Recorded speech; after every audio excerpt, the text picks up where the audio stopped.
the #1 investigating married news team in Jefferson County. Jan Schuyler, Wayne Schuyler, unrelenting in uncovering the story behind the story. #1 in marriage, facts, news, and blowing the lid off of the hottest stories. And now to tonight's top story: sex, money, mayor. Channel 5 News has just obtained a shocking video of the mayor, which confirms local band leader Roy Teppert's disturbing sexual allegations. Wow! Devastating stuff. In other news, the Great Jefferton Hot Air Balloon Challenge is this weekend. Locals will gather to see if anyone can beat the record of 5,000 balloon laps around Jefferton. Check It Out is sponsored by Myers Superfoods. This week, Toad detergent, $1.99. Potato chips, crinkly or otherwise, $1.99. All kinds of stinky fish for your cat, $1.99. Chocolate ice cream, $1.99. Vanilla ice cream, $1.99. I don't want to say strawberry ice cream, I don't like it. And cheese, 2 cents a slice. All kinds of jellies, all on sale, 10% off. Prices so low you'd be a dungus not to check out that store. Tell them Steve sent you. Today's Your Fortune is provided by Toad's Horse Yogurt. We milk the finest horses and make yogurt out of it. It's not just for horses, it's for people too. It's good for your tum-tum. Let them eat the can. They're horses that you can eat whatever they want, like a goat for your horse. Hello, I'm Pablo Myers from Myers Superfoods. Looking for a new recipe to spice up your Sunday dinners? Try taking 1 head of broccoli and boiling it until it turns into mush. Then take 1 large can of Toad's cream chipped beef and corned beef hash and add to boiling water. I've eaten this many times and it never has given me a rash. I am Myers, man. This episode of Chunk It Out is brought to you by Toad's new cream chip beef, corned beef hash combo can. It's part of Toad's new beef series. Come on down to Myers Superfoods and pick up 10 cans. You can eat it cold, dummy. It's a combo can. If you don't like cream chip beef, just eat the corned beef hash part, you damgus. Check it out, sponsored by Toad's Horse Shampoo. Make your horse shine like a stallion. Don't have a horse? That's okay, you could use it for washing your car. That's what I use it for. It's not made just for horses, it's made from a horse, you dingus. Toad's Horse Shampoo, made with real horse's milk. Hello, I'm Terry Brochiplo, and I just finished my first can of Toad's new cream chip beef, corned beef hash, combo can, part of Toad's new beef series. I can't tell you how full I am with salted meat. I'd eat 2 more cans if I could. I'm sure I'd be sick. There's a lot of beef in my stomach. I'm disappointed that my body will eventually digest and process all this meat, and I'll have to say goodbye to it forever. Thank God there's another can waiting for me. Thanks, Toads.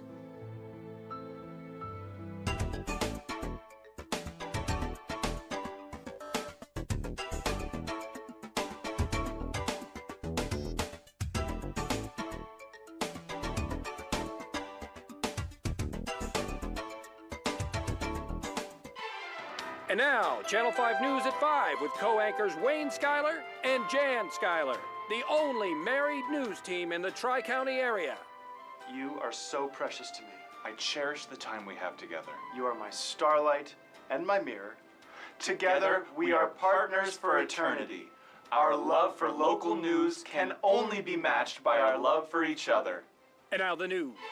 The barrel goat hunt is back on! Tomorrow night, teams of 2 will search out a swarm of these filthy critters and shoot to kill.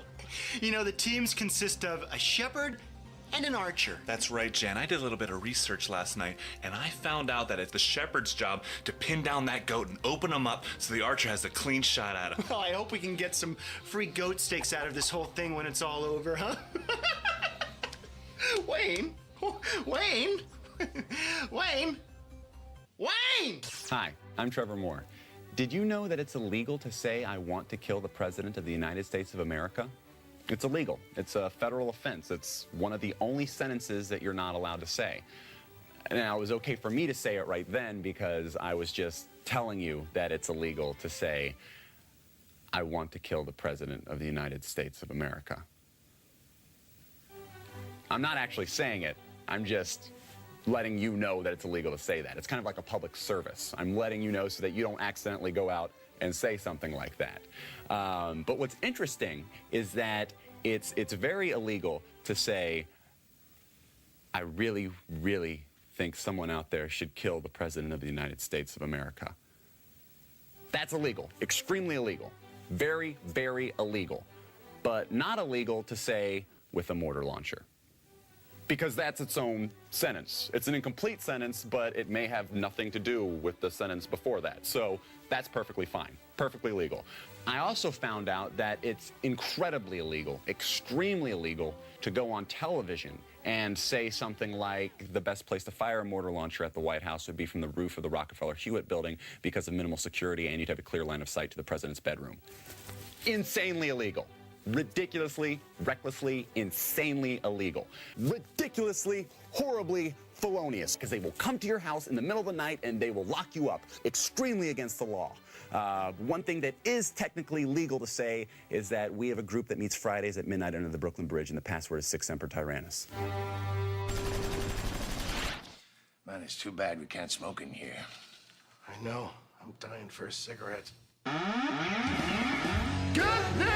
Cigarette juice! It's cigarette juice from Cinco Drinks. Feed your need for nicotine with this new, cool, and refreshing beverage. Our drink spurts extract the tobacco from real cigarettes. The tobacco is brewed in Cinco water and then hand squeezed to give it that thick, brown cigarette taste.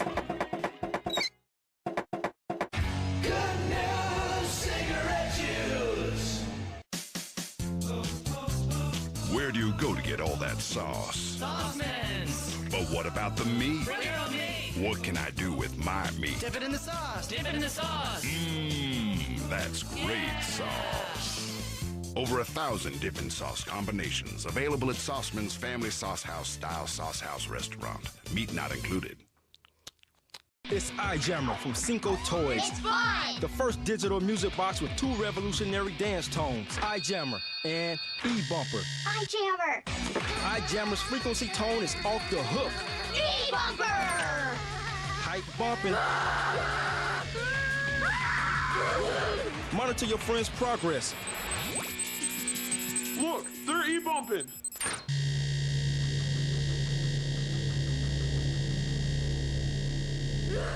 Recharge and keep dancing with Old Hungy. Oh, Hungy! Goofy! Doofy! Oh, Hungy! Oh, Hungy! It's real food. iJammer! Jizzle Jammer. Oh, Hungy! I don't need your dinner. I have Oh, Hungy! No parents allowed. E-Bumper!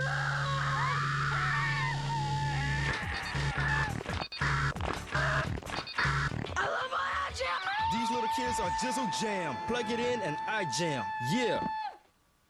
I just need one more bump. Hi, I'm Ed Begley Jr. I want to introduce you to a revolutionary new device, the new Cinco phone from Cinco Mobile. The great thing about the Cinco phone, it has one button and one only. Let's say I want to call my mom. Press it on, open both the antennas for better reception. Then the number 555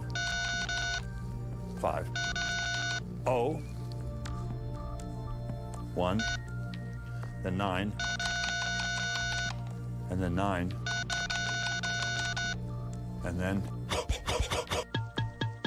And the best feature of the Cinco phone, you cannot receive calls with it. You can only make calls. You'll never be bothered again at work, your leisure time out on the golf course or at the beach.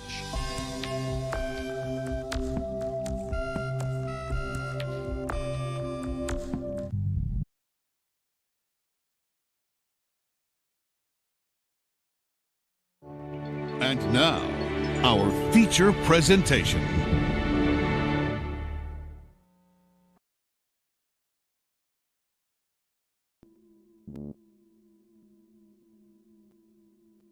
Testing, testing, testing. Let me hear my voice. Let me hear how sexy I sound. I need to know. It's important. It's important for me to understand just how much my audience is coming and to what degree and what volume they are releasing. These things are very important to me and the success of this stream. All right, shut up, Second Trip. You will not replace me. Hello there, everybody. I am your number one kiss boy, your number one spank boy, and your number one psychic adventure boy, but you can call me Trip. I'm coming at you loud and proud from my undisclosed bunker in the wild west of these here United States of America. It is a beautiful, almost cloudless trail. Nothing but the beautiful chemtrails going across the sky as the government poisons us and turns the frogs gay. But wherever you are, whatever the weather is like where you are, well, Janko, I think you need to work on that. That sounds like a you problem. But wherever you are, the Psychochip Stream is here to bring you all the hit oldies, including, but not limited to, Earthbound. And I am joined today by my partner in crime, my partner in love. And by that, I don't mean we make love to each other. I mean we cooperatively make love to other people. It's you wouldn't understand. It's very technical.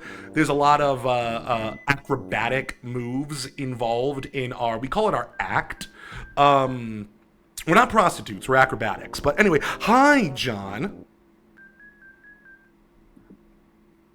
Wow. That was a conversational pirouette. Just like when we do during acrobatics. How are you doing today, John? Having a great day. I am so glad to hear that. Here's hoping that it stays great. By the way, if I suddenly vanish, there's a giant storm coming. Oh, Howdy, no. Insidious. I missed y'all too. Also, Yay. howdy, All right, now, J-Man, I am going to need to ask a brief favor of you. Because, you see, I am in the midst of reverse searing a steak. And I'm right at the end point where I need to sear it on both sides for 90 seconds.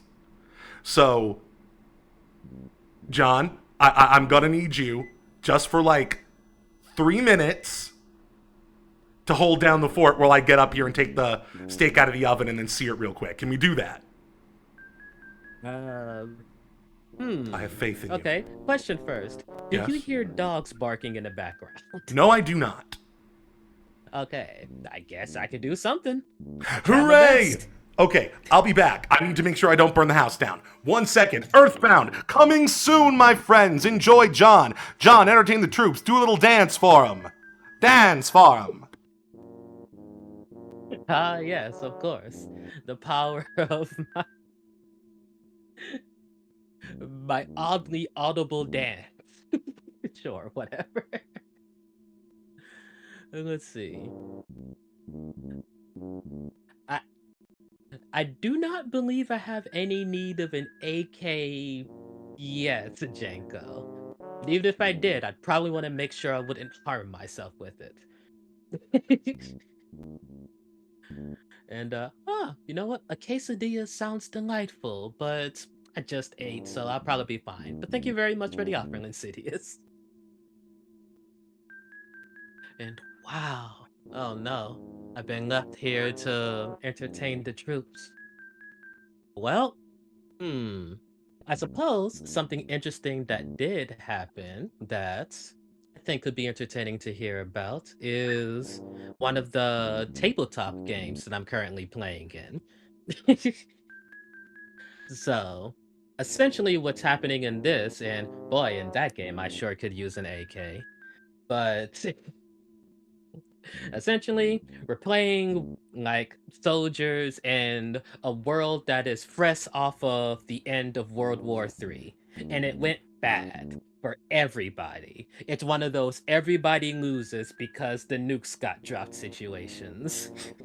The last thing that my character and their cohort of soldiers heard from the US government was effectively, good luck. Like the soundbite from Star Fox 64. And, oh boy. The latest things that has happened to that character is me and the other player in the game have just gotten off of our 2 successful assassination attempts on what appear to be the 2 burgeoning rebel leaders or like the leaders of rebel factions inside of essentially a military school filled with child soldiers. So, wow, this is not a very reasonable series of things that happened, but it totally makes sense in context. But for reasons that totally, again, I promise, makes sense in context, my character offered up as a plan. Well, it's like one. What if I just, offer to do um a 1v1 wrestling match with one of the potential rebel leaders as, a show of good faith or something. And deciding that that was a good plan, we went ahead and moved forward with this wild idea. We go forward, essentially tell the guy, don't worry, I'm actually gonna throw this match so that like you look good in front of your men before you go ahead and try and attempt your coup. The actual plan that we had instead of that lie was that my character was going to fight this person who, by the way, only has one arm. So to make it fair, my character had an arm tied behind their back and got together surrounded by like a group of like this person's fellow men, all of who are, by the way, Russian POWs in a Polish military school. Man, I have not explained this well at all. But anyway, in the course of like this sanctioned wrestling match surrounded by Russian POWs and children screaming for blood, I snap his neck. It's like after the fight. And then, while my character still has his arms tied behind him, well, just one arm tied behind him, the other leader of a potential rebel faction just kind of shows up with his buddies and their guns and attempt to immediately assassinate the faction that we were actually allying with. So a whole gunfight like breaks out while my character has an arm tied behind their back, which was let's say mildly dramatic. Fortunately, managed to not get immediately shot, which was cool. And the other player in the game just went ahead and whipped out their own sniper rifle and headshotted the headshotted the rebel leader in what was effectively a sniper duel of whoever shoots first was almost certainly going to hit and probably kill the other guy. Oh wait, no. Correction, it wasn't a headshot. It was what while that is a thing in the game, it tends not to be nearly so gruesome. He shot the kid's arm off. And then, wow. What did happen after shooting that kid's arm off? Oh, yeah. It's like our group's medic came by and, we managed to have no casualties over the whole process of, well, two separate coups kind of attempting to occur and getting foiled. And, yeah. Finally, I do believe that the that kid who got his arm shot off did manage to get saved by the medic and then was summarily sentenced to execution by firing squad. And that was the last thing that happened during that session. And currently, what we're trying to do and plan out for the next session is how are we going to stop the incursion by a small army of like the residuals of the Soviet army that are actually surrounding and encroaching upon this military school. And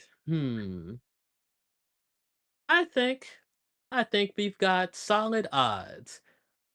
All we have to do is successfully defeat, I think it's only like 5 tanks, and I guess like 150-ish people. But, you know, after the coup, after the coups were foiled, we still have like I think almost exactly 135 like children with guns ready to fight back. So, as long as our plan to attempt to ambush the tanks under the cover of darkness, hello, Saint Just, you've come in a wild time where I'm just exploring what's been going on in a TTRPG that I was playing. Also, yeah, Cycle Trip is almost back. So let me go ahead and finish up this story. But yeah, the next thing we plan on doing in that particular wild game is to hopefully rescue the rest of these child soldiers from the advent and encroaching of the remnants of the Soviet army as they're coming to take over that school. And then probably GT the FO out of there. These are just the type of things that one can get up to if you play TTRPGs. This particular game called, I believe, Twilight 2000. Yeah. Oh, it's truly, truly wild things. But on the bright side, if that does go great, hopefully we'll be able to move on over towards the west and then see about messing around with some pirate factions.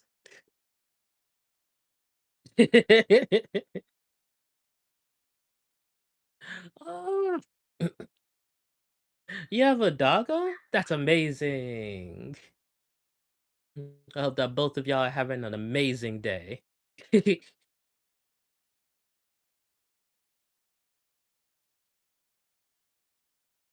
And mm, as for the Soviets being the good guys, in that particular game, I don't think anyone's the good guys. Like, there came a period of time where me and the other player, Tyrell, were discussing what were the future plans for what our group is going to do. And I did end up having to ask the question, like, wait, are we the bad guys? I'm back, by the And way. it turns out, Keep going. no, but we're also not the good guys. Yeah, it tends to Might be just be like one of those that. scenarios where maybe no one is the good guys. True, true. I'm just stunned that there is an alternate reality where the Soviet Union still exists. Oh, if See, only. Some people a think little about the fall of the Pomeranian Roman dude, Empire. nothing in his head but cheese. Indeed. That sounds truly delightful and precious. Pet that dog If on I my could, behalf I'd too, give Saint them a Just. treat. We're back. John, that was a riveting story. I Happy am to hear curious that he about is all those receiving child promotion soldiers, though. pass. Why do you have so many child soldiers, Yep. John? I do believe that that is most of everything that's going on in that particular campaign. Can you not hear me? Just, John? wow. The things that happen, the John! things that go on in these tabletop RPGs when you I can't allow tell a if you can story hear to me or tell not. itself. Uh, here's hoping that tank ambush What succeeds the and fuck? that the I'm so story doesn't confused. end next session. Can John not hear me? Along with that, I don't think John can trying hear to me. think.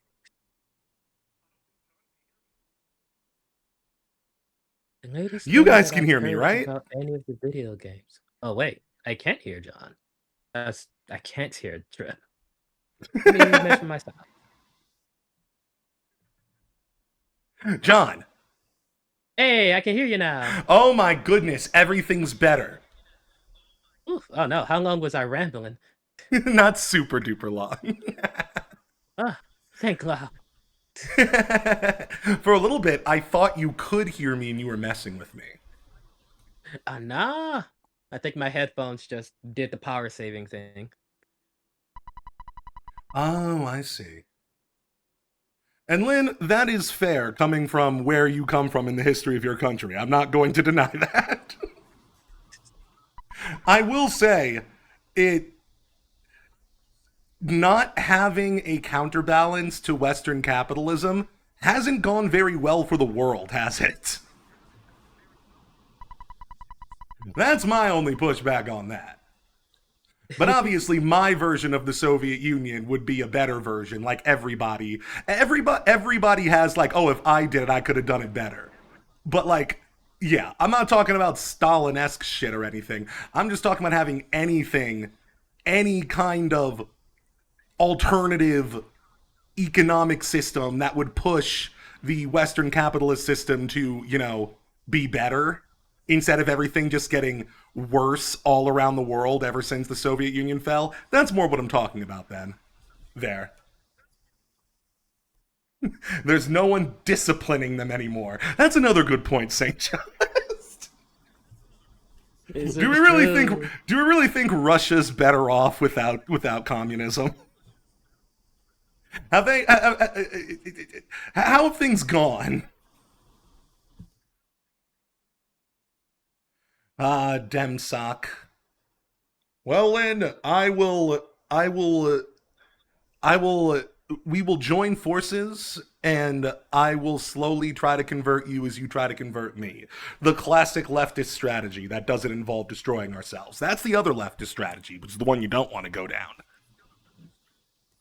Self-destruction? Yeah, that always happens. Factionalism on the left is like the most common, like almost like a stereotype of like why the left can't get anything done. But Earthbound. We were playing a video. Oh my goodness, I opened my window for a split second and a fly comes in. I'm so glad I'm switching my apartment soon. 1 second, I need to deal with this thing.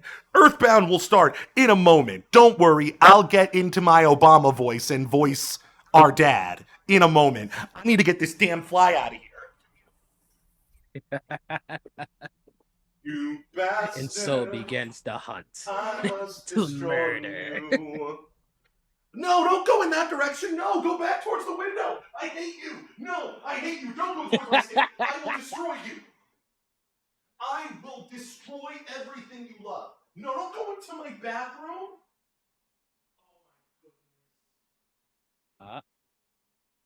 Sounds like Trip is winning. I've never been this think upset got in my him. life.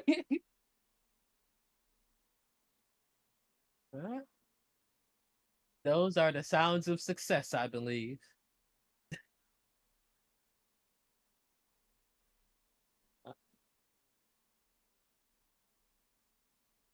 Boy, where are you? Ooh.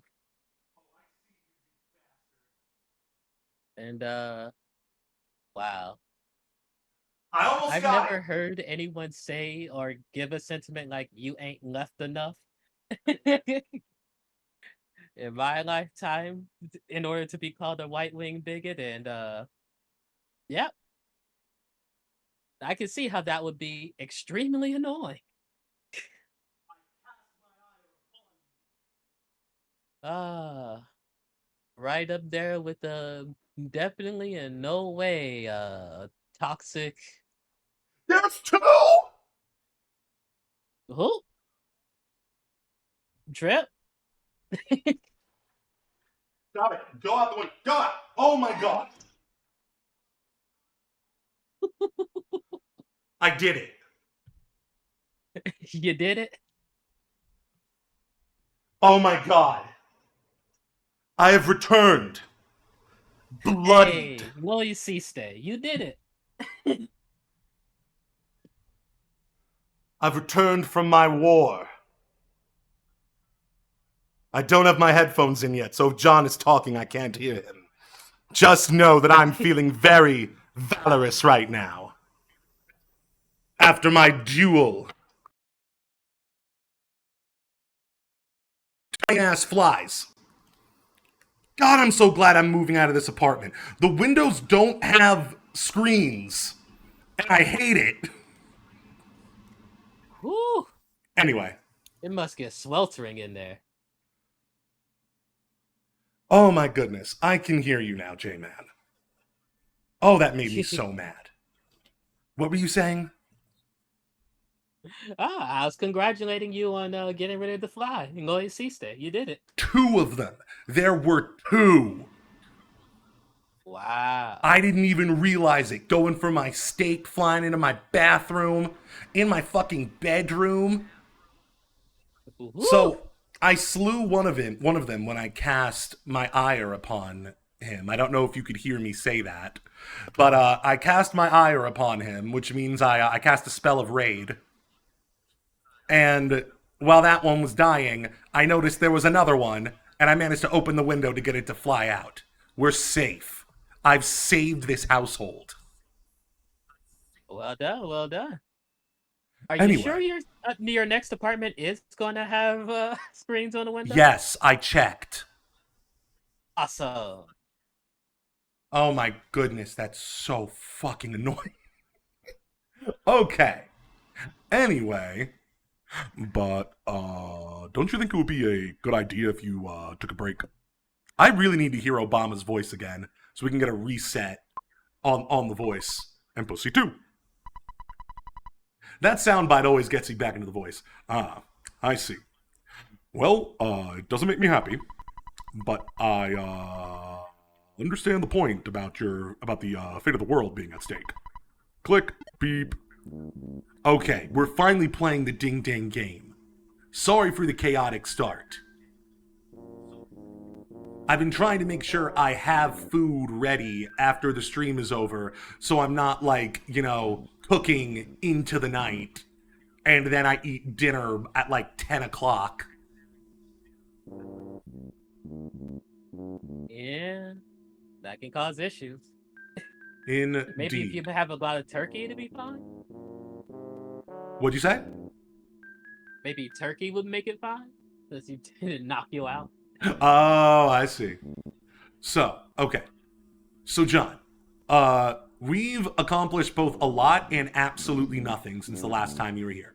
We still haven't saved Pauline, but we've been to other dimensions that turned out to just be hallucinations. We've uncovered these strange statues that are mind-controlling people. The same one that was, that we discovered in Happy Happy Town, the cult town, from much earlier in the game. Wow.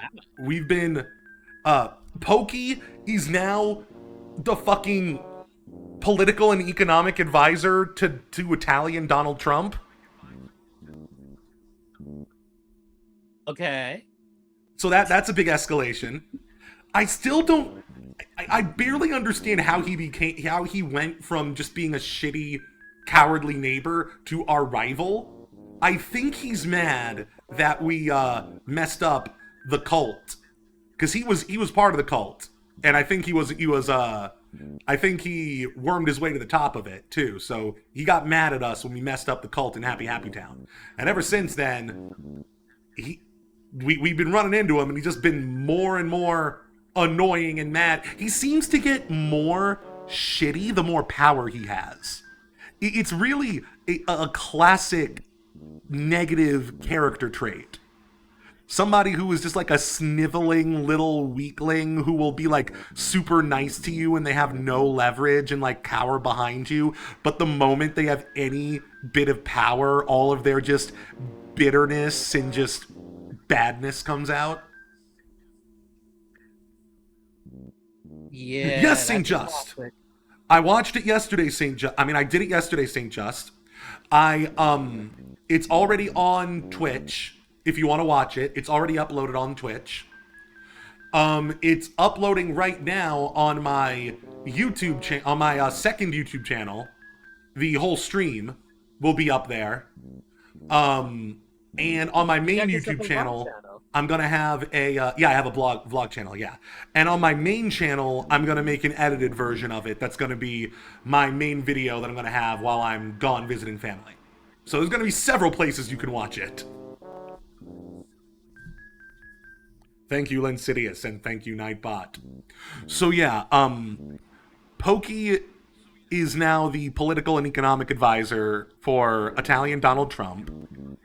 He's running for mayor of this town. Not Pokey, because he's a child. We're not that unrealistic, John. Can you imagine? Come on now. No, the mayor, the business mogul is taking advice from a small child, and he's going to use that to win the mayoralship. And a lot of stuff has happened in between. We had to go back into the desert and deal with a shit ton of monkeys. Oh my goodness, the monkeys were adorable, but so fucking annoying. It might have been the most annoying part of the entire damn game.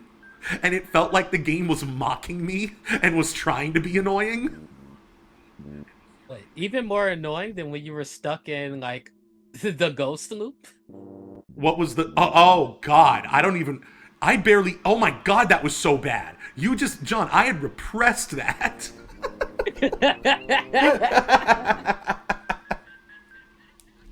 But this was different because it felt like the game itself was like, we want this part of the game to be annoying for you. So we got through that. Yes. Apple Kid's been coming in clutch yet again. We got some weird yogurt machine that for some reason only makes trout flavored yogurt, but I'm sure because I trust Apple Kid, because he's never failed us before, that this invention is going to be the only thing that helps us get Pauline back. I think we finally traced Pauline to Donald Trump's tower, and I mean, obviously we know why he would want a little girl. Let's just skim past that. So let's save her. Oh no.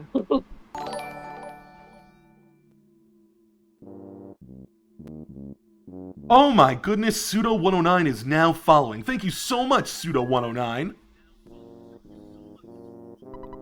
Hey. This elevator is only for Mr. Pokey's use. It goes directly to the 47th floor. Quit staring at my hips. Why don't you stand somewhere else instead of behind me? Our character actually looks away. Oh my God, there was a third smaller fly. You know what? I'm fine. How did 3 flies get in here that quickly? Mother Sounds Earthbound. like they were waiting outside. It sounds like they were waiting outside for my delicious steak. The best game, says Pseudo109. Pseudo109. This is my first time playing it, and I have been enjoying it so far. I hope you enjoy me playing it. And thank you so much for following. A third fly has hit Trip's house. I love my audience. Mr. Mayor. Mr. Mayor.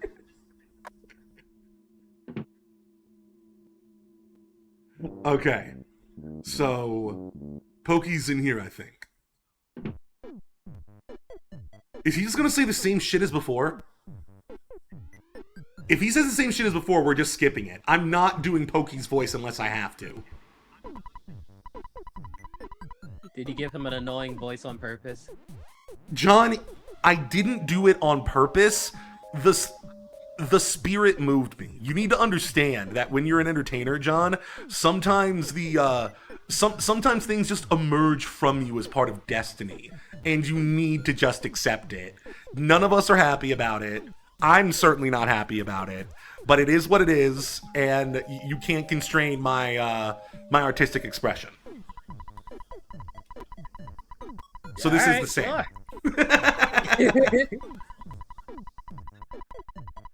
So Trump's name is Gildegard Monotoli in this universe. What kind of name is Gildegard? Is that English? Is that some kind of Germanic?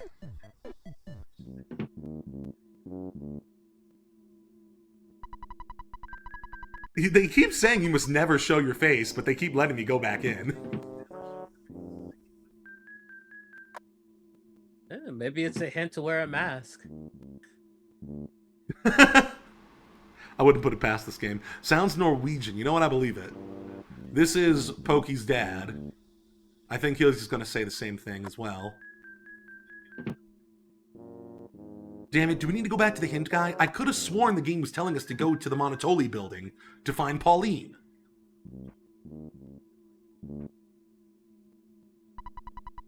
This elevator's going down. Look, don't stand behind me and stare at my hips.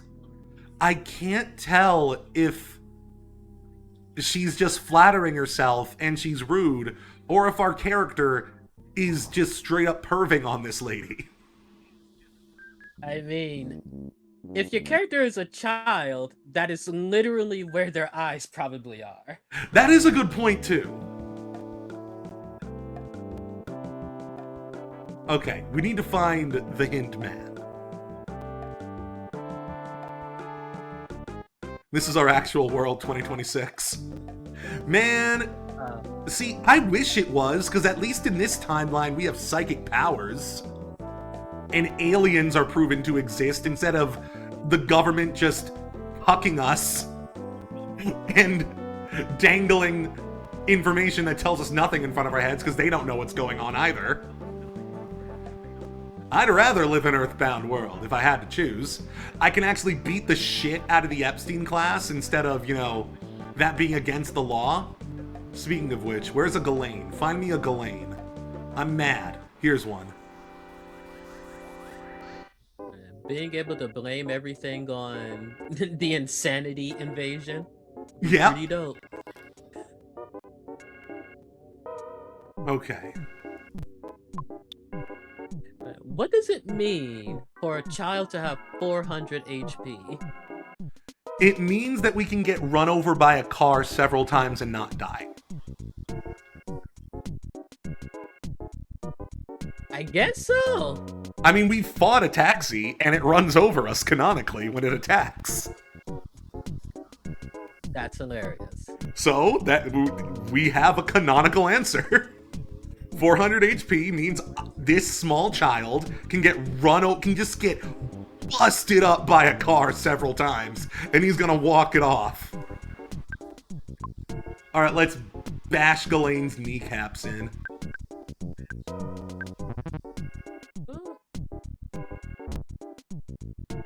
It looks sort of like they're trying to ape Mary Poppins. A little bit. Okay, I'm gonna get this third fly out of my house. It's gonna happen. It's right at the window. I just need to open the window and let it go through. I'm so close. Don't let in the fourth fly. Oh, we already killed her. Hell yeah, we're getting so strong. I'm gonna do this so fast. It's gonna be so sick nasty.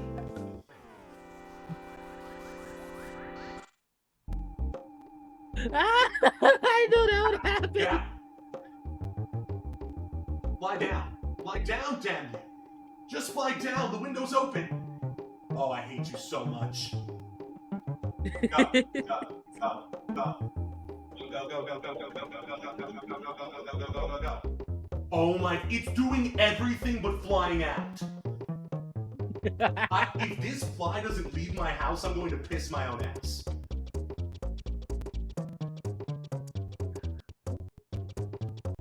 Almost there. Come on, die. Fly away.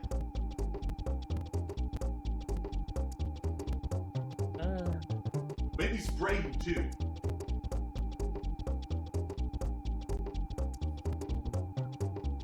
First that happens to anyone that says that something will take just a second. Finally! Hey, success.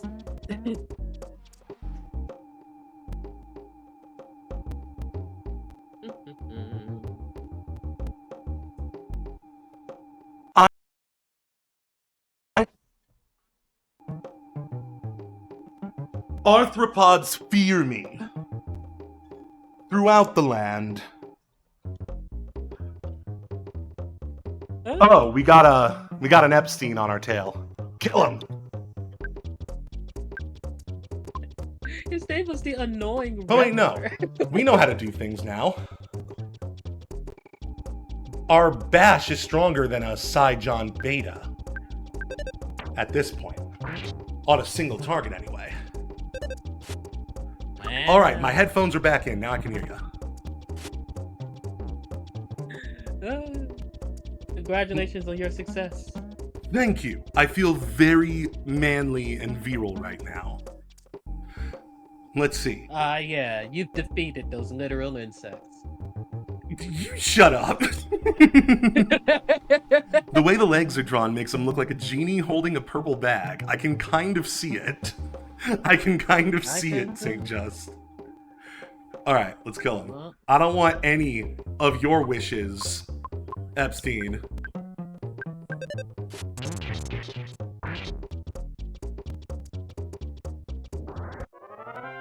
Hell yeah. Here comes the thunder. I don't hear it. I hope everything's good for you. Yes, Pseudo, you call him the annoying reveler. I call him a member of the Epstein class. I know what kind of revels he's been up to. Jeez. Seems like he was just a guy. Just an old man. An old man in the park going after children.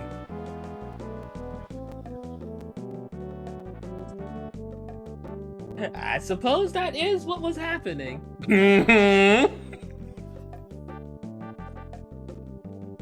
Now make him rich and then ask me why I called him the Epstein class. There's a method behind my madness, John. Better? Oh shit, what the fuck? There was a taxi hiding behind this building. Alright, John. 2 small children versus a taxi. Who will win? I still can't get over the fact that you have a gun now, John. Like a real gun. We went from pop guns, Nerf guns, now you have a straight up laser beam. Oh, I thought you were gonna say that AK from Janko finally came through.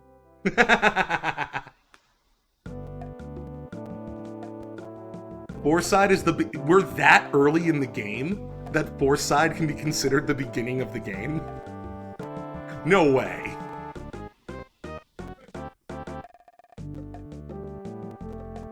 Alright, we need to find the, Mr. Hint.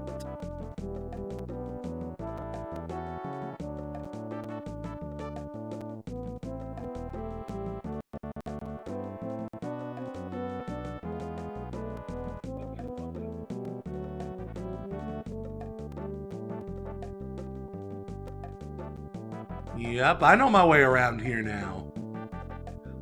Don't even need to look at the map. Hell yeah. Now wait a minute, youngster. I could give you a great hint for just $75. You'd like a hint, wouldn't you? I heard that you were asked to dinner by the cute maid at the Monotoli building. Lucky you. I envy kids like you, but just a bit. That's it for today. So wait, so we are supposed to be in the Monotoli building. And that was right, that German milkmaid was talking to us. How did we get in contact with her again? She was one of those, like, random characters that, like, after we got out of that hallucination, just, like, the plot moved forward in the most hilariously see-through way possible. We're just character after character after character. We're like, you gotta do this now. Oh, I heard this is happening. Oh, would you like to come to me to hear? Just one after the other. Not even us approaching them just approaching me out of nowhere. Sounds wild. The game... By the way, Yeah? your Cheers goal is blocking some of the dialogue from the game. Ah, thank you. I need to move that. I hate having to move it because it's not... John, I want you to experience the pain I've been experiencing with this thing. Because for one thing, I haven't figured out how to get it to accurately display bits and stuff yet, right? But the other problem, the main thing that annoys me about it, is, John, look at how this thing is centered, or rather how it's not centered. So if I want to get this in the center of the screen, I need to guess. It's There's so... no auto alignment for you? No, because it's not, like, the box is... Like, I could auto-align it, but then it would be... But then it would be not centered, because the box itself is in the top right corner of the box. You see what I'm saying? Oh, I do. That's weird. See? It's so frustrating. Okay, let's move it down a bit. Don't want to move it down too much. Okay.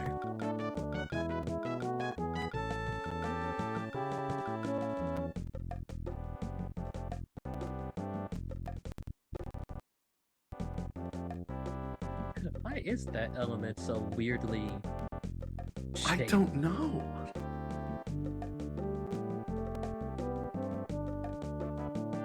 And that sounds like a good idea, Lynn. Let's see here. So we do need to be in the Monotoli building. It's just somewhere else in the Monotoli building. So where else can we go in here? Look, lady, I'm not looking at your hips. Watch, I'm going to turn around in the other direction. Honestly, you're the filthy pervert. I'm a child. You are... I do not appreciate your assumptions about me.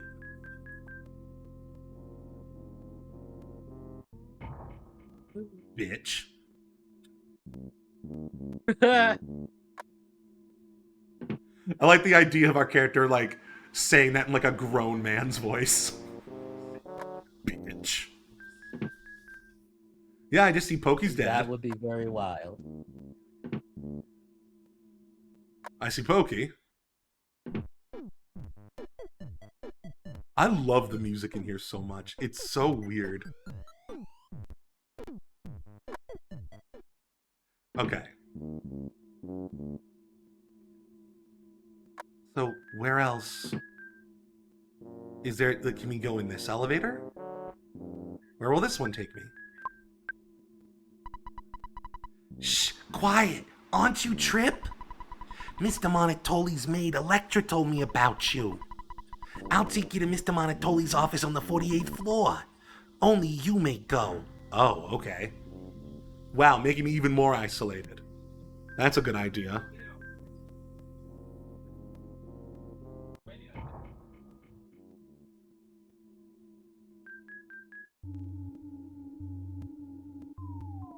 Spooky music. Secret code, please. Good for you, friend. Yeah, I'm confused by that. Say our code in 10 seconds. What? I don't know what the code is. 10, 9, 8, 7, 6, 5, 4, 3, 2, 1. The sentry robot blocked the way. Yeah, they said only I may go, but John, you're still here, John. Maybe we can be together until the conversation. Then, like in the last room, it'll just be me and Electra or whatever her name is. Maybe that's the case. Maybe. I think we want to save up our PP. But then again, I don't know how strong this boy is. Let's just bash his ass and see what happens. Can you spy on him? Maybe he's got some weaknesses.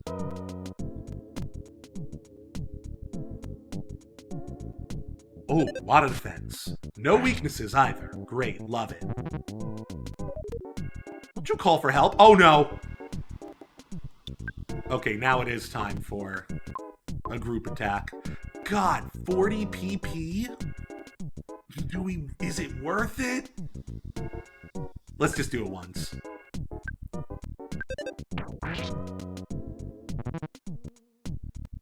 Senju Robot B is saying TikTok. I don't like that.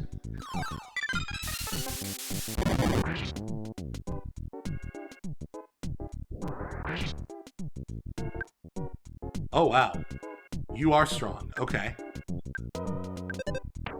But you don't seem too strong. I think our battles against the Epstein class have hardened us.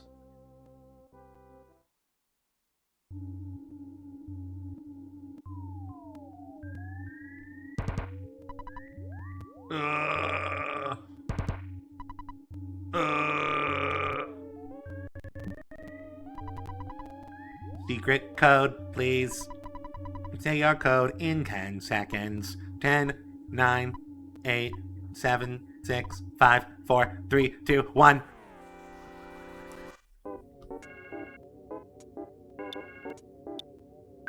Okay.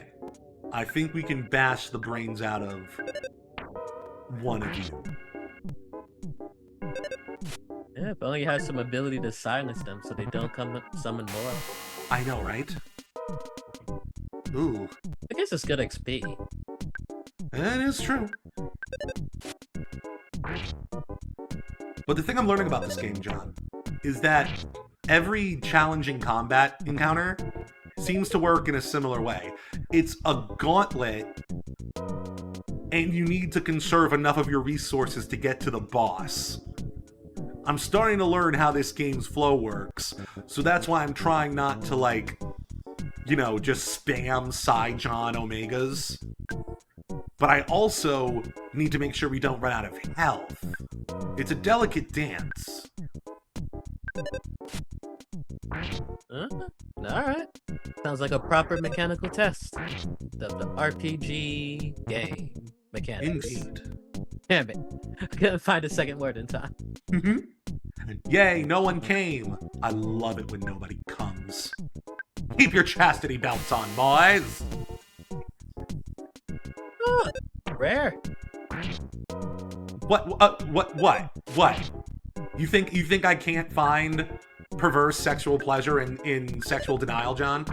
Are you saying that my perverseness cannot extend to chastity belts? Because I think you're being racist. Really? Racist is the one.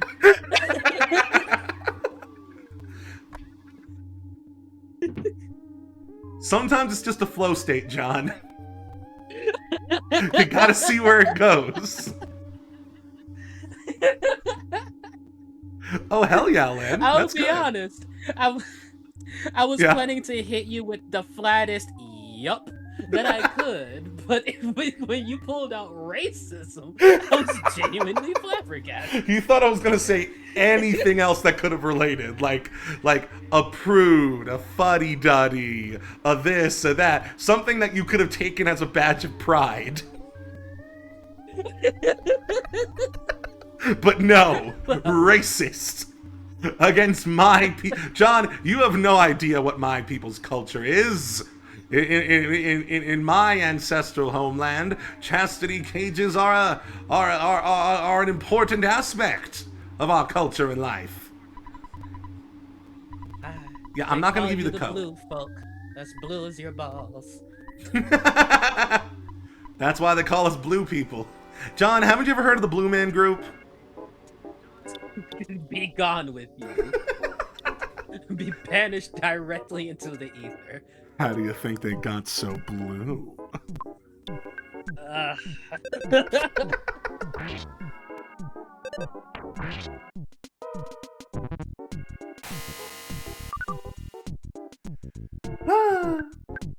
We have fun here. Indeed, indeed. Blue Ball Z. Oh no, that's definitely a parody name. Oh, I'm certain. I watch a lot of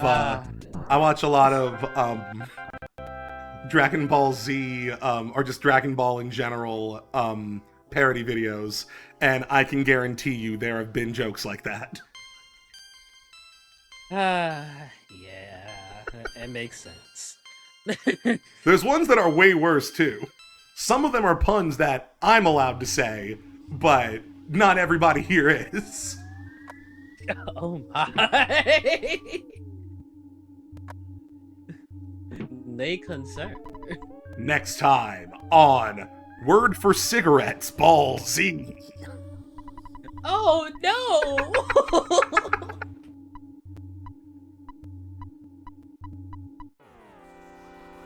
No.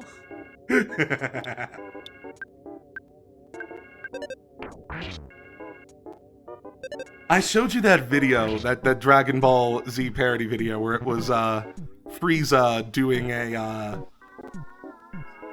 I'll just say a cock inspection on the Frieza Force. Yes, I've shown you that video, Yeah, right? I remember that.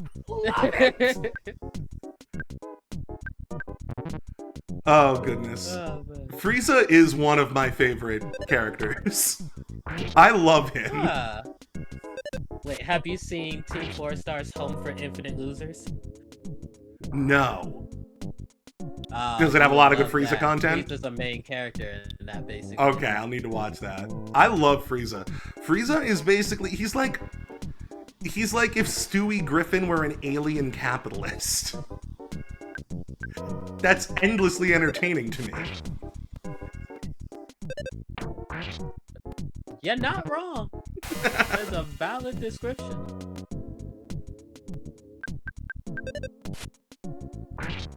He made being a warlord a business. Mm-hmm. A family business.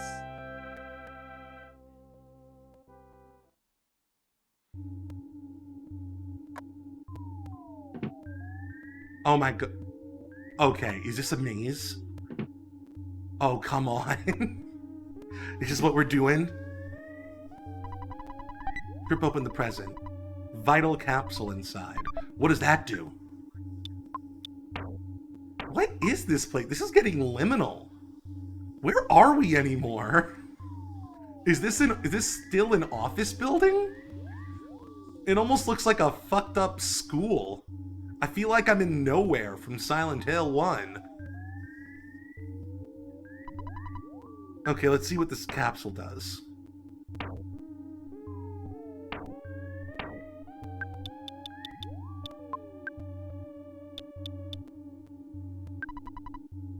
Vital capsule.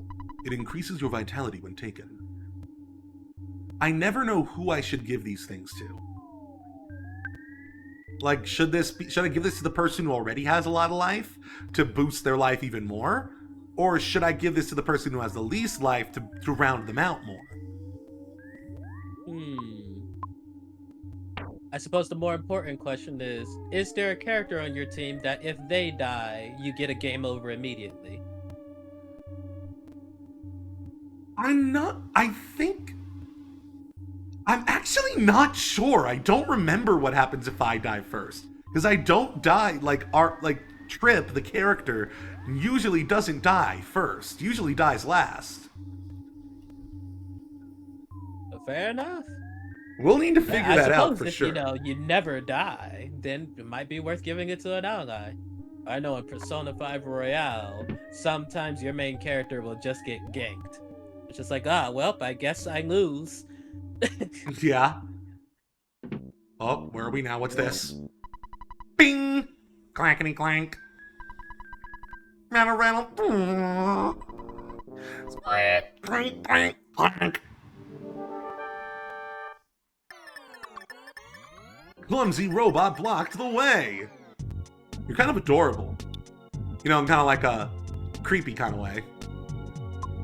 In kind of a... It's like a gray alien. In kind of a Courage the Cowardly Dog, you're not perfect kind of way. Ugh. Fucking clankers. I am so split on the use of the term clanker. Because on one hand, I'm like, yeah, I get it. It's society rejecting, AI slop and stuff like that, and like that replacing our jobs. On the other hand, it feels like for some people, it's just an excuse for white people to have a new slur to say that they can get away with saying.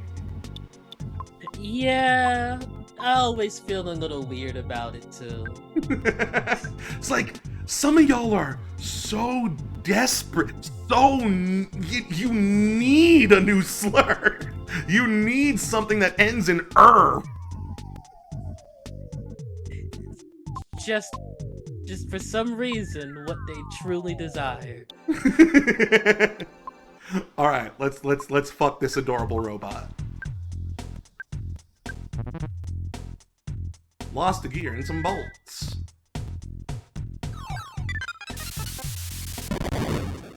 Yet. They don't have feelings yet.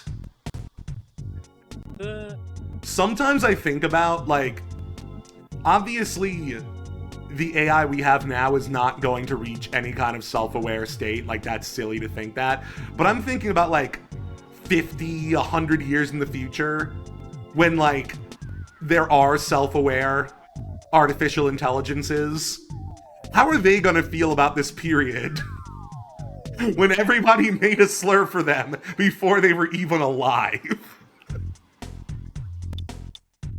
It's gonna be pretty weird. But I think they'll understand that people were really ruining any potential, like, liking of their existence. Very true. Very true. I hope they'll realize it's not their fault. It's the people who are making them that are at fault. Yeah. Oh no, John's dead! This thing hurts. Maybe you should give my character some more HP. When aliens come to Earth and you need to explain Warhammer 40k to them. Nice one, St. Just. Woo! That one would be spicy. Damn, we are not doing well. Let's see. Okay. Healing. No, wait. Yeah. Heal me. Oh, man. Okay, so what you need to understand is that some people might call you xenophil. And you absolutely should be angry, but please don't kill them. A lot of the times, it will be a joke. Kind of. Okay, I'm gonna give it my all. Oh my god, that does so much damage! Wow. That What? thing is clumsily It's psychic. beating you like a drum. Its psychic shield nullified my spell. We're Get fucked. that weak shit out of here. We're done.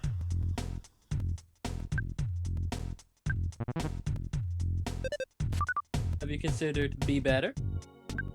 Have you considered sucking my penis? No, can't say I have.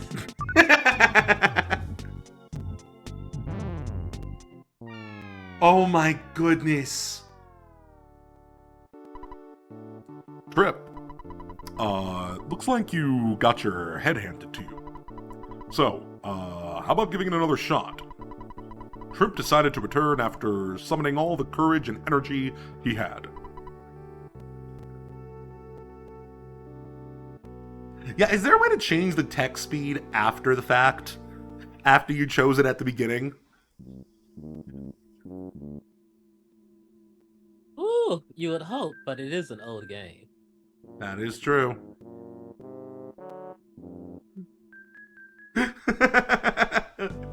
That would have been very funny, but I don't think you could get John to say that for the bit.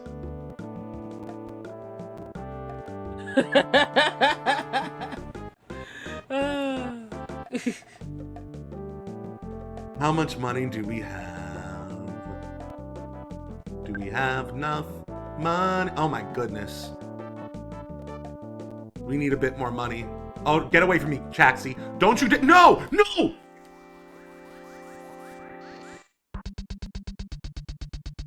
How dare Well, you?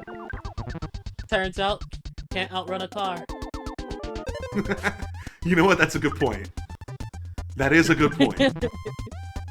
I can change the text speed after the title screen. Okay, good. So there's a way, you're saying. Thanks for the info.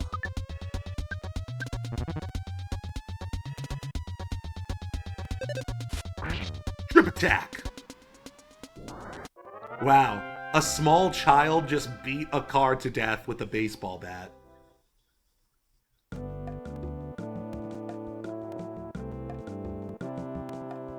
We need to get some money. I mean, a baseball bat will in fact damage a car. That is true. You know, it may not disable it, but whoever owns that car will care.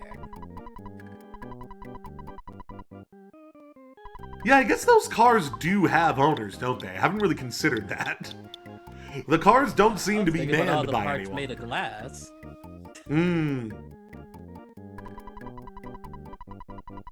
I'll do it after I revive John. One step at a time.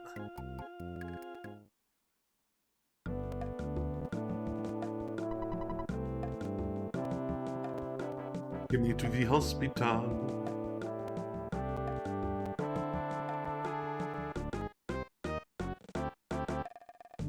One swing ahead of the sword. Man, that was wild. That building is weird. Oh, hospital.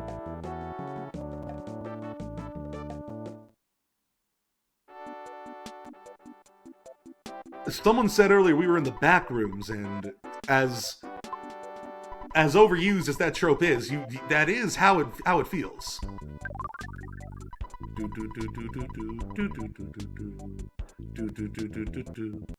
I love the reggae music in here. What made you bring up glass? Oh, is that what you were referencing earlier? I haven't thought about that movie in years. Then again, everything in 2019 kind of just fell apart, kind of just falls apart in my mind. Like, as the pandemic gets closer. Yes. The pre-COVID era. Yeah. There really is before and after. Let's save, and then go to the main menu and change the thing. Then we're gonna take a break. God, that guy is so shifty looking. Such a mean thing to say about another person, but look at him! Y'all saw him. Yes, ain't just the before times. Most unorthodox. Welcome to the Monotoli Grand Hotel. A one-night stand will cost you $150. Would you like to stay? Yes, but I don't have money. It looks like you don't have $150. Most unorthodox. You stupid poor little boy.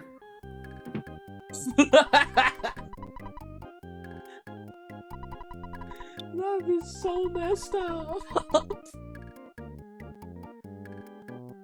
Who just insults a child?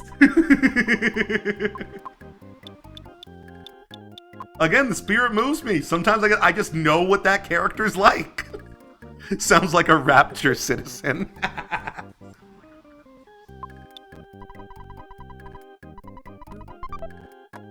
Oh, BioShock. Welcome back to the Grand Hotel. A one-night stay will cost you $150. Would you like to stay? Have a nice stay. Most orthodox.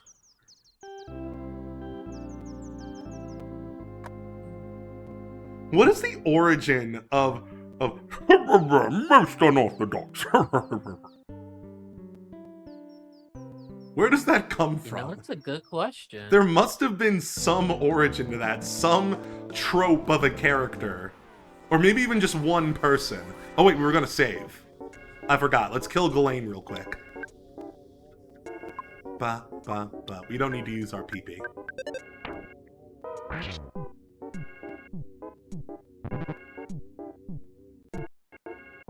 Man, I love ARGs. ARGs. They are pretty great. Man, these folks are surprisingly bulletproof. I mean, you know, they're the Epstein class. They got some, like, experimental augmentations, bulletproof bodies, shit like that. They're more machine than man now. Would explain their behavior, their lack of empathy, of humanity. Yeah, I mean, part of me thinks if they were robots, maybe they'd be, you know, trying to fuck children less. So, you know, could go either way. Would be nice if that happened less. Would be nice. Maybe we should welcome our AI overlords. Definitely not the current generation. nothing would happen. Right? No, the only things that would happen would be the result of hallucinations. Yeah. Okay, let's save real quick.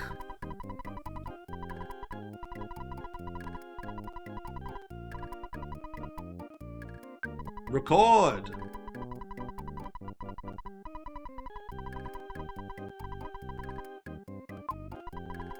Okay, reset. Do do do do do do do do do do do. The music in this game is so great. Okay, now how do I switch the game speed? The text speed.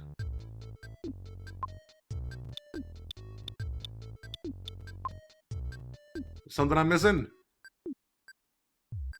I can't seem to... Apparently setup. Oh, okay. How do I get to setup then? Where is that?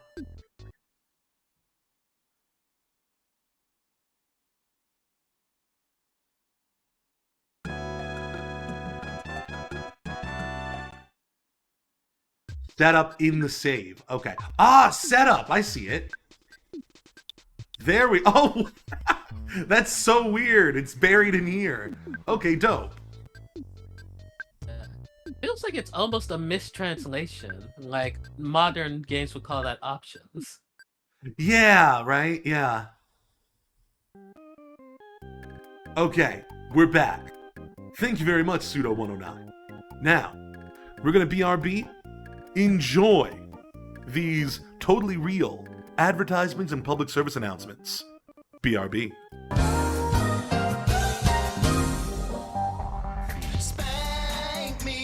Spank me, oh yeah. Gonna spank your butt tonight. Spank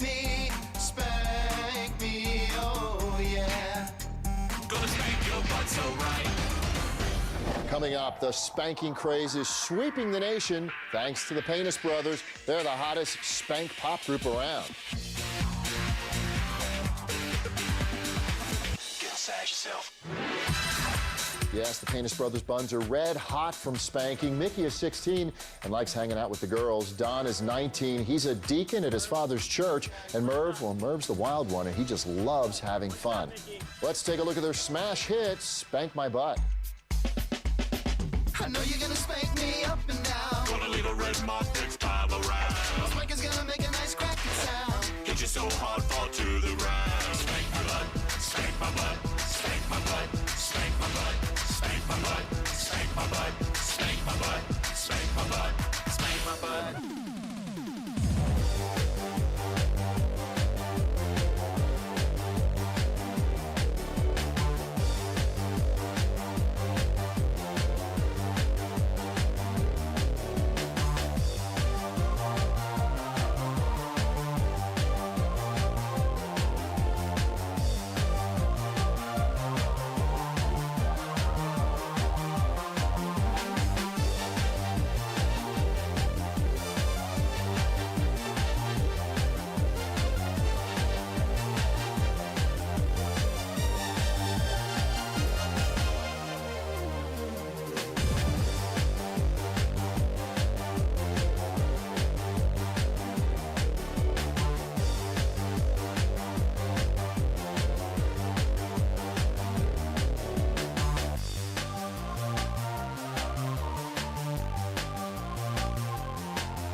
2, 1.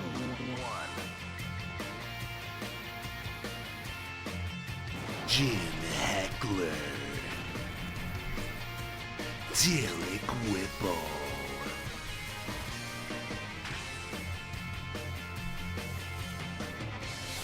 It's the Jim and Derek Show. DJ Drez. And now, two guys only a mother could love. Oh yeah, and some hot chicks, Jim and Derek. Yo, welcome to the Jim and Derek Show. I'm Jim Heckler. Yo, what up, people? I'm Derek Whipple, and we got some mad sketches for y'all on today's show. It's gonna be totally hype. We're going to be checking in with our girl Holly, and we're also uploading a brand new VistaFresh mobile viral clip of the week. Yo, that clip's gonna totally freak you out. And later on our show, I'm going to be challenging you to a Turbo Fuel Maximum Energy Soda Chug Contest. Challenge accepted, brah. All right, let's get this party started with a brand new sketch. Yo, DJ Drez, take us out. Derek.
This is an emergency broadcast from the Pentagon.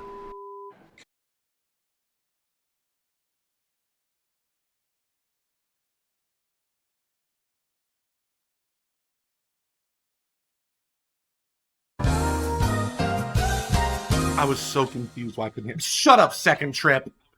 I was so confused why I couldn't hear anything. And it turned out that I had accidentally muted my system audio. So it's like, why is the sound coming out on your end, but I can't hear anything? What the hell is wrong? Is this thing wrong with my mic? Oh my god. No, I just accidentally pressed the mute button. Anyway, we are back. I hope those public service announcements and advertisements were informative. I hope you learned a lot about the Penis Brothers, the hottest spank pop group around. They have a lot of new hits, and if you're interested, all you gotta do is dial 999-6969, and you will get in contact with a man who lives in the woods. The man is naked. Don't worry, the man is naked. And the man will run to your house through the forest. Doesn't matter where you are in the world. He'll get to you within 5 business days. And he will hand you out from his delicious fanny pack a CD-ROM with the Penis Brothers hit singles on them. So don't you worry, you can get access to them whenever you'd like. Hello, everybody. I'm back.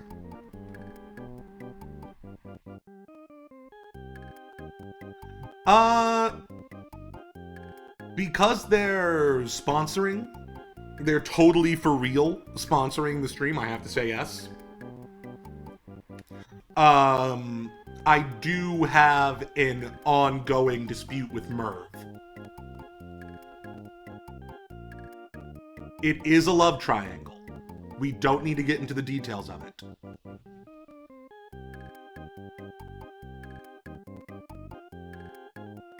Wow. Oh, John, you're back. I've been here. What are your thoughts on what are your thoughts on the Penis Brothers? Wow. You know, there's certainly no one that sounds like him, that's for sure. John, it's People really say funny. they're once in a generation, and they're not wrong. It's really funny that you say that that was the thing you decided to say, because the one core thing about the Penis Brothers is that they sound like every single boy band from the mid-2000s. That's hilarious. You laid the one compliment upon them that did not make, that was the opposite of true. Perfect. Oh, wow, that's a lot faster.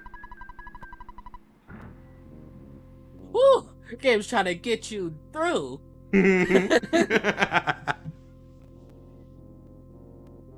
It's like, we're tired of telling you, you're tired of reading it. Let's get this over with.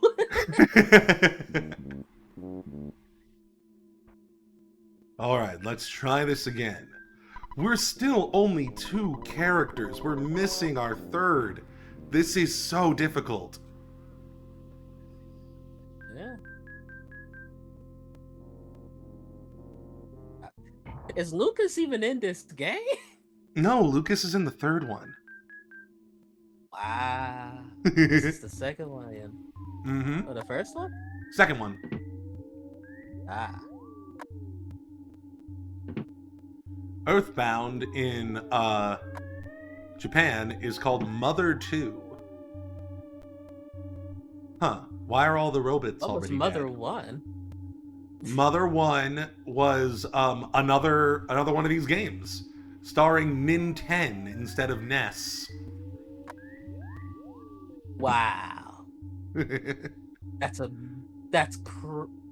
Is that real? Did you make that up? No, I'm not making that up. There is a game that real. Right? There is a game that came before this one that only released in Japan. Just like the third game only released in Japan. This is the only one, only the second game in this series was released internationally. Wow. Hilarious. Mm-hmm. The fan translations must go so hard. Oh yeah, the only way you can like play. Oh my goodness, I don't know why, but the game didn't respawn any of the robots. We're definitely gonna kill this thing now. Clankety clankety. Time to get spankety. Yeah, we'll see about that. Okay, we're not gonna use spells against them because that shield nullifies them. So we're just gonna bash its fucking brains in.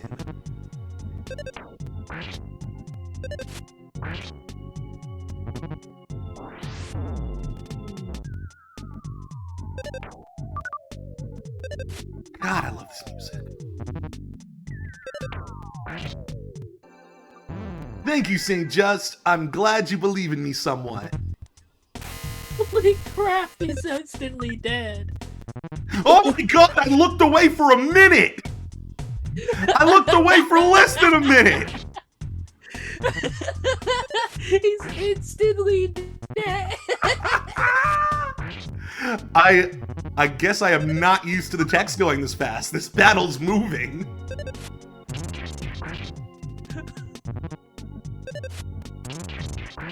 Wow. So all of a sudden, some guys rushed into the room. It's the Runaway Five! Lucky quickly ducked behind the robot. I flipped the switch and it stopped, man. Ha ha ha! Jeez, what a loser robot. It was so easy to stop. That was quick thinking. Clumsy robot stopped moving. It's about time the Runaway Five do something for us for a change. We've gotten them out of debt twice now. Is that where all your money went? Well, the first time we made a shit ton of money and then immediately gave it to them. The second time we found a single diamond in a gold mine and gave that to the lady who was exploiting them the second time, she seems to have scammed us, because it seems like the diamond was worth way more than their debt, but she just, like, treated us like a small child and was like, oh yeah, thanks, this will definitely cover the entire thing, no more than that. You should just give that to me. I mean, legit. Not legit, fuck her. Children are scammable. That's why you don't give them things. That is the most backwards morality I've ever heard in my life. You can justify anything with that logic. Well, you know, old women are trippable. That's why you knock them down and take their wallets. That's why you don't let them go upstairs. Exactly. That's why you don't let them near me when I want things.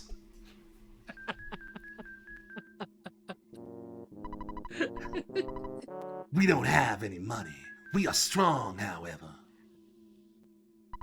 Yeah, I thought I heard a girl's voice. The room next door seems suspicious somehow. We would like to pay you back. We'll help you in whatever way we can. Let's break into the room next door. Except I need to go to the bathroom first.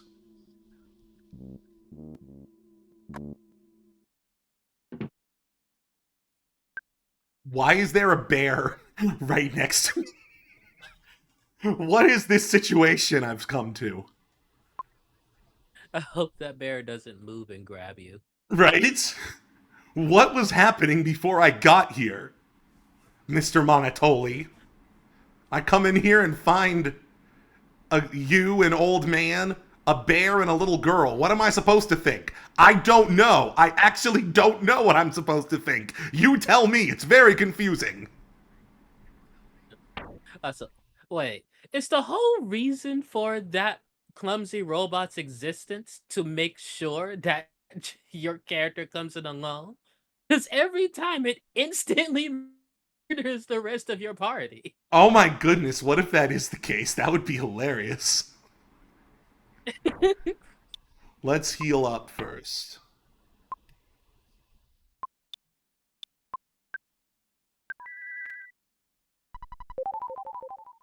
Max it out.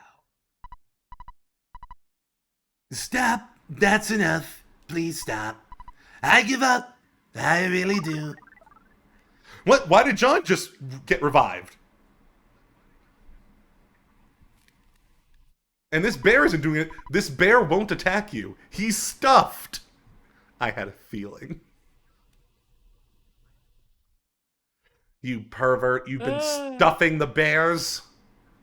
What else have you been up to? Look at my skinny arms, thin body, and gray hair. I've become so weak since I lost the Monty Monty statue. I'm sorry I kidnapped Jeanette. I haven't done anything to her. Jeanette is a nice girl. Jeanette, return to Trip. I'm sorry I've created so much trouble for you. Trip, you finally made it here. I'm fine. I believed you'd come and save me. Mr. Monotoli isn't really a bad person. Take some time to listen to him. Oh my goodness, she's back in our party. Now it's time to find out what the hell is going on. Watch it be Pokey this whole time, who was like the man behind the throne. Alright. Ellipses. I'll tell you everything. The Monty Monty statue creates an illusion. It attracts evil spirits and weakens your heart. The powers scared me so much I hid the statue in the warehouse at Jackie's Cafe. I often went there to pray. Ellipses. Cryptic words appeared to me while I was in the illusion. Trip, your name appeared in the cryptic messages. Stop Trip and do so by your own hand. Or don't let them go to Summers. Or make sure they know nothing of the pyramid. I don't fully understand the messages, but someone obviously doesn't want you to go to Summers. Evil, I guess, or something. I could hear the name. Anyway, the evil side would be in trouble if you visit Summers. Oh, on the contrary, you should definitely go to Summers, especially because they don't want you to make it there. Ellipses. Would you like to hear the whole story again? No, it actually makes a surprising amount of sense. Summers is located across the ocean. Take my helicopter. I'll open the door to the heliport. Alright, then. So, not particularly cryptic. Yeah, it's pretty straightforward. Wow, so it turns out all the evil of Italian Donald Trump was through the power of an evil alien statue. If only things were that simple. You must go on. Trip, this is your destiny. Jeanette, it's time we said goodbye. Take care. Thank God. So what's... I'm curious what Pokey's gonna do now. Because I'm sure he's gonna think we messed this up for him now, too. Now that the guy's back to normal, maybe he won't like Pokey anymore. I mean, maybe, but fuck him? I mean, that's true. I'm just, a part of me is just afraid. Like, Pokey seems like the kind of guy who's gonna bring a gun to school, if you mess with him enough. Oh no! Even worse, he has a helicopter. Trip, you big-headed idiot. You're just a half step too slow. I'm getting out of here. Since my Atari became a plain old man again, I have no more use for him. This helicopter will really come in handy. Looks like you're the world-class loser again. I hate him so much. So he can pilot a helicopter? Yeah, I guess there must be a pilot in there. I'm increasingly stunned by Pokey's capabilities. I'm not sure if he could pilot that or not. I honestly don't know. It must come with a pilot, a driver. It must. I mean, I would say that, but he also somehow became a political and economic advisor. I don't know what he's capable of. Pokey took the helicopter. I hope he's okay. What do I do now? Wow, everything is gold in here. This really is Donald Trump. Everything's gold.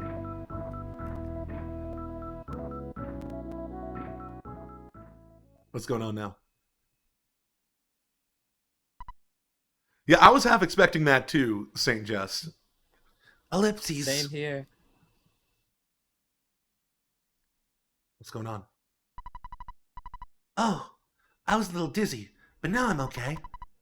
To get to Summers, we need to go back to Threed. Yep, somehow I know that's where we must go. Man, being psychic is convenient. The plot can just tell you what to do. Teleport you. That too. Wow, you guys did a lot while I was in the bathroom. Oh, no, it's him talking. Wow, you guys did a lot while I was in the bathroom. You want to go to Threed as soon as possible? We can take you to Threed on tour bus. I'll get the bus and wait for you just outside the building. All right. Our psychic visions have told us where we must go. These rooms are so serendipitous journey. Indeed.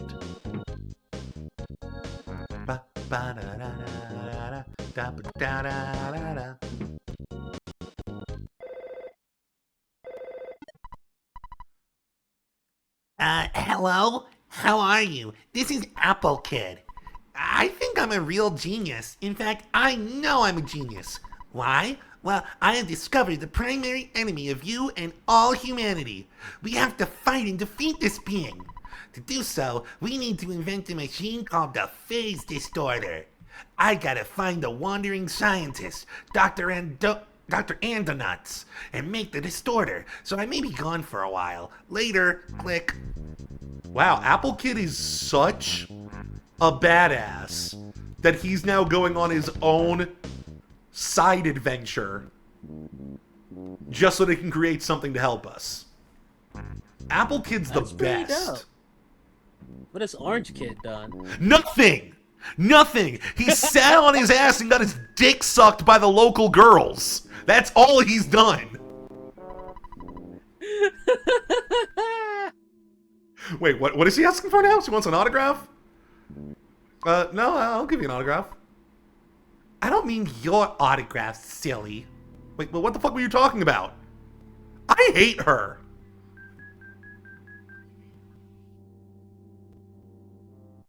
She just seems to want to torment children. Oh, what? Wrong way.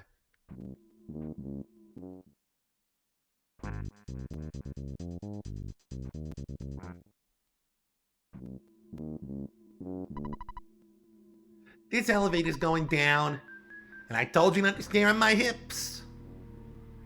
Wow.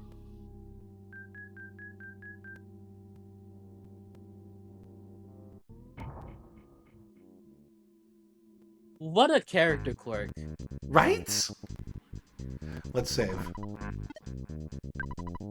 How Trip, does one even it's your dad. think to write that continuously?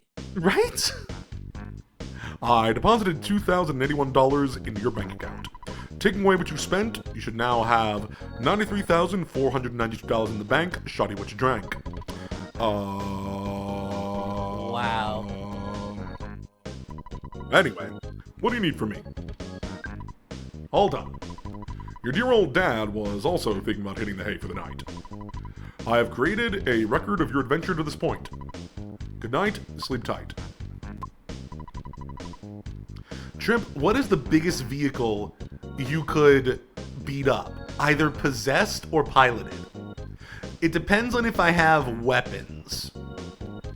If I have a baseball bat, I think I could beat up, like, a four-door sedan pretty thoroughly. I think I could really smash up a Toyota. Trip, you like to work hard, just like your mother. But, I don't think it's good to work too hard. Click, beep, beep, beep. Who's calling me now? Oh my god, speak of the devil. Hello, this is Orange Kid. Sorry I haven't called lately. I'm still working on the way to change boiled eggs into raw eggs. It's taking a lot longer than I thought. I'm gonna really work at it though. Talk to me later. Click. That's amazing. I hate him so much.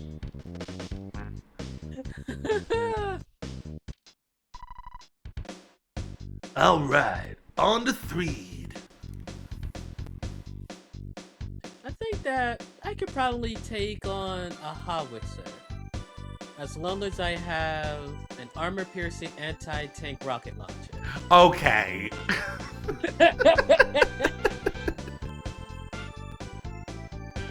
Well, then in that case, I think I could definitely take out an aircraft carrier.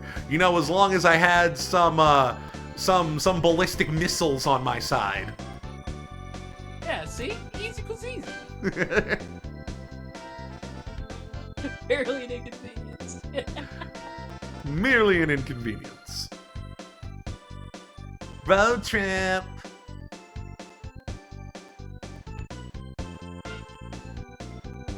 Road trip. Yeah. Road trip. I'm just happy that the game isn't making you actually do this walk. Though it is Right? fun that they're still showing you how far you've traveled. That is true.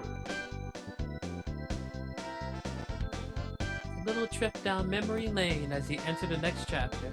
Indeed.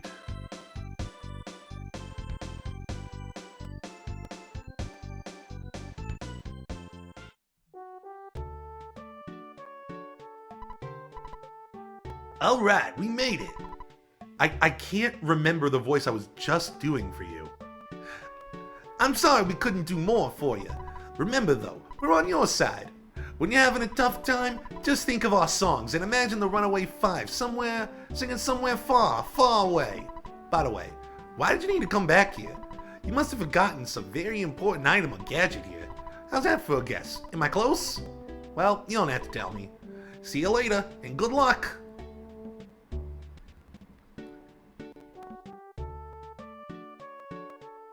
See, I imagine the red and the green ones, the two frontmen, as like Brooklyn, Mario, and Luigi.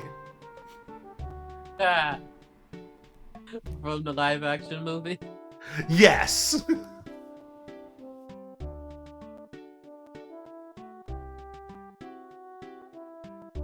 Man, last time we were here, this place was haunted and full of zombies and ghosts and shit. Oh, look at that. Doing good for the world. Not even being attacked on the street anymore. Right? Even the Epstein class isn't chasing me around for a change. Herbert, we won because of our brains, guts, and togetherness. Herbert, wow, what a rush. It's just like when I was on the island.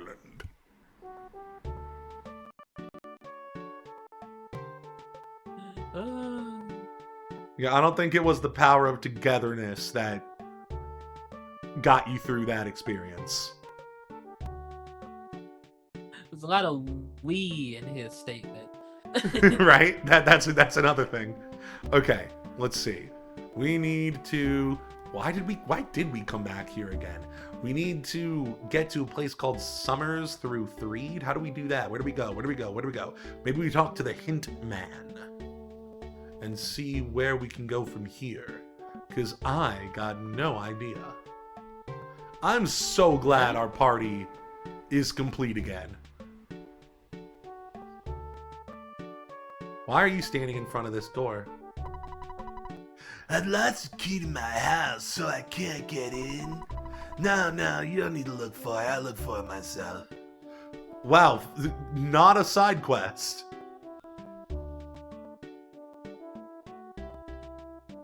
An independent adult. Right? Well, what the fuck? He's gone now. Well, now the key is broken and I can't get out. Don't bother yourself, I'll try to fix it on my own. That's a weird game, man. Okay, hint is up and to the right. I do give out hints for the right price, Saint Just.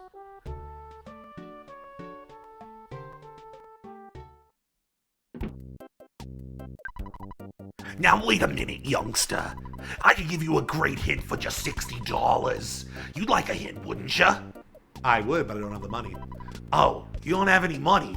Don't you understand? This is how I make my living. I can't just give you a hint for free, kid.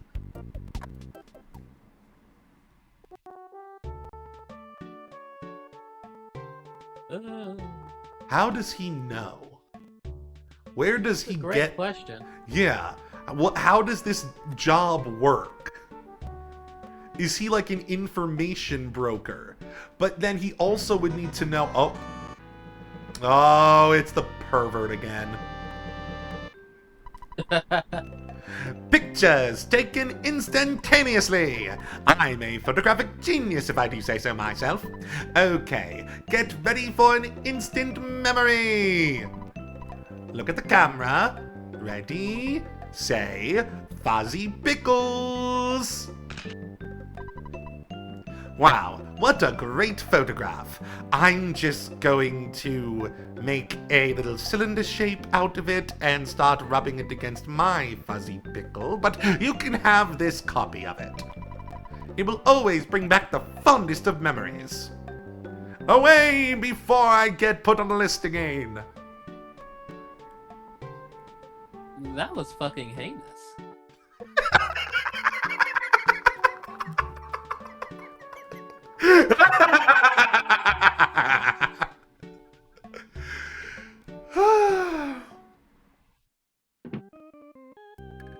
See, I have to escalate what he does with the photograph every time.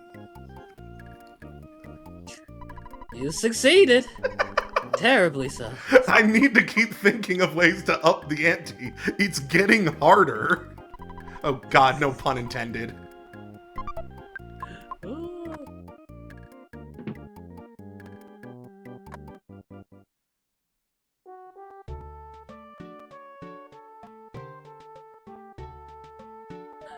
To travel to get money so that you can buy the information to progress the story. Right?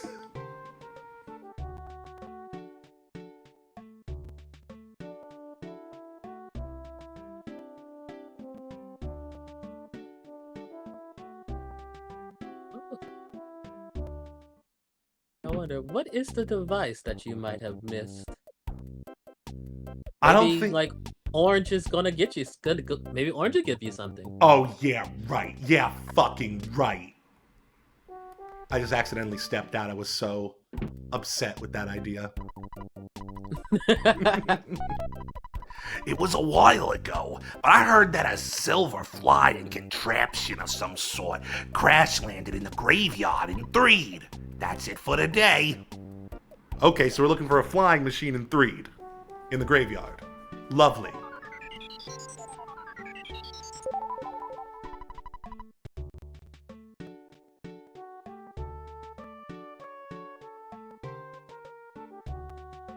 The game really wants you to be topped up on magic.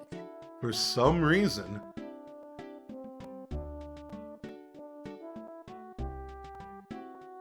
You just finished a boss fight. Maybe you're gonna end up in a wild adventuring gauntlet again? Maybe. Let's find that graveyard. Oh, it's further up north. Let's see what's going on at Orange Kid's house. Wait, no, Orange Kid doesn't... Wait, does Orange Kid live in Threed or Tucson? I think he lives in Tucson. Ah.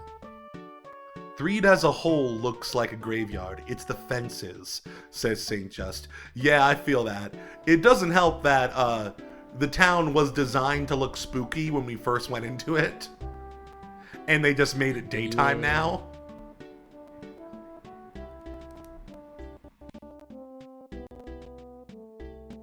Wow. I know that graveyards are usually large, but is this actually the largest plot of land in the entire town? It's got nothing on what is it? Falkreath from Skyrim, where the graveyard is bigger than the town.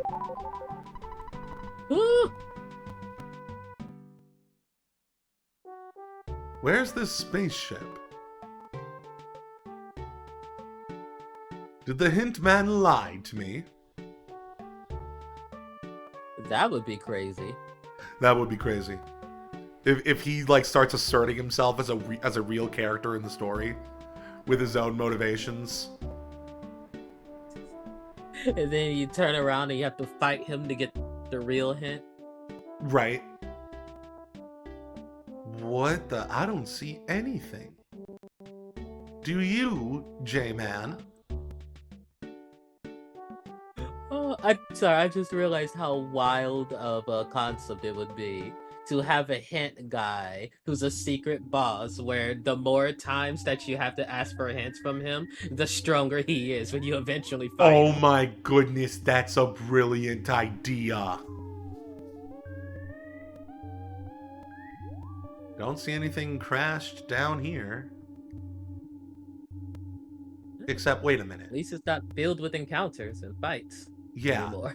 Isn't this where John first met us when he crash landed in his flying saucer?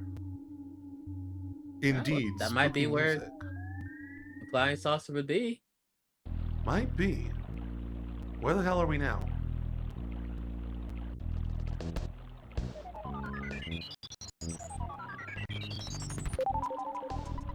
I think we're way off the beaten path of where we're meant to be.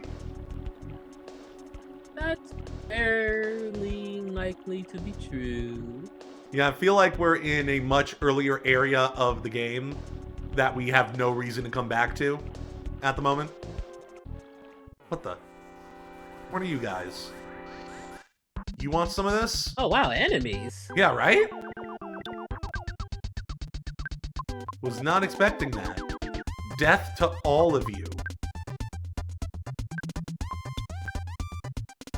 Oh my goodness, it's amazing having Johnette back in the party. Oh my word.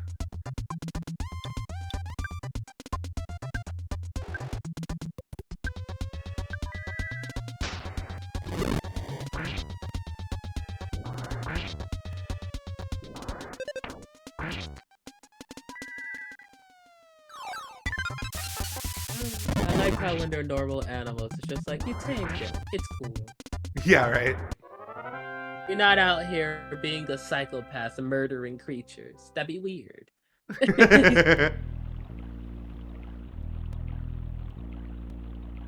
I mean, call me a psychopath, but if a crocodile attacks me, I'm killing that thing. Oh, that's fair. Especially if it calls in his buddy. Right? We have, like, negative reasons to be here. We should, like, totally go back. I'm just curious where in the graveyard they're supposed to be. Whatever is supposed to be in the graveyard is supposed to be. Maybe you gotta click on the tombstones. That would be ridiculous. Da, da, da, da, da, da, da. Oh no, you didn't beat it to death. You only beat it just enough so it's too scared of you to fight. See? Mercy. I feel like that's how most things would work. It's like, you know what, I am losing. I'll leave. It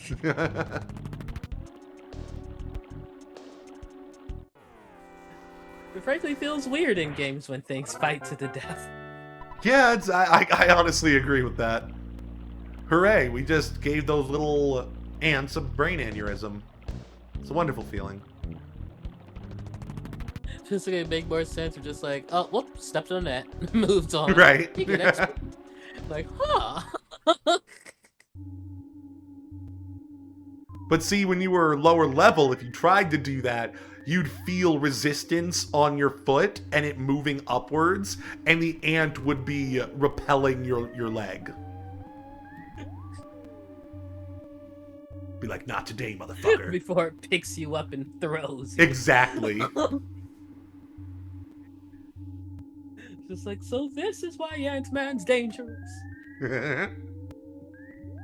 No, John. That's not why Ant-Man is dangerous. You know why Ant-Man is dangerous, right? Why so? Because he can... I mean, this is a secret move. I mean, he does this at the end of basically every Ant-Man comic. You know, when Ant-Man gets really small... You know how Ant-Man gets small, John? Yeah. And you know how he then slips inside of somebody's anus? Ah, that's where this is going. And you know, then he goes back to regular size? Mm-hmm. That's why Ant-Man's dangerous. It's the perfect crime. Would be dangerous. Would be able to defeat pretty much anyone in the world except Mr. Slave. What? Thinking about Mr. Slave lately. That's the second Mr. Slave reference you've made. And yet they've both been incredibly appropriate. They have been. You've just had like mid-2000s South Park on the brain. I guess. Although in my defense, in no other piece of media have I witnessed a full-grown person do that and both parties survive. Just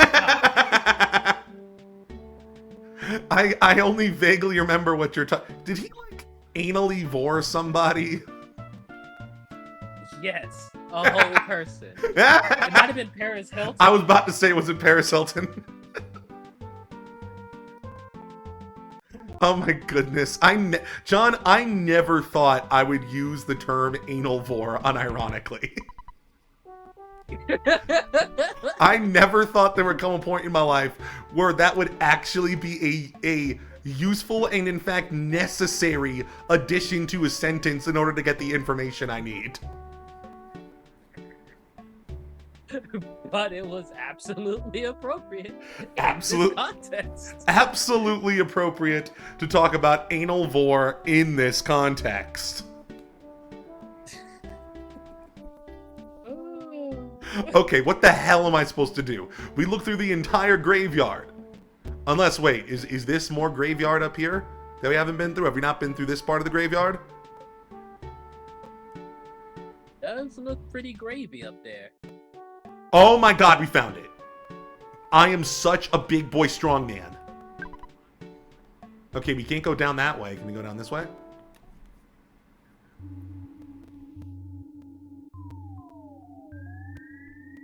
What the hell is this? Some kind of ancient alien door.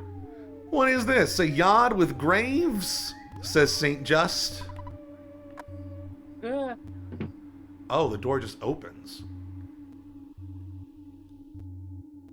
Are you the same NPCs from the town who were trying to deal with the zombie apocalypse earlier? We painted over all the damaged parts of the sky. Now I wonder how you start this thing up. I want you to stay, but if you can't, so long. Thanks for every little old thing.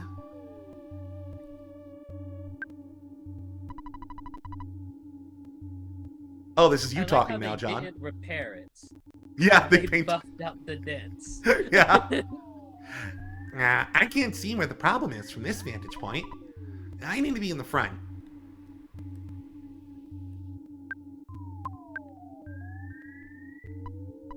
Ah, here's the problem, and it's not too tough to fix. Hang on for a second or two.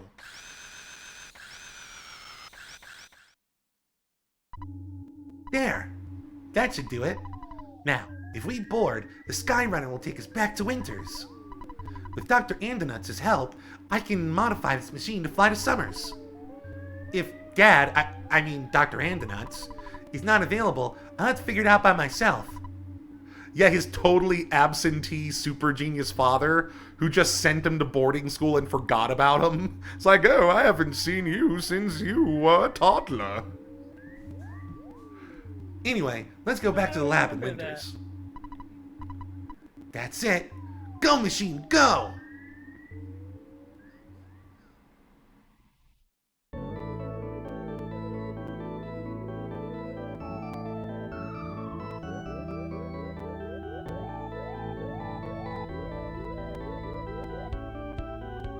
I think I will call it Yard Graves, says Saint Just. Wait, no, Graveyard. Yeah, Graveyard. I think I'm starting to like that name. I think you've come up with something wholly unique. Into the sky. That's where we fly. Over the clouds. Look at us now.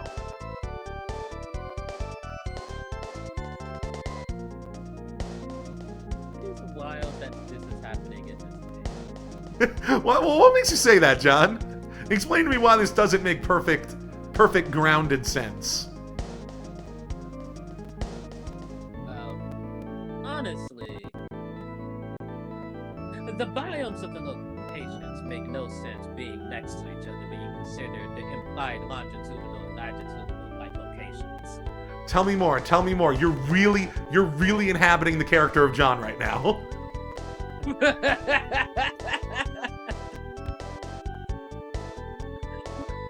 You, Ness, have truly become Earthbound, Mother 2. Credits roll.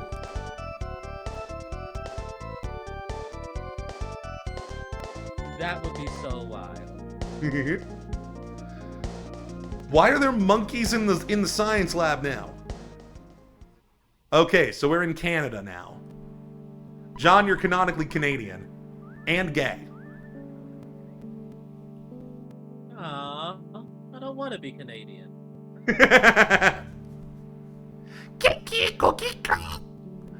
Thanks for taking care of my husband the other day. Oh yes, we finally tied the knot. Oh my goodness, yeah. John, we were just playing as John and he was trying to get to America. He had a monkey companion briefly. He bought a monkey at a store. And the monkey was his, like, fill-in, party member for a while. Then the monkey found a female monkey and they ran off.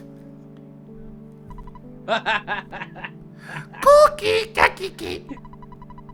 Honey, don't just stand there with your mouth open. Say hello.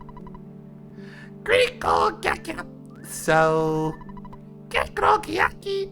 you passed by a cave north of Stonehenge. Yeah, Stonehenge is in Canada for some reason. Oh, that's unusual. Don't you ever wonder what's inside? Can't seem to stop thinking about it.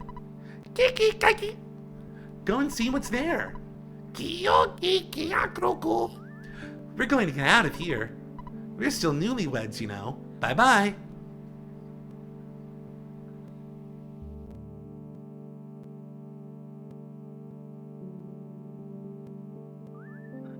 So you just let monkeys in your house now, Dr. Andonuts? Oh, you surprised me. You're Trip, aren't you? John wets his bed sometimes, but other than that, he's a good boy. Take care of yourself and John. The bubble monkey said there's a cave north of Stonehenge. I've known about it for a long time. The locals call the area Rainy Circle, but I haven't been there. I wonder what's inside the cave. I understand. While you're checking out that place, I'll work on remodeling the Sky Runner. Oh, yes, my co-worker Bigfoot dislikes violence. He's such a nice guy, and he loves people. He often shares his beef jerky with me. It seems like that conversation started to fall apart the longer it went on. This game was already, you know, a bit dream logic now. Now it feels like the person who's dreaming this is running a fever. Right? There's just Bigfoot. I was wondering what this guy was doing here. His lab assistant just happens to be Bigfoot. You got Bigfoot around, why not monkeys?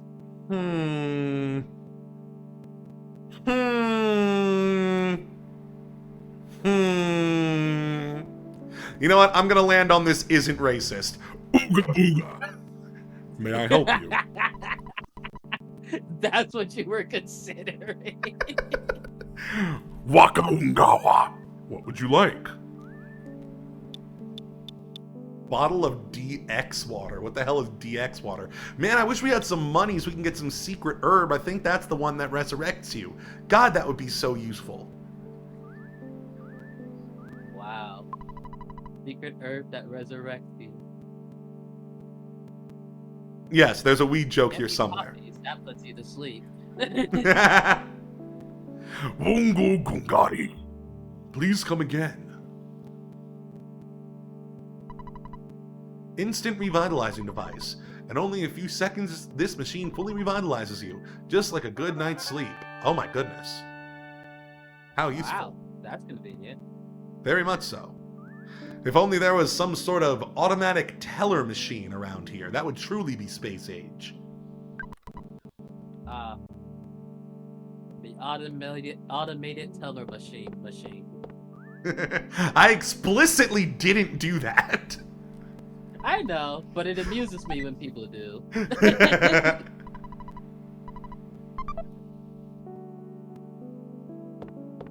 Okay.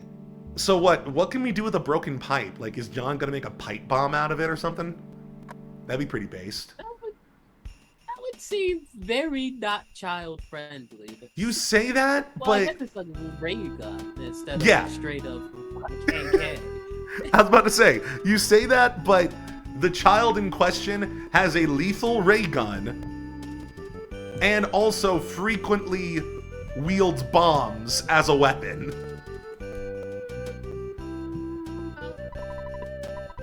When's the last time a kid lost a finger to a cherry? I want to say... It's been hours. Yeah. And if it hasn't happened in a little bit, I'm sure it's going to happen by 4th of July. Oh, ooh, man. To work at a hospital near the 4th of July. It Oh, must be goodness. so incredibly depressing. You kids don't look very Gotta bright. make sure to clean my tiny tweezers. Let me explain. These stones are making a pattern. It's called Stonehenge. UFOs often visit here. You must have seen it on TV or read about it in the tabloids. Yes, that's Stonehenge. Whoa, whoa, whoa, whoa, whoa. There's multiple big feet?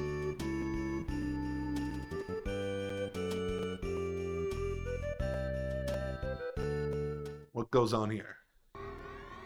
What the hell? I didn't even realize that was a hole I stepped into.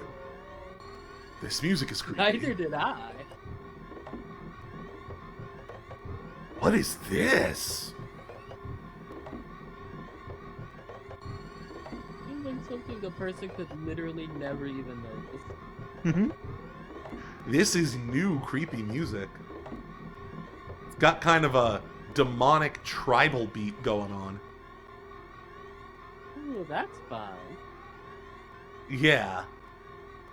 It's like if you give it a couple seconds, you'll hear some like banging, rhythmic banging come into the mix. Here it is. It's creepy.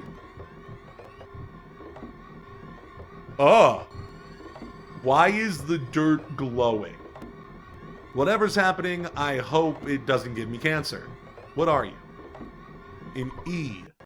For some reason, something that looks like a very large iron eraser is in the way.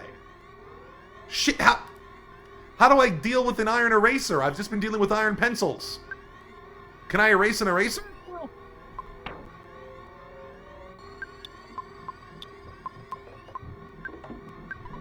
How wildly specific. No? Yeah. Very strange. What the hell am I even looking at down here? Is that a pyramid? A living pyramid up there? Well, they did say to keep you away from the pyramid. Yeah, someone did say that. Oh, goodness. Wow. We brain aneurysmed him.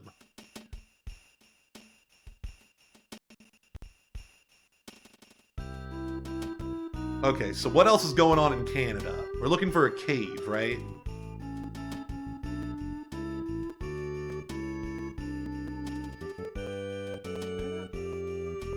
Surprised it wasn't in that wall to the north.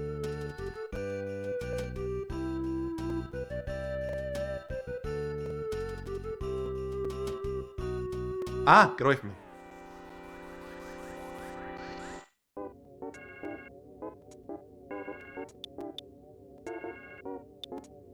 There are finally enough of them that they've actually fought with. Right. Only way they can fight me is when it's...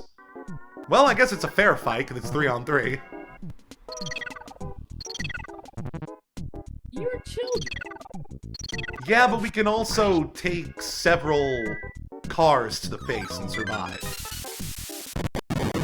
That's fair, you are clearly anime children.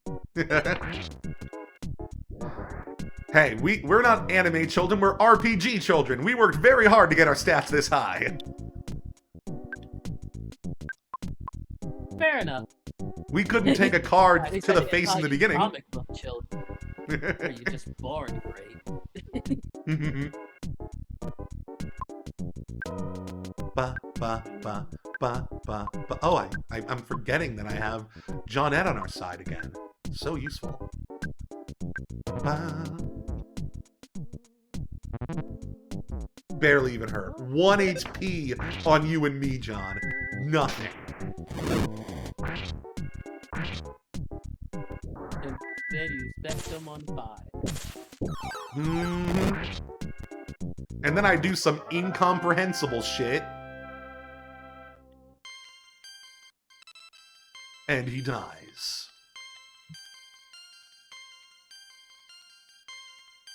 Wow, level up. Damn right. Oh, is this the cave? I'm guessing this is the cave. Ooh, spooky. Yeah, that seems like it's probably the case. You finally got here. oh, this is the cave that John went through much earlier in the game. And I was wondering, like, why can't I get through this thing? And it's because I needed to be here. You finally got here. This is the fourth, your sanctuary location. But it's mine now. Take it from me if you dare. The fuck is you? I think you're about to be filled with determination.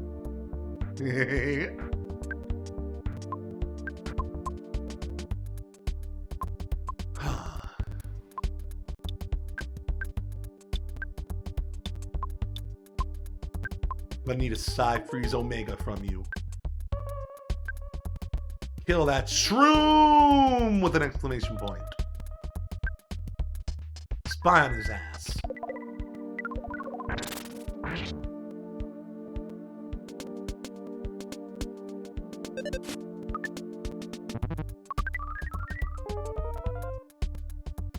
Oh wow. It has a vulnerability.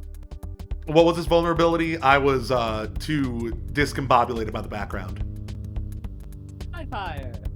Nice. Thank you, J-Man. No problem. Turns out it's a grass type. It's got to be poison.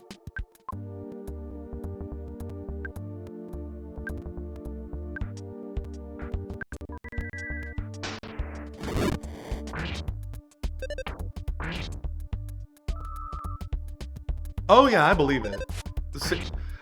Canada likely has a bunch of really cool, like, Native American, or I guess they call them First Nations, like, works of art and shit like that. But Stonehenge is I think Stonehenge is very specific to Britain.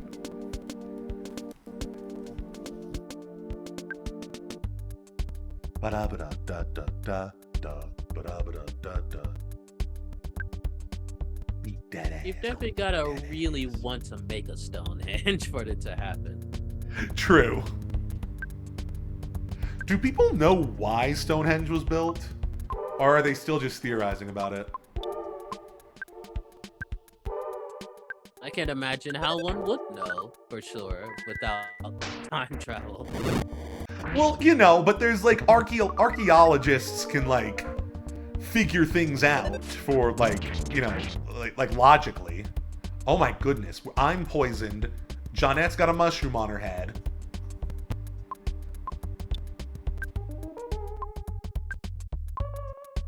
Still an easier fight than the clumsy robot. So far. Until it reveals phase 2. Right. Let's see how much John Omega really does on a single target. More fire.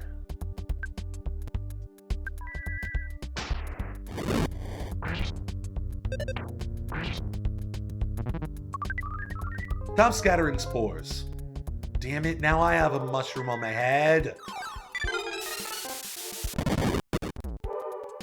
Ow, what the hell? Did it like... Oh my... Did it reflect my spell?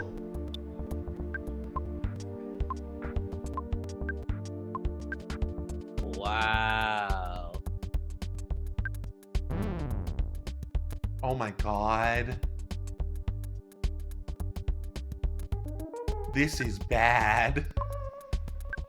John's Look at dead. those numbers roll. Yeah.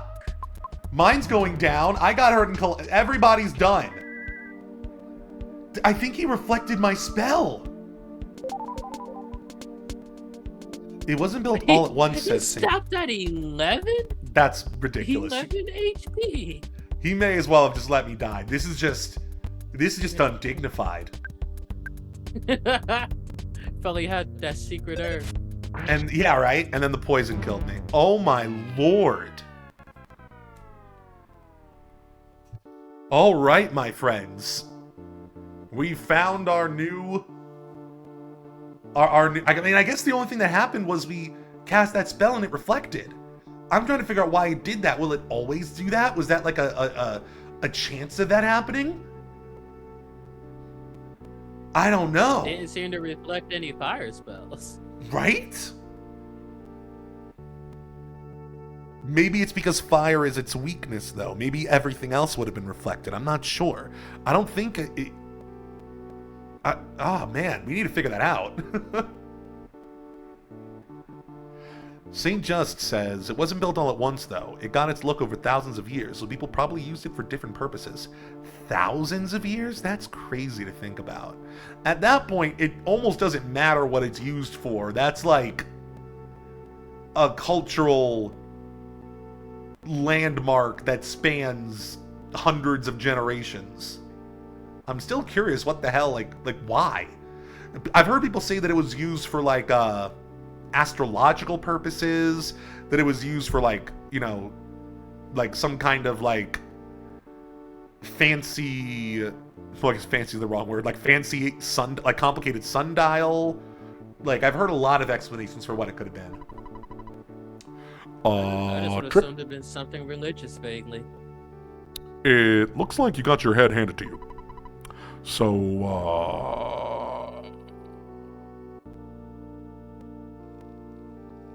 how about giving it another shot?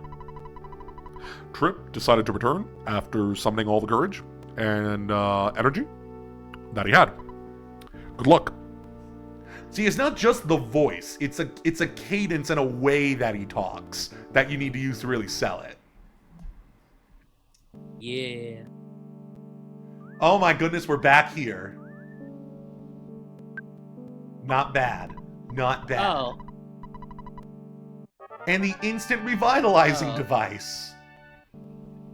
That is true. Are they going to punish you with the whole flying cutscene again? Nope. Because remember, this is after we flew. Oh, thank God. Okay, we're gonna try this one more time. Then we're gonna take a break and switch to Morrowind. How's that sound? That sounds good to me. All right. Onward. We will defeat our enemies. None can stop us. Get out of my way. I would love your experience, but I don't want to waste any resources.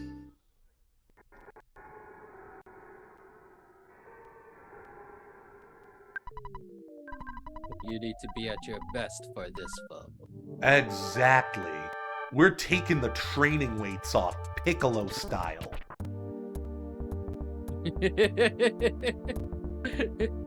Oh man, when they're still doing that, when clearly it could not have mattered less in a Frieza saga. What do you mean? They're so heavy though, John. They're so heavy. They make it, when he takes them off, it like smashes into the floor. They were fighting Frieza. You know what, true. For those training weights to make a difference, when he took it off, it should have like sunk to the core of the earth.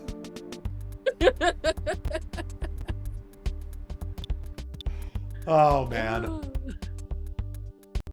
So should we, John? Okay, I'm gonna let you decide. Should we try a side John and see if it's always gonna reflect it, or should we not use a side John at all and stick to the fire plan and have everybody else bash?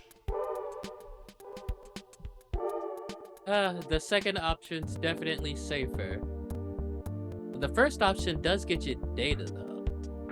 I guess, how much do you want to play Morrowind near immediately? I do like Morrowind, but I also want to get past this boss. Let's not do it. Let's not do it. Let's not do it. Okay. I'm gonna bash that ass. Jeanette, you're gonna set fire to that ass. John, you're gonna shoot that ass right between the eyes. That's right. That ass has an eye. 2 eyes, in fact. I need to shoot them between them. Oh, wow. Why have I just had the wildest brain blast to reading a book about butts that came to life and attacked people? You know, John, No, that sounds totally on brand for you. That seems, yeah. No, you're always talking about butts. Always talking to me about them. Can't stop. Won't stop. Rockefeller Records.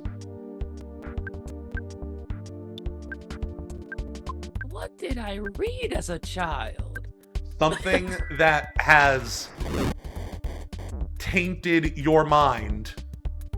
Wait, did the fire reflect? Or was that an attack you did? Oh my goodness, Johnette's almost dead. Healer. Yeah, I didn't know the fire spell you were using hit everybody like that. It does. It hits a whole row of people. So I'm wondering, did it reflect that, or was that its own spell that it used? The fire reflected. Thank you, St. Just. Okay, so so spells in general have a chance of reflecting. Okay, so it's not just Saigon. Fair enough. Maybe you should only stick to single targets.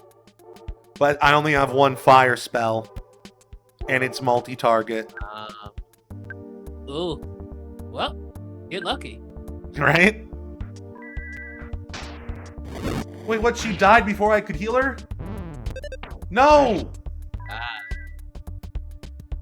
Guess poison procs before your turn. Oof. Son of a bitch.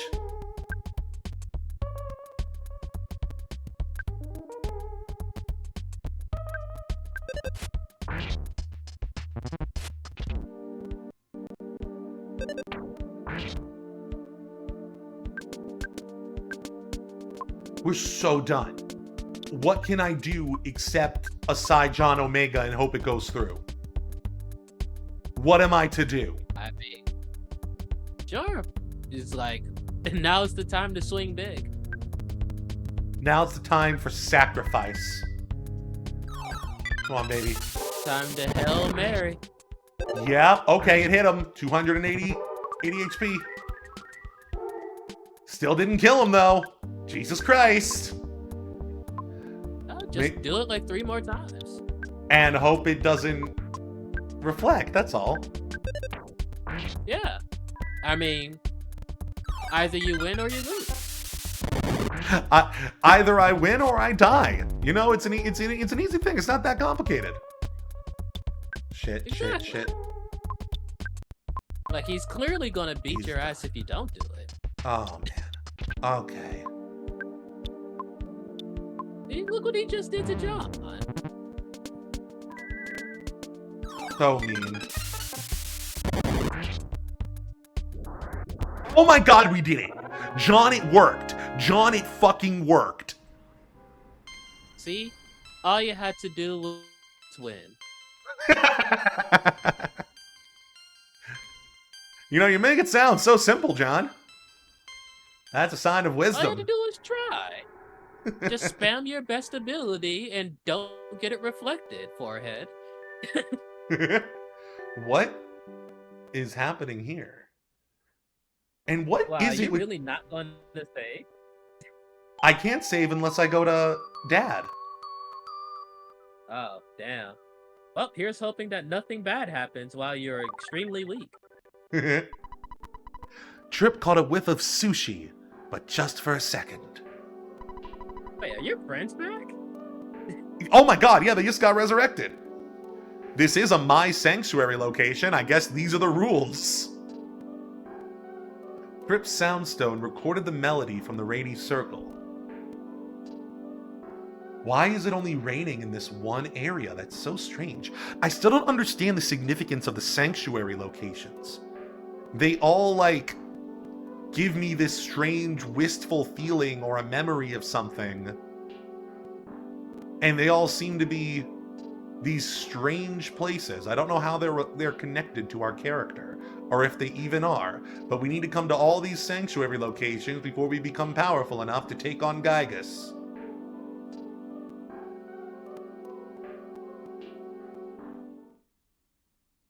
You're alright. Yeah, it's very much just blatant MacGuffin-y. This game started with an alien the size of a fly telling us we have a destiny and we need to go out and find all of the MacGuffins to stop an evil alien, and then our mother swatted him like a fly and he died. So now we're on our own.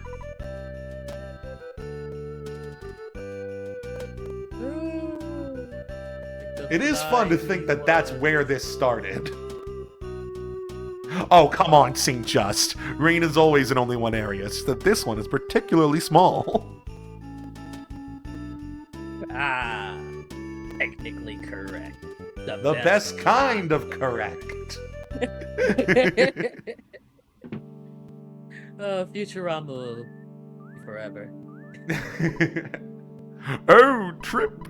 John wets his bed sometimes, but other than that, he's a good boy. Why are you telling... Why are you embarrassed? Why are you putting John on blast like that? That is a crazy thing for him to say. I can't tell if he's senile, like super doesn't understand social cues, or if he's just a dick. Take care of yourself and John. It looks like you found something out. I finished remodeling the Sky Runner. You can leave for Summers whenever you wish. It shouldn't break this time. Well, maybe. So if Winters is Canada, is Summers going to be Africa? The Middle East? Let's find out. I was thinking it'd be Mexico. Could be. But they did say it's across the Early water. in America. They did say it's across the water. Yeah. Fair enough. Ooh. Orange Filter Land, He might- I love that. I mean, I hate that. I hate that that's a trope in Hollywood to just put an orange filter on Mexico or the Middle East to make it look scarier. But that is a very funny reference. Do you prefer the green filter? No, it That's- was yellow. Do you prefer the yellow filter? That's for Deus Ex, Mankind Evolved, or whatever. Oh, I thought that did that in Breaking Bad. Was there? I mean, I've seen all of Breaking Bad. Maybe I just don't remember. It's been so long. Where are we now? Why is I our thought ship? there was a meme of the Mexico piss filter. Oh, they may have done that in Breaking Bad too. Damn right they did, St. Just. Where the hell are we now? This doesn't look like Africa. This looks like the most colonized place in the world. Wait, are we in Israel? So it could be Africa? I think mine worked too. We could be in Israel. We could be in South Africa. Same thing, really.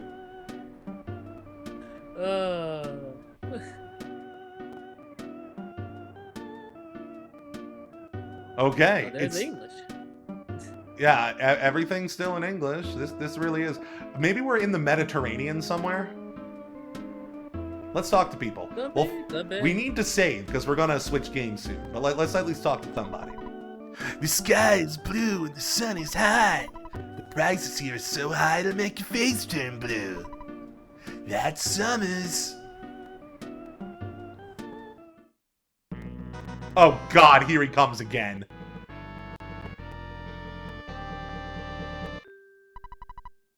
Pictures taken instantaneously. I'm a photographic genius if I do say so myself. Okay, get ready for an instant memory. Look at the camera. Ready? Say, Fuzzy Pickles. Wow, what a great photograph. Now I'm just going to crumple it up and stuff it into my Fuzzy Pickle hole. And there we go, you can have this copy. It will always bring back the fondest of memories. Now, I'm not allowed within 50 feet of a school zone, so I need to get out of here.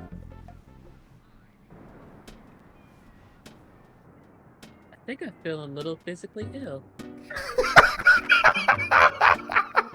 Yeah, I knew at some point the bit would extend into sounding, and I wouldn't be happy with it, you wouldn't be happy with it, but it's the only place for it to go.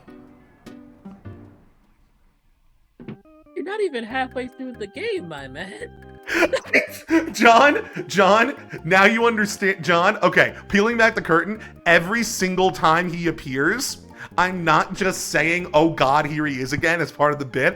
I'm also thinking, oh no, as I'm reading this, I need to simultaneously be trying to improv the next gross thing he's going to do with the photograph.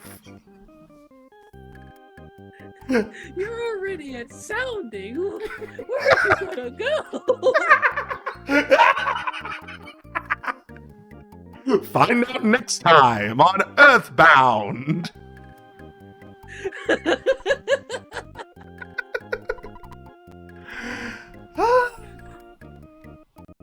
All right. Let's call our dad. Trip. It's your dad. I deposited $4,987 into your bank account.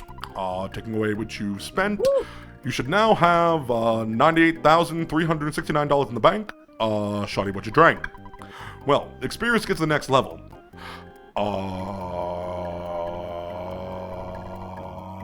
Anyway, what do you need from me? All done? Your dear old dad was also thinking about hitting the hay for the night. I have created a record of your adventure to this point. Good night. Sleep tight. We're a great team, aren't we? Well, you should turn off the power For beating that boss. instead of just pressing reset. I got what for beating that boss? You got paid. Damn right. See, just as it looks like California.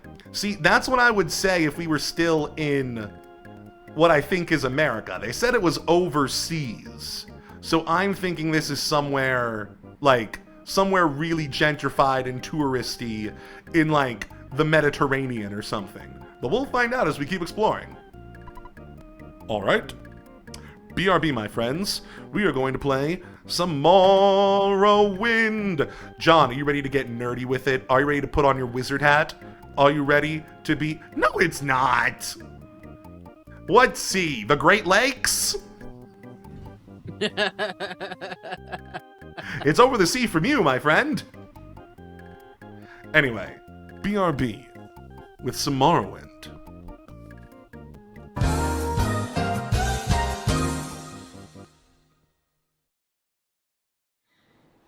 People of the United States, it has been 24 hours since the zombie uprising, and I'm speaking to you today with a message of hope. Army intelligence has recently learned that within 3 to 4 hours, the infected will stop being zombies. Now, that leads me to my second point of this address, which is actually somewhat of an apology.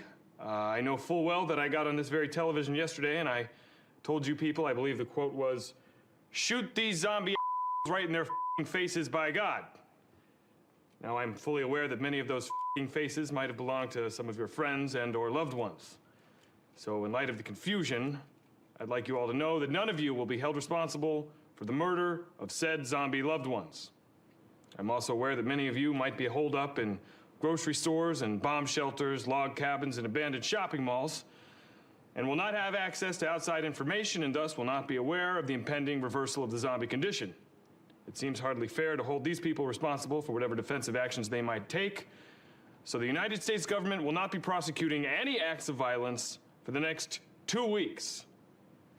That's 2 weeks you guys have, okay? Now, I don't want any of you hootenannies getting any ideas and heading down to the local skate park to take out those punk kids who are always calling you an old military like a man can't just enjoy the mere laughter of children. No, this is just for justifiable, mistaken zombie murder, okay? And I'm, again, sorry about the whole friends and loved ones thing. And, yeah.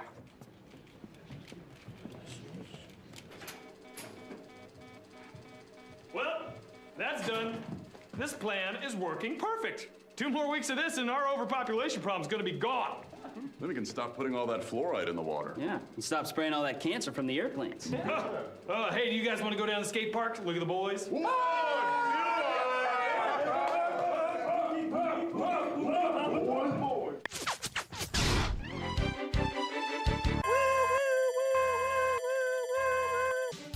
you can put him over there. I can see him and the thing too. What's happening? Clark.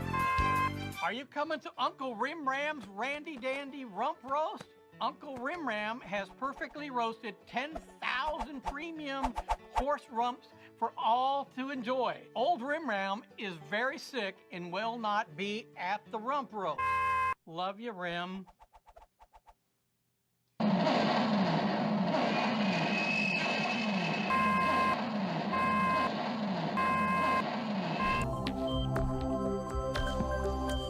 Heavy as hell, but that's a good thing. Some of these light phones can bounce out of your pocket. Come on. You kidding me? Get this wedged in there.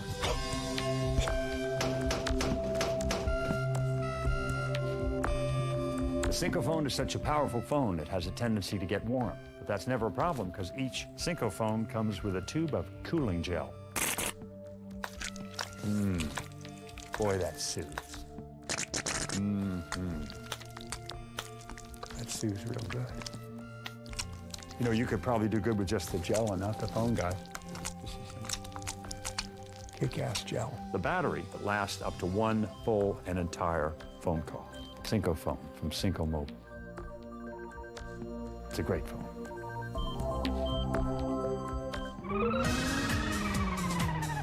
So tell me, when did you guys first start singing? Okay, they want to know, how red hot are your buns? Thanks for making us number one. And we'll be right back with more of the Penis Brothers after this. You're on. Go. We're on the air. Go. Speak. This just in. The still unnamed Jefferton Bridge is suffering one of the biggest bridging disasters in recent memory. Construction firm Parcel, Powell, and Moylan miscalculated on a tremendous number of structural elements. Spokesperson from the firm blames entrepreneur Tom Peters' brand new engineering device called the Calcucorn for the mistakes. We're also getting word that our very own Channel 5 News technical team has been affected by the Calcucorn, which may explain why we've been having some technical problems during tonight's broadcast. But Jan, you look terrific. Will you stop? We're on television. I owe you a romantic weekend. Let's go live to Gulliver's, where Tom Peters is testifying before City Council as we speak. Welcome to Ammunition. You've made the smartest decision of your life. You've come to a gun shop.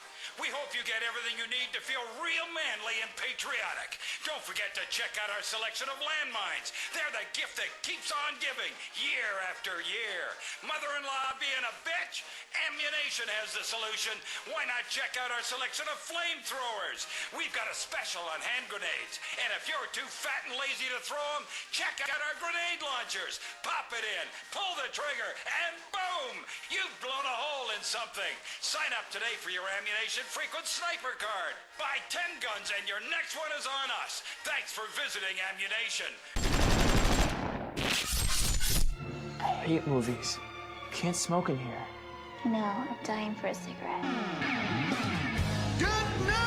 Cigarette juice! You don't even need to smoke to enjoy cigarette juice. Hi, I'm the character Spaghetti, and when I'm not spooking, I like to smoke. When I can't smoke, I choose cigarette juice because it tastes great and it's filled with the nicotine and the tar that I need. Goose spaghetti. Oops. Cigarette juice. Cigarette juice from Cinco Drinks. It's natural. Mary News Team brings you official coverage of the Hot Air Balloon Challenge. Still married. It's day 25, and Team Mayor has just made its 300th lap around Jefferton. A new poll. It says Wayne right up. Well, forgive and forget. It's all right. A new poll.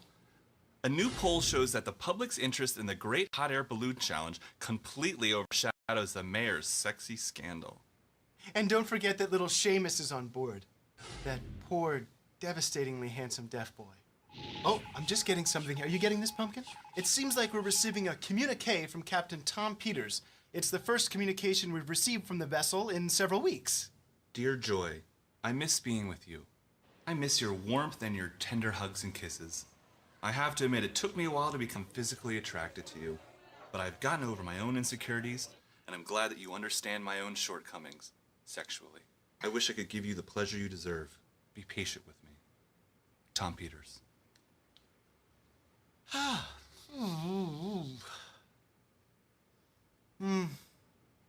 Well, it seems like Team Bayer is well on its way to beating the 5,000 lap record around Jefferton set by Ben Sandelman years ago. Don't you ever cut me to work it out before? If it matters, if it's to the end of time, do I love it? At Ammunition, we don't need a background check, a wad of American currency, conflict diamonds, or your daughter is enough. Coming soon, armor-piercing bullets. Ask our salesman about every sportsman's favorite, the anti-tank missile. You don't need to clean the deer when he's already been minced. Hi, me Momo Tim Heidecker, and welcome to Discount Prices. I've got $1.99. I've got $7.99. I've got $16.99. Cheap prices. $14. $11. $2.49. $3. My prices are so small you can barely see them. This is some small prices. We have prices discount. Tim's discounted prices shot to the ground. Buy premium prices. Hi, I'm Eric, and welcome to Eric's Premium Prices. I've got all the premium prices. I've got $19.99 for sale for $20. You come to me when you want fine European prices. They're premium. Come on in, buy $35.50 for $40. Oh, lay an egg. Go to Tim's discount prices. Our $6.99s are down to $2.99. Tim buys his prices from China. Mine are real, American made. Who wants to pay a premium for prices? Come on down to Tim's discount prices and pay small prices. Look at this discounted price. There's no meat on it. You throw it back. Stay in the water. I'm not going to serve you to my family. The man's a dirty fella. He's got a stink down here. Discount prices are for the birds. Tim's got crab prices. Kick it. Don't let Eric get near you. He'll rape you. Tim makes up random prices and sells them at a discount. That's bullshit. Eric's a compulsive masturbator. He masturbates all over the store. My competitor is a liar. Cut his head off. Premium, I'd say cremulum. There's premium prices. My prices. Premium prices. Premium prices. No. Come to Tim. My price. Price.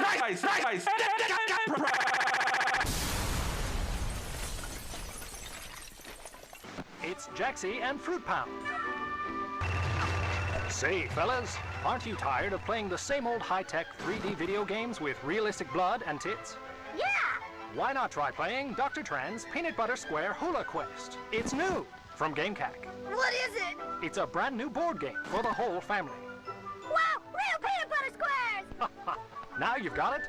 Just roll the dice, spin 100, and win a hand job from Jerry Mathers. I win! Dr. Tran's Peanut Butter Square Hula Quest comes with everything you see here. Ages 5 and up. And it says Dr. Tran on it, so you know it's good.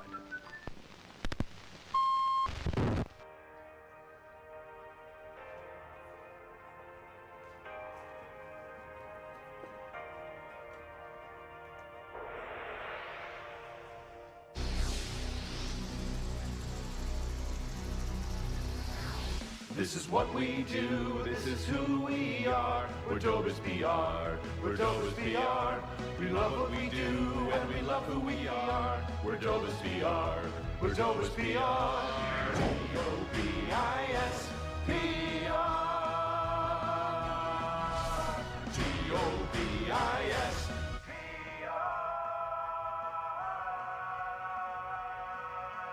Dobas be Dobas be Dobas be do do do Dobas be Dobas be Dobas be Dobas be do do do do Dobas be Dobas be Dobas be Dobas be do do do Dobas be Dobas be Dobas be Dobas be do do do do do do do do do do do do do do do we're D-O-B-I-S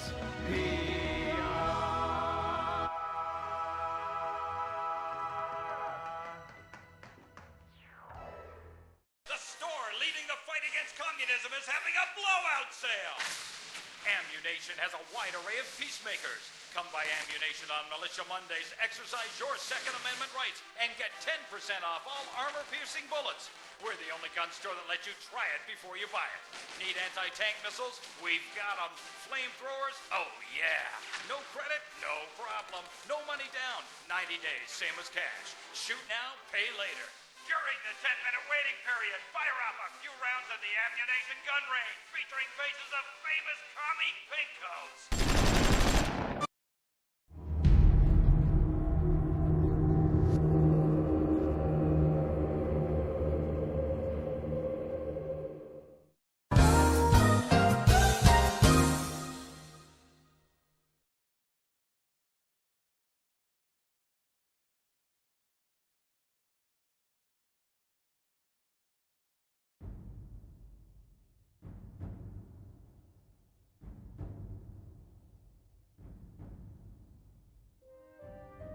This episode of the Psychotrip Stream is brought to you by Ammunition.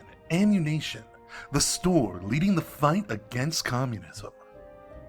We're back, my friends. I think I should definitely move the the bit tracker thing again. I should probably do that. Again, if this thing was actually centered in the box, I wouldn't mind moving it around because I could keep it centered easily, but no. Is this in the center? I don't know. And I'll never be able to know. Except for that splinter in my mind telling me, no, it's off, it's wrong, and you know it is.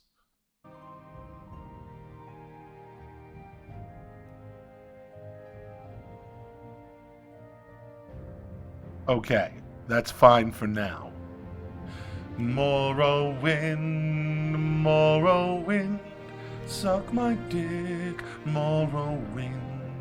You're a game, a very good game, and it's like you're sucking my dick. When I play this game, it's like receiving fellatio.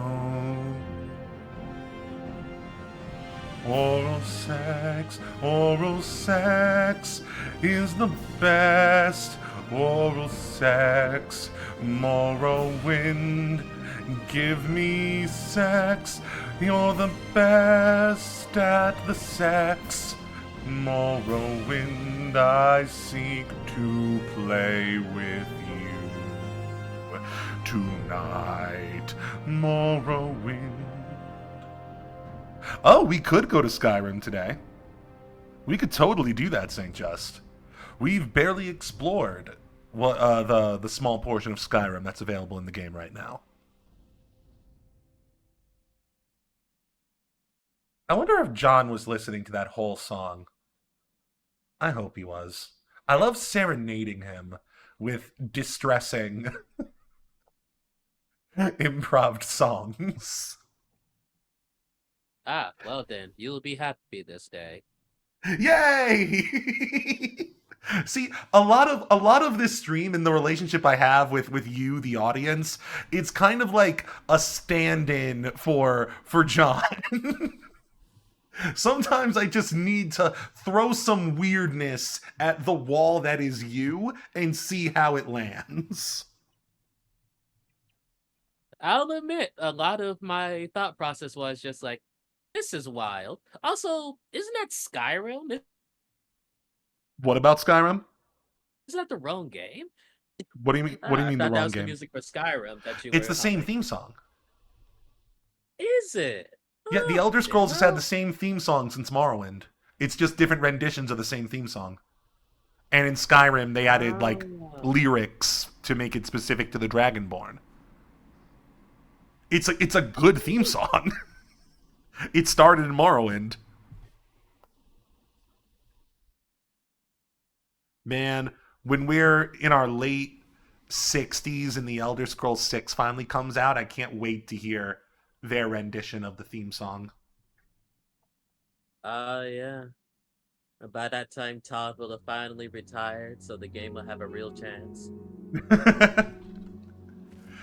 God, I wish he was the only problem with the game.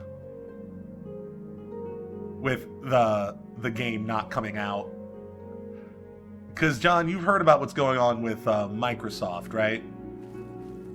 Or Xbox specifically. Why can't I move right now? Why are you behaving this way? Is it just you're getting used to it because the game started? I think so. I think we're good. I've been toying around with things. I'm trying to get the maximum amount of draw distance that I can while still maintaining a decent frame rate without massive stops and starts. So we're playing around and seeing exactly how far we can push it. But you were saying, John, I totally interrupted you. I just had to say something because the game was looking like it was borked for a moment. Good old fish-eye Morrowind.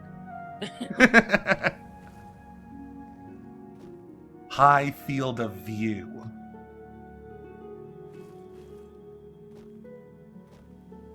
I know, but I was just remarking that I had heard about some closures. Though not the details, really. Yeah, it's absolutely insane. So, it happened very slowly, then all at once. Because I remember you were saying, John, before we started the stream, that you did hear about, like, you know, you did hear that Microsoft was going through some trouble with Xbox. Because everybody has. And at first you were like, yeah, of course I've heard about it. But this past week, John, everything is popped off. Everything is gone fucking gonzo style. It's gone into Jover time, okay? They're talking about, like, basically every studio they've poorly managed over the past few years, shuttering them except for Activision Blizzard and Bethesda. So, we're talking about the end of Arcane Studios, which means no Dishonored anymore. We're talking about the end of Double Fine, which means no more Psychonauts anymore. We're talking about, and I shit you not, them announcing a game at the Xbox Showcase, my friend, only to a week later announce that the studio behind that game they announced is gonna be going under. Actually, to be clear, I don't think any of this is officially announced yet. This is what industry insiders have been saying, and it's basically confirmed at this point. But yeah, Xbox, I don't think they've officially said any of this yet. But this is what's going on behind the scenes right now. There's companies that are trying to, like, buy themselves out right now to see if they can survive or get bought by other companies. It's a total, like, scorched earth situation right now at Xbox. That is not good. It's not good. Alright. Man, they stopped being a console company. Now they're not even a publisher anymore. It feels like literally everything they do, everything they try, they do it in the worst way possible. Like, it seems like they just keep lurching in different directions, trying all these different things to, like, bring Xbox back, and it all just somehow makes things worse and makes people's faith in the brand fall even further. How do you own this? How do you own these amazing IPs, big and small IPs? How do you own all of these amazing, beloved IPs, some of which make a shit ton of money, and somehow manage to barely come out with any games with them, with your big IPs? Like, when's the last time we had an Elder Scrolls game, huh? When's the last time there was a Call of Duty game that didn't suck and that felt different? I'm sure Insidious would have opinions on that. But, They just released Skyrim. Shut up. But yeah, so it's a company that seems to only be able to make, like, mediocre yearly release games of big franchises that people are getting sick of. And all of the amazing IPs they have that they've done almost nothing with. It's just a complete and total clusterfuck right now. I can't think of a worse way to have handled some of the best IPs in the gaming industry. You have fucking Halo. When was the last time there was a good Halo game?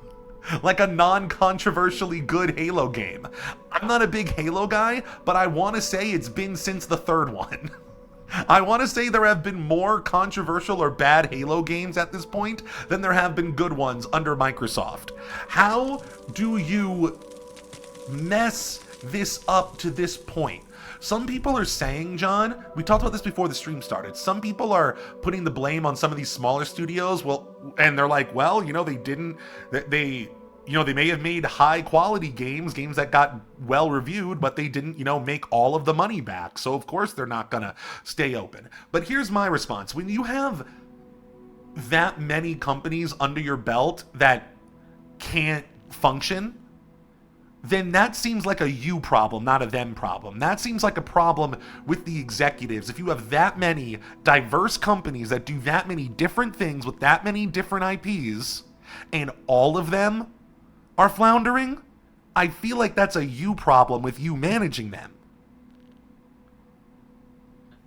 Oh yeah, last I heard from the Microsoft, from the Xbox management, I distinctly remember hearing a story about them stating that they had too much on their plate to actually keep track of. Yeah. It's like, you're fucking Microsoft. How have you failed your workers this much and the consumer this much on the executive end that you're this, for lack of a better term, messy?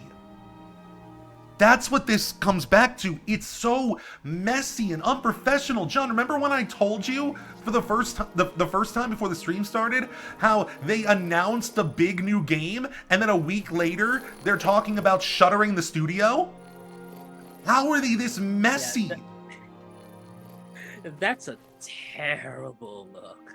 Yeah, how are they, like, that's not how a company's supposed to function at all. Like, that stuff like that is planned in advance. How are things moving this fast and this sloppily in this many different directions?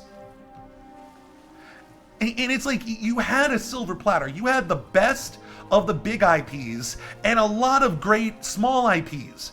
If you actually managed this shit properly, you would be pumping out a new mainline Elder Scrolls game, you know, not every decade, but every like 5 years. And there'd be like, you know, I'm not even going to get into fixing Bethesda's bullshit, but that would be better managed, for example. Like, you would be pumping out your big budget stuff that people want, that people are begging for, not these spin-off games, not these live service things that sure people play, but they really want a Fallout 5, not Fallout 76, for God's sake.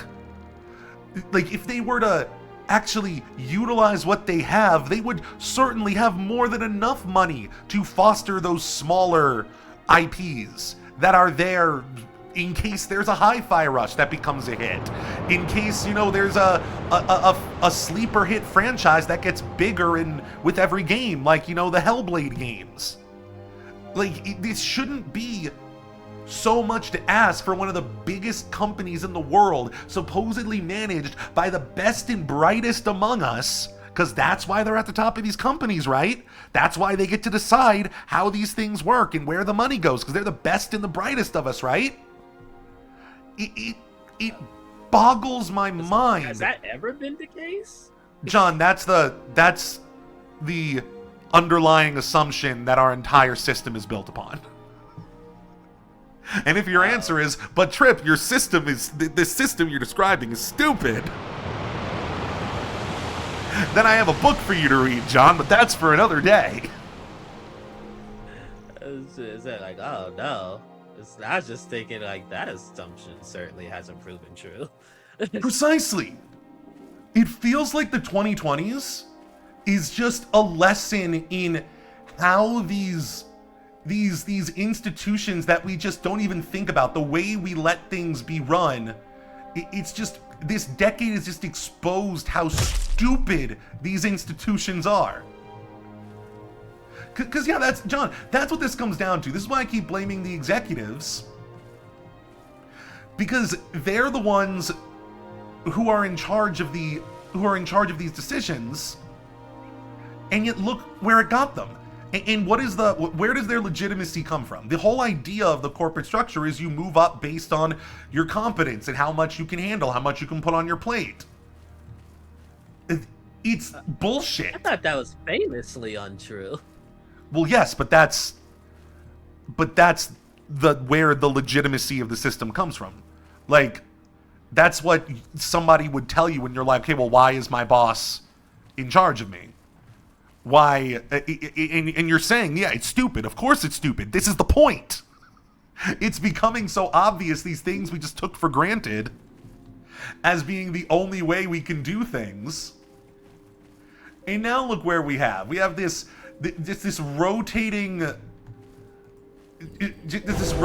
cast of talking head executives. I don't even blame Phil Spencer, Sarah Bond, or Asha Sharma. It's the whole system and the whole group of executives that are controlling these decisions at the end of the day, and yet they're never the ones who get punished for it.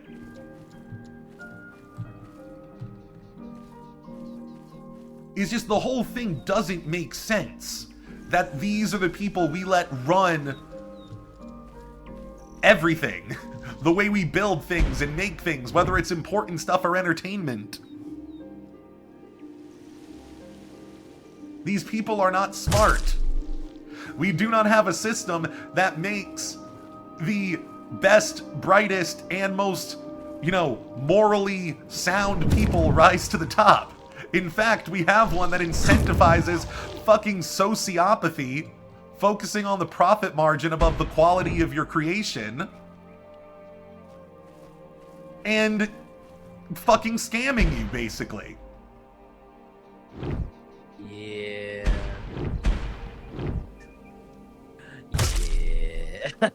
Yeah. Like, does it make sense for a company to be basically a dictatorship? If we've decided that we're not going to let our politics be run that way, why do we let our economy run that way? But don't you know? It's like we voted for somebody who said that they would run the country like their company. They're famously successful companies. They're famously not filing for bankruptcy companies. Oh my goodness, Strawberry Bun is here! Oh wow, that's a blast from the past. Howdy. That is John. Yeah, Strawberry Bun's been coming back recently. Nice. Of course it's John. Well. Don't mind me, Strawberry Bun. I'm just slightly high and ranting about the system, man. The system and how it's broken. The But yeah, howdy, Strawberry Bun. How are you, Strawberry Bun? I'm happy to see you, and John is happy to see you as well. Indeed, indeed. I hope you're all well. I hope all goes well in your part of the world.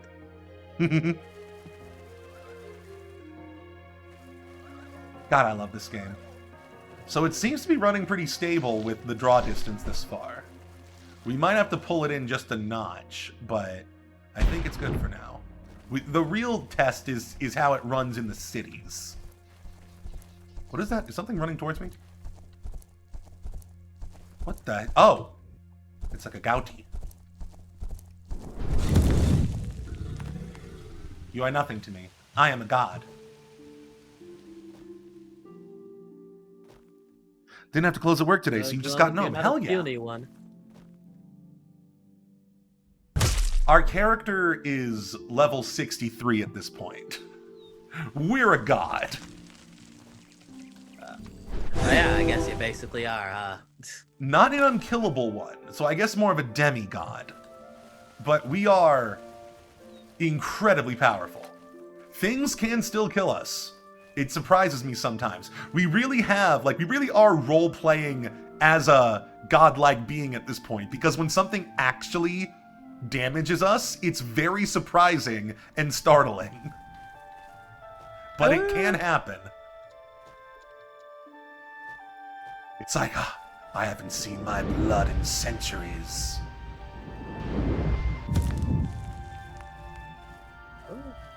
The only thing that can fuck us up is, like, a big spell blast.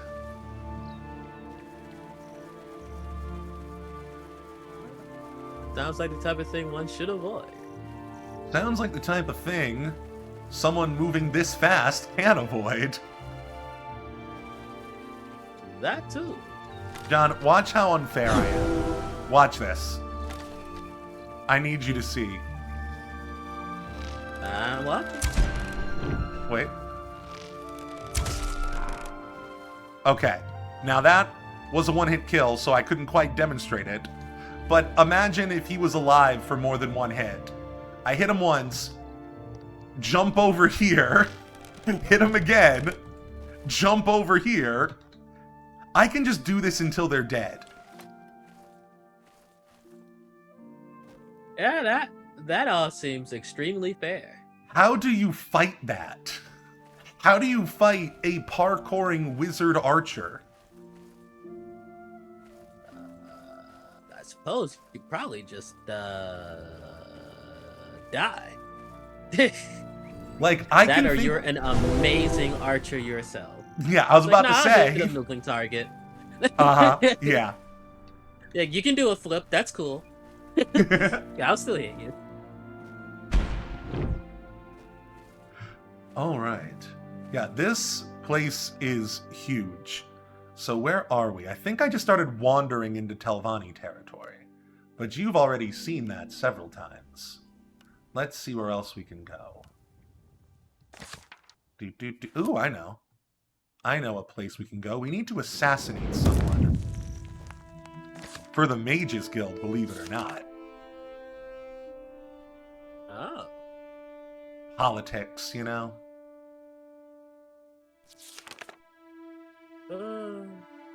Let's see. Arrange an accident for Adric Jaren Cherenisa.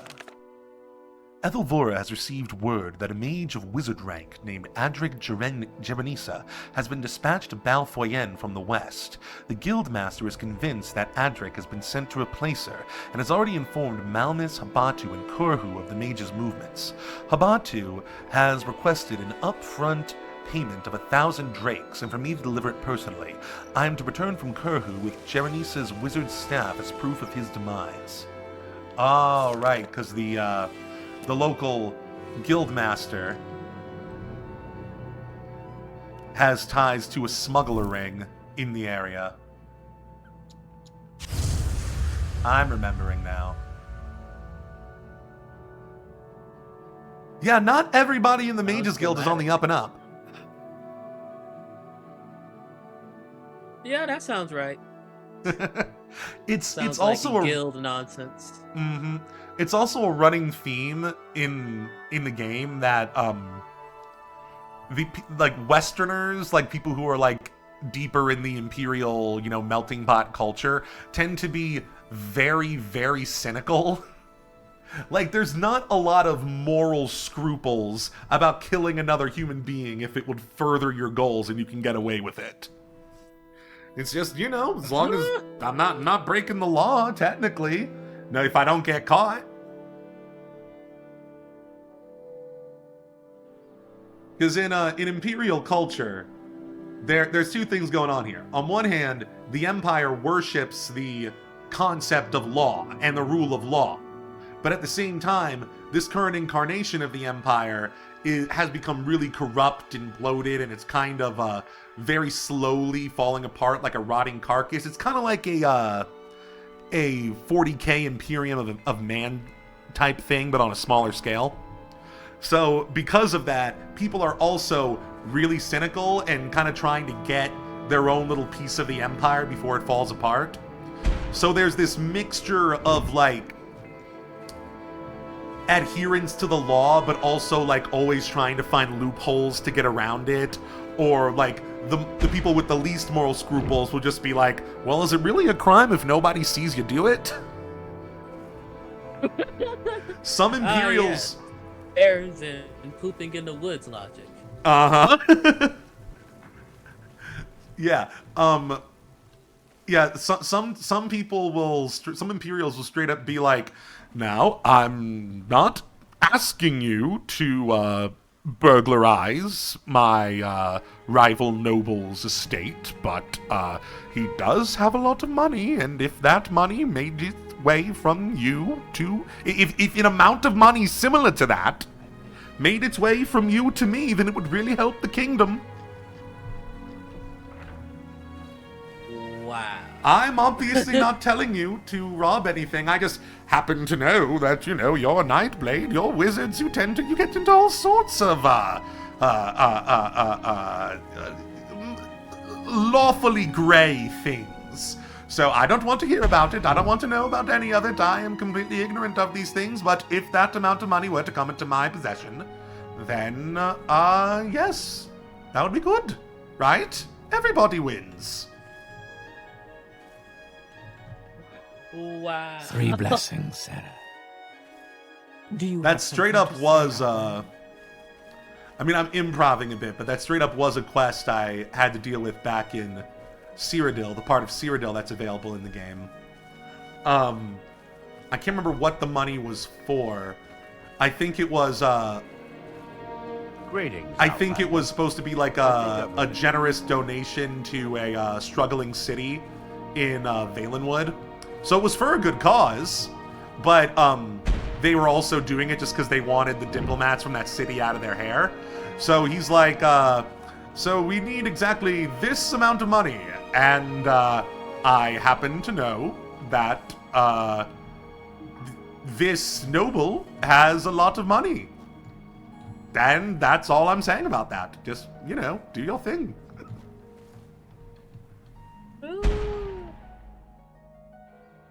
Just happens to know. Okay, so let's find which place is the most moral in Third Era Tamriel. Jeez.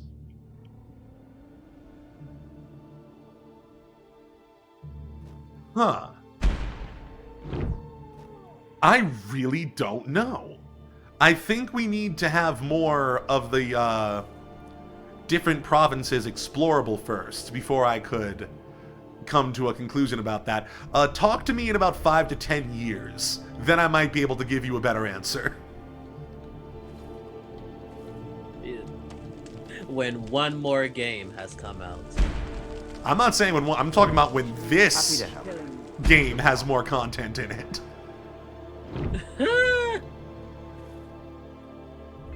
Remember, John, this is part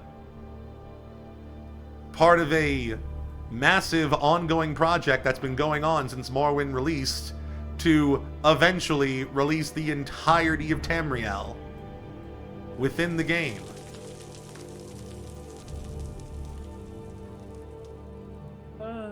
One day we'll be able to go to the Imperial City in Morrowind. I know, right? One day we'll be able to go to the Imperial City in Morrowind. That'll be weird. God, it's so cool. This is wild. It's gonna be so wild. This is the part of Skyrim that's available that we might visit today. Skyrim and a little bit of Hammerfell. Keep forgetting if it's Hammerfell or Hammerfall. And this is the amount of Morrowind available so far. Man, I can't wait until the capital of Morrowind is available. This place looks huge.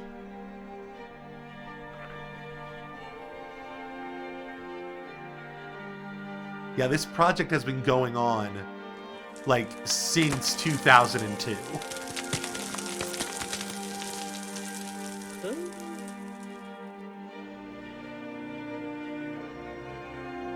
I love that when I'm typing a text out, I like block out any audio. What do you mean, Strawberry Bun? You don't know if you'll said anything to me? We've been talking to you this whole time, Strawberry Bun. Get in here. Get in the fantasy zone. Join us.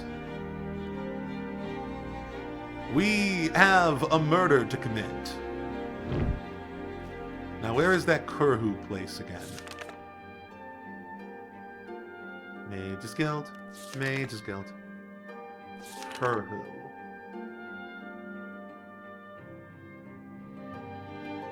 Damn it, that doesn't tell me where it is, damn you.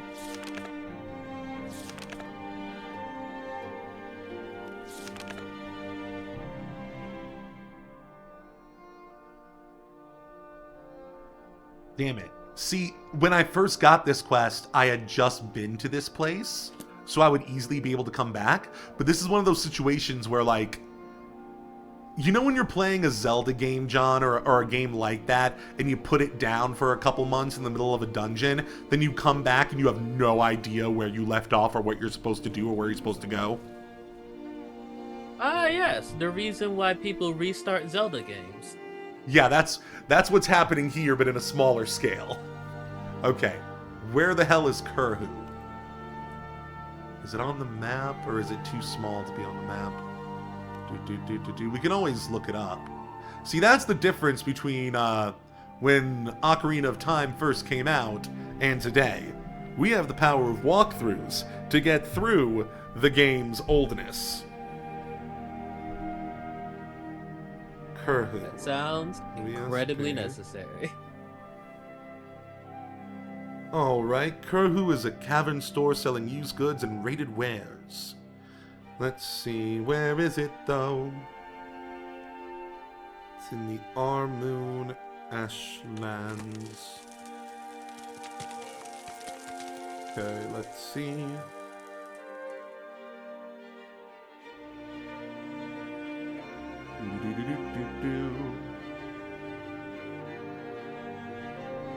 Using the Silt Strider, travel to Manon, then Arvood. Oh, I know how to get to Arvood. Awesome.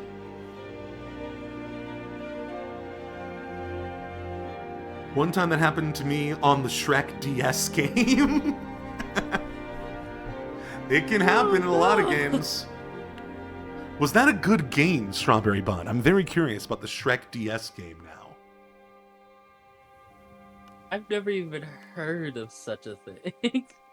Nor have I, but I'm very intrigued. Bounce. God, can you imagine playing an Elder Scrolls game without a jump spell? Or levitation?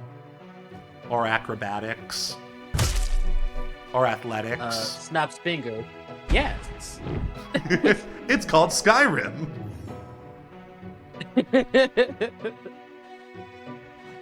You don't think you got far? Aw. Didn't get far enough to have a full review. Die, Mr. Ailett. Die, Mr. Ailett. I'm just guessing at how these things are pronounced. Travel in this game doesn't get the respect it deserves. I agree, Sheb6116. Very much so. That's what I'm drawing attention to.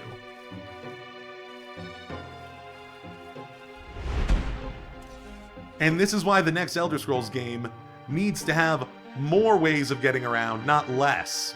What they did with Skyrim. I will never forgive Skyrim for removing the ability to jump higher and run faster. What the hell are you doing?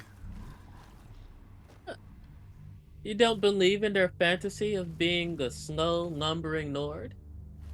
John, you're almost quoting the YouTube video I made when I was complaining about this years ago. Speaking of which, I sound like the newest one y'all put out. It was pretty good. Thank you very much.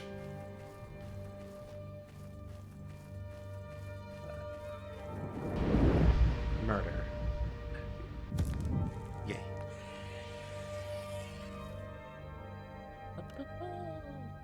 Okay, we need to get to the Ashlands. Far south from here. We gotta charge up our stamina, because the lower our stamina, the shorter our jump is. And we don't want to cuck out our super jump. What a sentence. It's a sentence that makes sense. Just like how earlier we found a way to make anal vor into an unironic term we had to use in the course of a conversation. Thank you, South Park? See, Sheb, we were kind of talking about that earlier, and about the general state that Bethesda and Xbox as a whole is in right now. When a friend challenges you to do a build in Minecraft and you do it so well you make them tear up. Nice. Also, I feel like Minecraft is another thing that has to be safe. That we'll add that to the list of things that Microsoft will still retain after they get rid of everything else. Unfortunately, no more I think Dishonored. the world would just laugh. It's just like, you gave up Minecraft? Yeah, that would be insane. That would be insane. But I wouldn't put it past them. Everything they do ends up being the worst decision possible. And like when it seems like it's debatable whether they're making the right decision, they do it in the worst way possible. It's like what we were talking about before, how when they first announced that they were going to focus on their big IPs and not on their smaller ones, people were divided. Some people were saying, like, oh, this is the mentality that made you give up Tango Gameworks after they made Hi-Fi Rush. Other people were like, yeah, but we haven't gotten an Elder Scrolls game or a Fallout game in way too long, a mainline one. So maybe they should focus on that. But no one expected Xbox. I would say Sheb might be one of those people. I was kind of leaning in that direction too, even though I want the smaller IPs to survive too. But I sure wasn't expecting them to start threatening to close these companies entirely. It's completely... They have the best of the... We said this earlier, but they have the best of the big IPs and some amazing small IPs. And they've managed to mismanage both of them.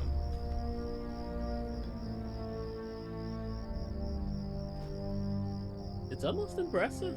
They paid a Billy for Minecraft, and Sony also paid multiple Billies for Bungie. So... that doesn't always mean much at the end of the day. Where the hell are we? Oh, Skellington's rising.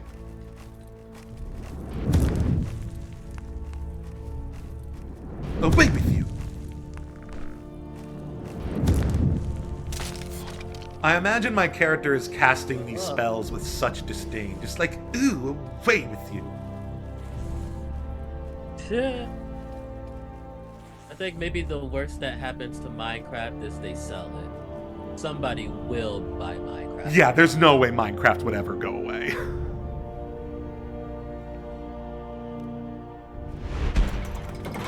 Yeah, when's the last time there was a good Halo game? I'm serious, I'm not a big Halo guy, so I don't know for sure, but from the outside looking in, it feels like it's been since Halo 3. It feels like once Bungie left, and Bungie has a million of their own problems, I mean, we're seeing that under Sony now, but it seems like the moment Bungie left, there hasn't been a good Halo game since. Like an uncontroversially good Halo game since.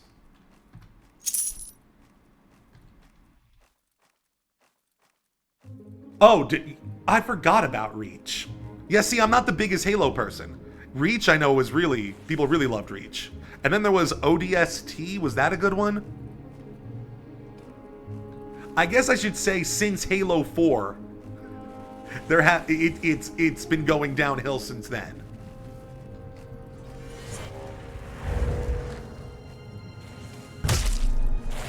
The moment 343 got involved. By the way, I love how that number comes out to a 10 and they've never released a 10 out of 10 game in their life. Oh. It's so sad. That's unfortunate. Then they changed their image got so bad, they changed their name to Halo Studios. Just to shove it down our face more. No, we are Halo now. You love us. We are Halo. You love Halo. You love us. It was a busy time in your life when that dropped, and you hadn't revisited ODST. Ah, I see. So I guess the jury's still out. Where the hell are we? This is a strange place.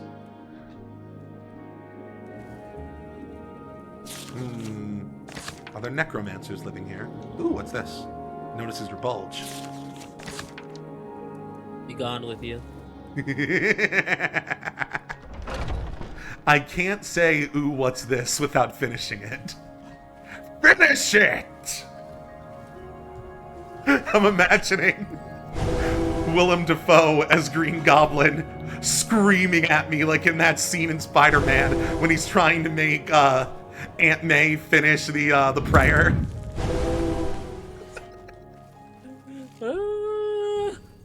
Finish it! Notices your bulge! Stop! I'm just minding my own business, playing Morrowind. I notice a scroll underneath my desk in the game. All I say is, ooh, what's this? All of a sudden, fucking Willem Dafoe, not the Green Goblin, mind you, the actor Willem Dafoe, dressed as the Green Goblin, bursts into my apartment through the window on an honest-to-God glider. I didn't know those things were real, but, you know, I guess times are moving fast, and he starts screaming at me to notice his bulge. It was chaotic and slightly arousing.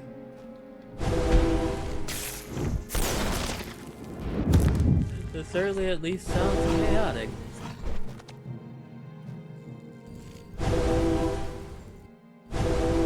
This is so ridiculous. Just the way this fight looks.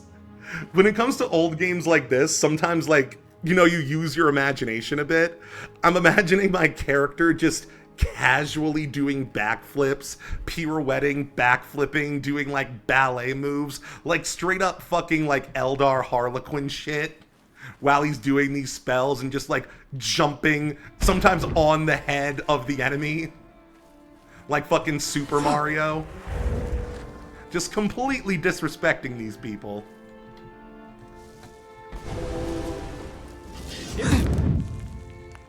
Now, if somebody does a super jump off your head, that is just disrespectful. It's not necessary.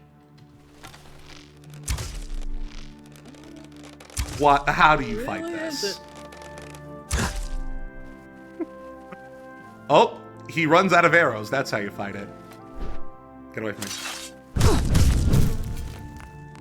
Got him. Nice. Dark Seducer. You know, I like the dark purple skin tone of the Dark Seducers in as they were portrayed in Oblivion, but I also do like the sexy 90s fantasy lady with wings. This is also a good look.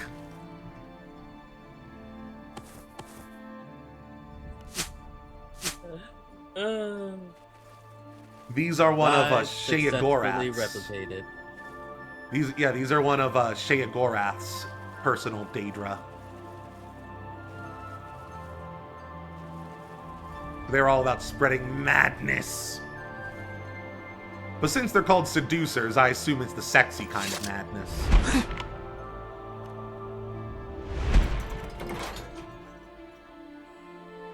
That's how they get you. Mm-hmm. Through making assumptions. You're a Castlevania fan, Sheb. I have not played much Castlevania, but I've considered getting into it before. Oh, we're back here. Okay. There's still more we can explore down in the depths. Oh, what's this, for example? Have we gone down here? Have I noticed this bulge? Yeah, I noticed that bulge. Let's see. Wasn't there a locked door? A locked and trapped door. We need water. Good, this is clean water.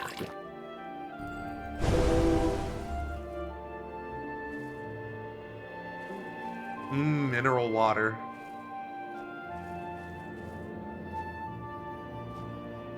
Bounce with me, bounce with me.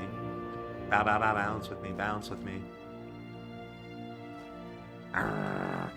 There was a door. I don't know where it is anymore. There was a door.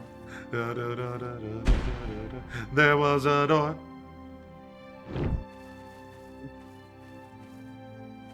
And I don't know where it is anymore. Oh, John, you're perfect. Yay, we found it.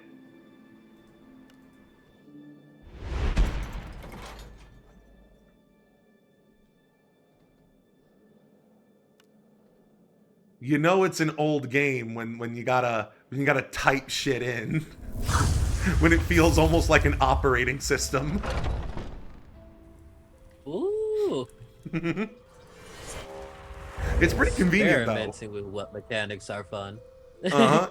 It's pretty convenient though. The amount of spells you accrue in this game if you're playing a magic build, it's much better than sifting through this.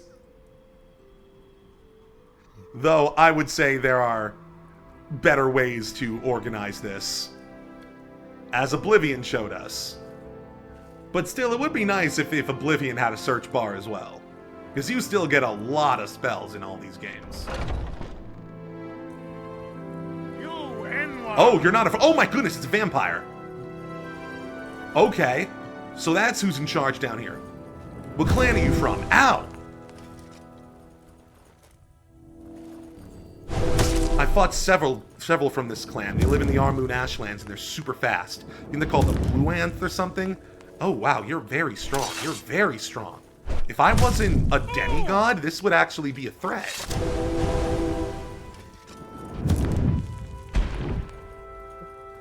Man, when I eventually become a vampire... teleporting in. When I eventually become a vampire, it's gonna make me, like, exponentially faster and stronger than I already am.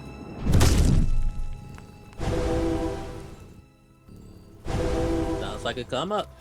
Yes, I've decided that our character is going to, become as powerful as we can. And before we, accept the eternal night and become a vampire for, you know, the next couple millennia until we figure out a higher state of being.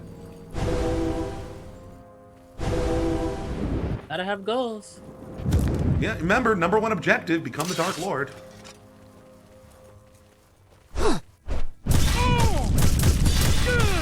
We're gonna get as much... That, you know, time gets you. Yeah. Again, I guess you are an elf, so probably not that big of it. Yeah, we already, an elf wizard, especially a high elf wizard, probably already would live several thousand years. We're just greedy.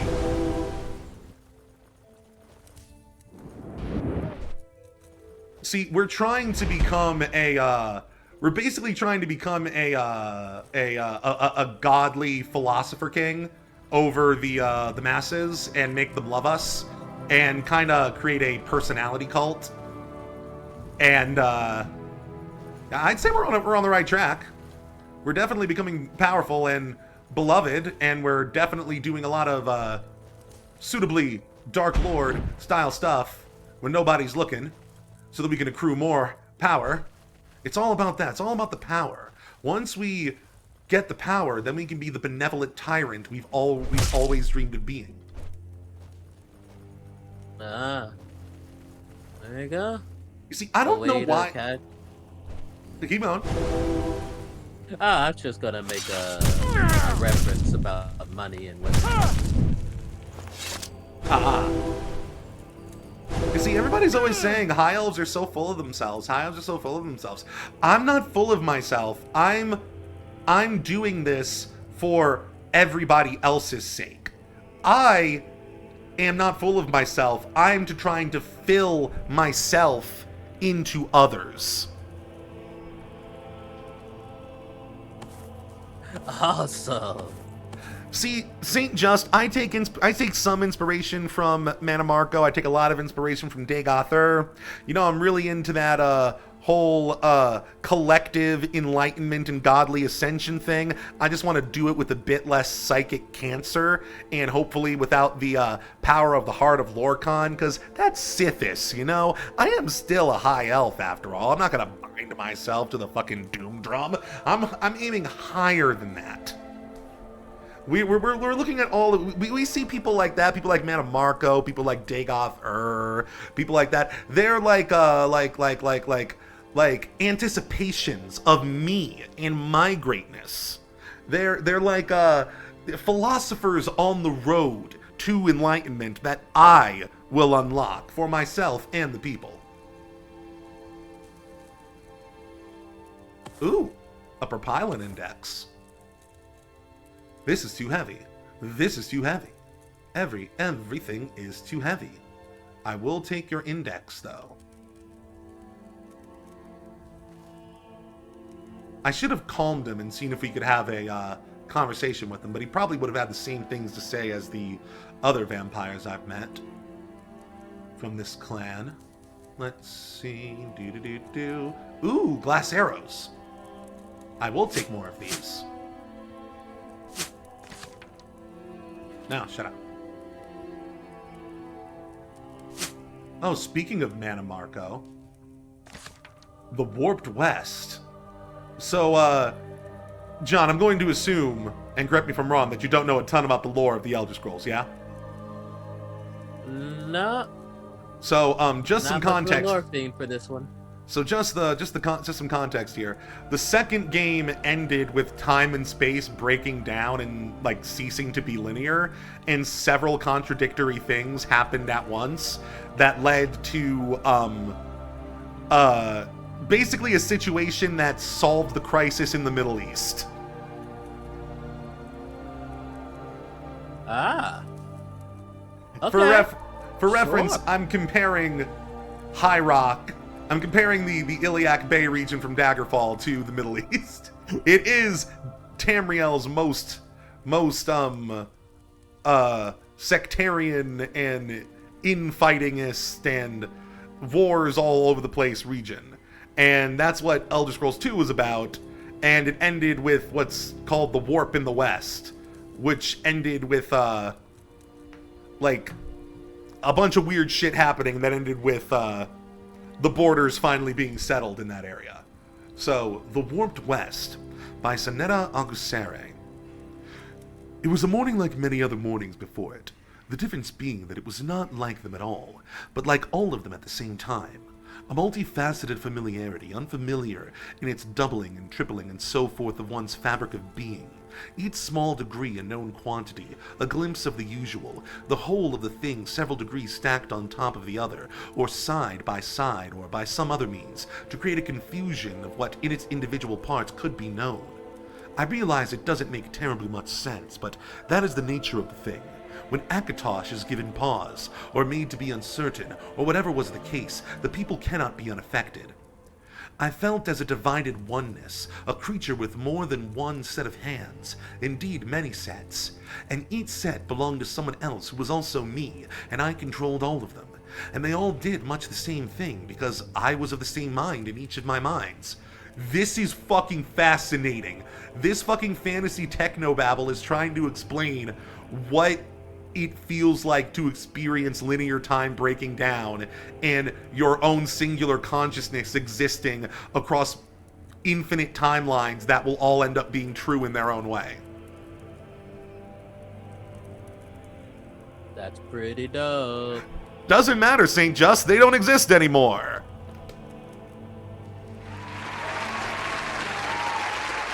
Alternate take, they're Mannimarco. Where were we? The trouble of the matter was that all of my hands, all of my many minds, each belonging to someone else who was also me, were not distinct from mine. One could see a strange blurriness, a doubling effect, as if one had had too much to drink. But one could also feel the limbs that were thus multiplied, and the limbs existed. Often they seemed to exist in the same space as one's true limbs, whichever those were. Akatosh misstepped, and in each misstepping, so you were anew and the same, though not the same. It is easy to imagine this warping effect spreading outward from some epicenter, like an earthquake whose force shakes even those distant from its origins. A thing that was one splintered Akatosh and became six. So I was one and became six, each set of my hands, each mind I had reacting to each deed the six great golems undertook, each titanic manifestation a finger of the same brass god, dabbling in the distinct timelines it had created, each division acting in concert, a half-dozen threads of time that were one. And then it was over. The wrinkles folding into each other, the effect had rippled me like a stone cast into a fountain, and when the Numidia had completed their tasks, the waters were allowed to still slowly, the waves finding ways to fit into each other, to lay down one reality from the many facets. When it had happened, I was a bowstring pulled taut and loosed, myself seeming to fill more than one space at the same instant. When it ended, the bowstring found its place again and was still, and I was in one space again. and outside the west, Akatosh kept his steady pace, his sure hand. And when in the west Akatosh found his stride again, much was changed. I think and think of it, and am left with a gnawing sense of wrongness in my center. Not for the obvious changes wrought by the Numidia, but for some smaller, subtler, unintentional, unseen shift. For when time flowed clear and true away from us, and grew muddled and odd where we were, it caused a disjointment betwixt the two. Here the steady straight-line march was stopped, and all within the stoppage became unhinged from that which was untouched. I can dream of no precise reason why this unhinging ought to cause my feeling of wrongness, of dread. And yet, with all the various enchantments, with all of the prophecies, with all of the connection between provinces, surely something has gone awry.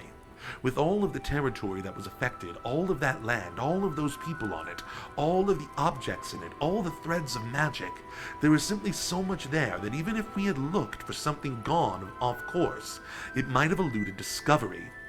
And this is what frightens me, that the imbalance of the warp allowed something to be that should not be. And if said something exists, we don't know the first thing about it.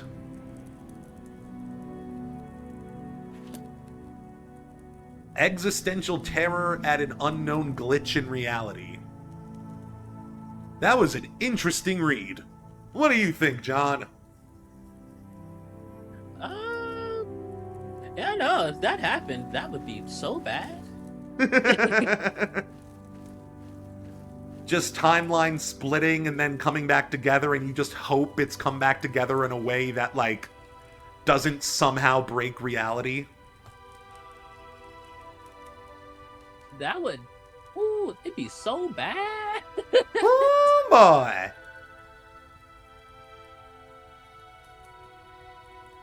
This vampire's got a lot of books.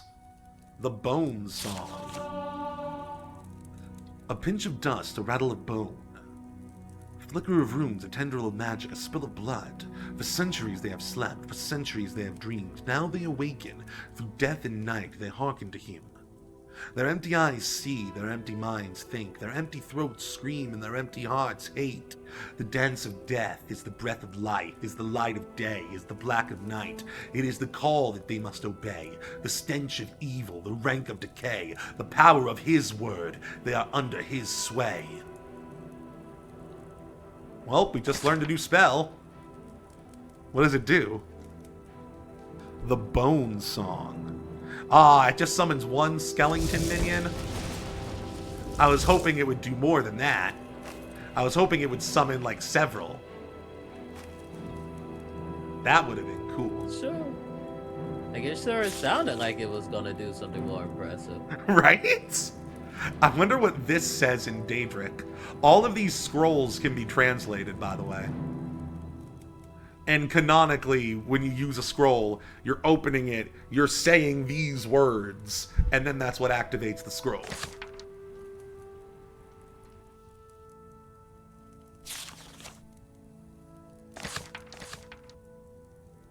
Ah, this is the book about Oblivion Gates. This is one of the first. This book originally appeared in Oblivion. It's been backported into this game.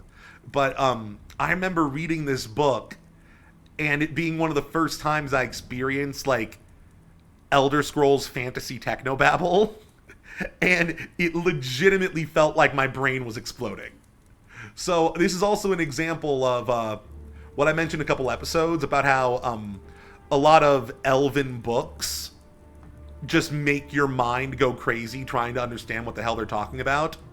But this is basically a research paper on traveling between the mortal plane and Oblivion. Liminal Bridges by Kemelanwe of Valinor. Transliminal passage of quickened objects or entities without the persistent agency of hyperagonal media is not possible, and even if possible, would result in instantaneous retromission of the transported reference. Only a transpontine circumpenetration of the limen will result in transits of greater than infinitesimal duration. Though other hyperagonal media may exist in theory, the only known transliminal artifact capable of sustained transpontine circumpenetration is the Sigil Stone. A sigil stone is a specimen of pre-mythic quasi-crystalline morpholith that has been transformed into an extra-dimensional artifact through the arcane inscription of a Daedric sigil.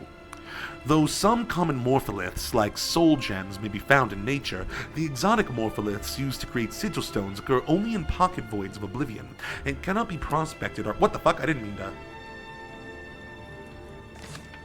Sorry, don't want us to get confused by me stopping mid-sentence. Though some common morpholiths, like soul gems, may be found in nature, the exotic morpholiths used to make sigil stones occur only in pocket voids of oblivion, and cannot be prospected or harvested without Daedric assistance. Therefore, since both the morpholiths and the Daedric sigils required for hyperagonal media cannot be obtained without traffic and commerce with Daedra lords, it is necessary that a transliminal mechanic cultivate a working knowledge of conjuration, though purpose-built enchantments may be substituted if the mechanic has sufficient invocatory skill. Traffic and commerce with Daedra lords is an esoteric but well-established practice, and lies outside the compass of this treatise. Presuming a sigil stone has been acquired, the transliminal mechanic must first prepare the morpholith to receive the Daedric sigil. Let the mechanic prepare a chamber sealed against all the daylight and disturbances of the outer air, roofed and walled with white stone and floored with black tiles. All surfaces of the chamber must be ritually purified with a solution of void salts in ether solvent. A 4-square table shall be placed in the center of the room, with a dish to receive the morpholith. 4 censers shall be prepared with incense compounded from Gorvix and Harada. On the equinox, the mechanic shall then place the morpholith in the dish and intone the rites of the Book of Law, beginning at dawn and continuing without cease until the sunset of the same day. The mechanic may then present the purified morpholith to the Daedra Lord for his inscription. Once inscribed with the Daedra Lord's sigil, the morpholith becomes a true sigil stone, a powerful artifact that collects and stores arcane power, similar in many respects to a charged soul gem, but of a much greater magnitude. And it is this sigil stone that is required to provide the tremendous arcane power necessary to sustain the enchantment that supports the transpontine circumpenetration of the limen. To open a gate to oblivion, the mechanic must communicate directly, by spell or enchantment, with the Daedra Lord who inscribed the sigil stone in question. The Daedra Lord and the mechanic jointly invoke the conjurational charter, and the mechanic activates the charged sigil stone, which is immediately transported through the liminal barrier to the spot where its sigil was inscribed, thus opening a temporary portal between Mundus and oblivion. This portal may only remain open for a brief period of time, depending on the strength of the liminal barrier at the chosen spots, several minutes being the longest ever reported, so the usefulness of such a gate is quite limited. Interested students are invited to consult the works of Albrecht, Theophanes, Bombidius, and Galerius the Mystic for the fundaments of this discipline. Recommended examples of the conjurational charter may be found in Tharion's Book of Most Arcane Covenants and Ralabala's 11 Ritual Forms. Well, I sure learned a lot, didn't you, Mr. Skellington?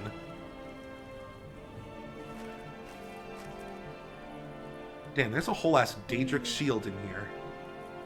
And yet it's too heavy for me to want to deal with.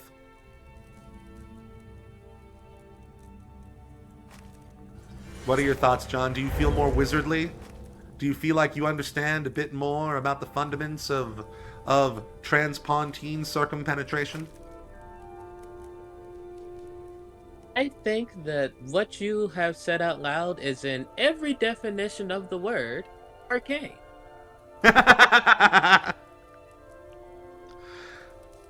How fucked up and evil is the Reach in Project Tamriel? Let's find out. Let's go there. Let's hang out in Skyrim for a bit. We've had enough Nerevarine nonsense. Let's read one more book, though. I want to know what the Gospel of Saint Nerevar is. Because, according to prophecy, apparently I'm some sort of reincarnation of Saint Nerevar. I don't know if I believe it, but I guess we might as well find out what our spiritual ancestors' perspective on things were. The fields were ravaged. That's why that mod calls you Nerevar. Yeah, you're the Nerevarine. The reincarnation of Saint Nerevar, if you believe the stories. The game is intentionally unclear if you're literally the reincarnation of Saint Nerevar, or if you're just slotting into the prophecy so well that it's becoming true regardless, or if it's just a ploy by a Daedric lord to get back at some gods that pissed her off thousands of years ago. Wow. To have the time and pettiness to do 1,000-year grudges. Yeah. Azura's like that. Wait, the Beacon Lady? No, that's Meridia. Azura's the Azura Star Lady. The one with the yeah. But that also, if you don't know a lot about Elder Scrolls lore, should have given you the same response, because she's typically portrayed as one of the so-called good Daedra. But is one of the less bad Daedras, definitely by far. In a lot of ways, she could be considered very benevolent, but she's also an incredibly jealous god who gets very mad if you love anything more than her.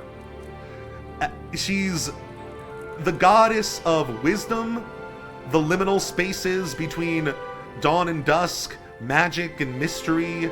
She's very she's very protective of her followers and very it seems to be a really nice god to follow, but she's also the god of vanity and egoism. So you better not love anything more than her.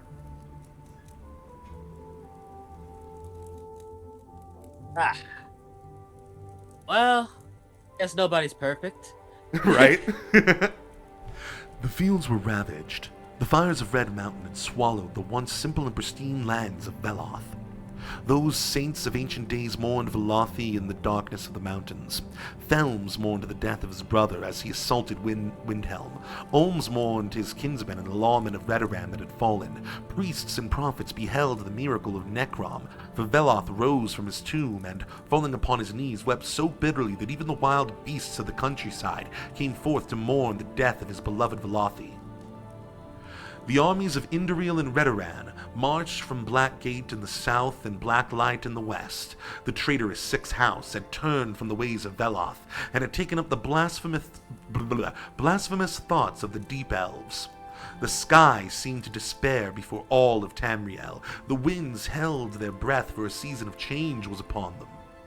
In those days, a farmer named Arthurlas supported his wife and 2 daughters by scraping muck pods in hopes of finding but traces of muck to sell at Mirandis.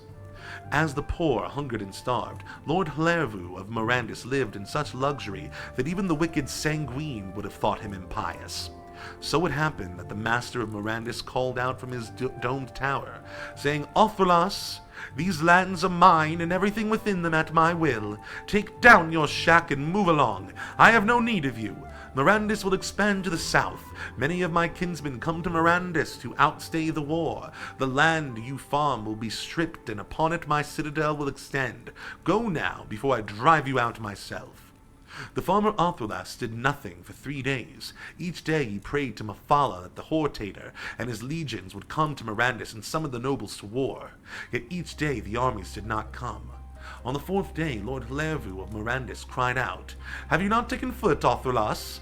My builders arrive from Moraken at tomorrow's dusk. Get you and yours hence." Again Arthurlas did not move. He cried out to Mephala for guidance, but the shrine remained silent. The Lord of Mirandis, however, could not murder Arthurlas and his family, for he had never known battle himself, always watching it as a spectacle for those of lesser stock. Upon the morrow's dusk, Hlervu summoned Black Hand's Mephala upon her dais. "Lady Mephala, my hands seek blood but cannot draw it. I will build a temple to your majesty upon the bones of mine enemies. Only slay the farmer Arthurlas and his family. Drive them from these lands. Send forth your blessed servants to do my bidding, and I will reward you with offerings and sacrifice." So it came to pass that Nerevar and Olms marched towards the Foyada Maya, seeking passage to Red Mountain. The Dwemer city of Arkingthand had been emptied, for all Deep Elves gathered at the fuming citadels. Nerevar looked out from beyond the golden mask that covered his blessed face. Vardenfell had been changed much. All the lands were dying, the waters and streams seemed to stagnate and rot. The Lady Almalexia came beside her lord and spoke. "You are thirsty, husband. Should you not drink?" Lord Vivek has told me of a place to the east. We could replenish our forces at Mirandus. To this, Lord Nerevar nodded. The glittering armies of Indoril and Redoran turned from the blood-red Foyata and journeyed into the Ascadian Valley. At the fields of Kumu they rested. Lord Vivek came before the Hortator and spoke. Son of Indoril, to the east is a small muck farm. It isn't much, but it is enough to feed our troops. What say you? The Hortator stood up and dusted the dirt from his greaves and cuirass. The farmhouse of Arthurlas was quieter than it usually was. Instead of the laughing of children, only weeping was heard. Lord Nerevar opened the door to the shack, only to find Arthurlas hanging from the rafters of his shack. His wife and eldest son had their throats cut, bleeding as Velothi now bled. Lord Nerevar fell upon his knees and wept for the loss. Music and revelry could be heard from nearby Mirandus. Vivek looked up towards the doomed citadel, then turned to Nerevar. The halls of Mirandus were greatly decorated with idols of that fortress's lord. Nerevar drew his sword as he opened the doors to the great feast hall. Beside Lord Lervu sat Black Hands Mafala, drinking a goblet of blood taken from the children that had been sacrificed in her name. The Hortator tore off his helm and wept. How you have fallen, Black Hands Mafala. From Somerset you led my people to their destiny. Now you sit, a blind woman, guiding the people toward perdition. Below this citadel lies dead a family, whose piety was unfound throughout these lands, and yet you drew from them their last breath. Lord Lervu rose up and came towards Nerevar with glove in hand. Yet the Hortator did not intend to banter words with a murderer. With a single thrust, the debauched Lord of Mirandus was felled. Mafala turned her body to face the Hortator completely. You have much bravery, Indoril.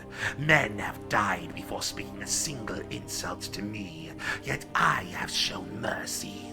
You should thank me for this kindness. Instead, you call me blind before my followers. Such impiety, such ingratitude. Did I not leave the youngest of Otherless' sons? Did I not leave him some prize? The youth will no longer be under the command of his father. He may do as he wishes. Unlike you, Nerevar, your father was a fool to teach you the sacred arts of war, for you have shamed him.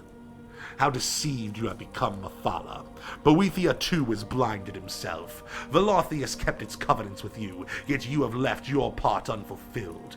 Your teachings once brought glory to Velothi, but now it misguides a lost race. As Veloth prophesies the coming of Velothi, so I foresee, in 3 days' time, you will be no more Black Hands. With that, Vivek entered the feast hall. Mafala started intently into his eyes, but quickly turned away. She spoke with a solemn voice, nodding her head. I am reborn, Nerevar Indoril. Let the anticipation cease. The throne upon which the Daedra sat vanished, as though it had never been.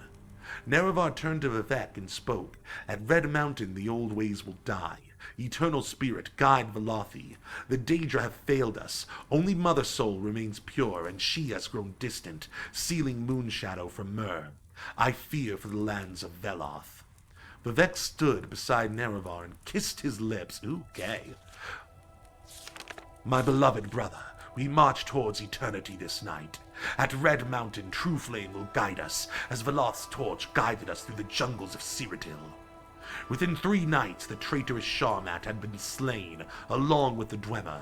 As Nerevar lay dying before the towers of Red Mountain, he cried out to his soldiers, Behold, sons of Veloth, dawn approaches, and with it, Alm Sivi. The shards of True Flame were gathered and returned to Mourninghold for all to see. Saint Nerevar was carried from Red Mountain upon his shield to the city of Necrom, where he was restored in the form of a bone walker by the divinity of Alm Sivi. Nerevar's conversion before the tribunal led to the conversion of much of House Indoril and Redoran. Many of those who had witnessed Saint Nerevar's death at Red Mountain would become priests and monks, including General Ohms of Redoran. Wow, that was a lot, but that actually explains a whole lot of the Dunmer's religion. Basically, if you don't know the basics, this is how the Tribunal Temple justifies their existence. Because Nerevar was like the the big leader of the Dark Elves before they were Dark Elves, back when they were the Chimer or the Velothi, as you could call them. He was like the big war general, the big pie, the big poobah of all of the elves. And the tribunal, one of them was his wife, Almalexia, one of them was his best friend and advisor, Vivek. This is kind of their way of foretelling their own divinity, the end of Nerevar and the end of the old ways of Daedra worship, and the beginning of worshipping the three living gods of the Dark Elves, Vivek, Almalexia, and Sothasil. This is what the whole religion hinges on, and this is what the big point of contention is between the House Dunmer and the what's the word I'm looking for? The Ashlanders. Because according to Orthodox temple teachings, Nerevar died at Red Mountain after he defeated the Dwemer and the Sixth House.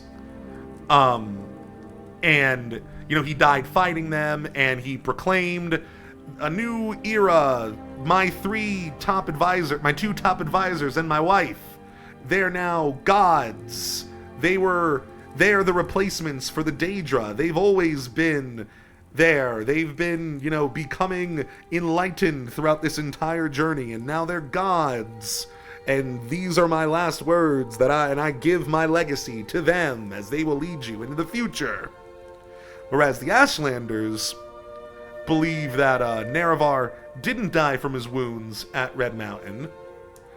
He defeated the Dwemer, and then the tribunal murdered him so that they could steal whatever power that the Dwemer were using to make themselves gods.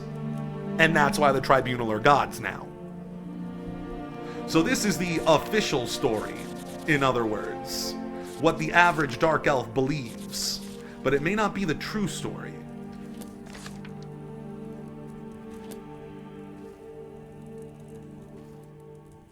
Now, what do you say we go to Skyrim? Oh, very cool. It's fascinating. You can just spend forever just reading these in-game books and piecing together the complex lore between what's believed and what's real and what's myth and what's legend and what's fact. Ooh, money. Man, to think we found all this good reading material in a vampire's lair. What's he got here? More money. What'd I just pick up? I picked up something by accident. Hate when I do that. My character just likes to randomly grab things sometimes. An Argonian skull. I don't need that. What the fuck? Oh god, it's cursed!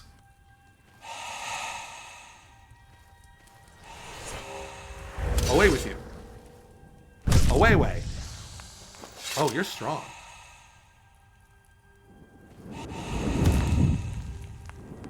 Not strong enough, though. Don't you heal yourself? Stop that. Huzzah.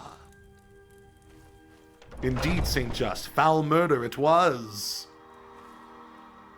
It's also... There's another layer of that book, in that you're reading a gospel ostensibly about yourself.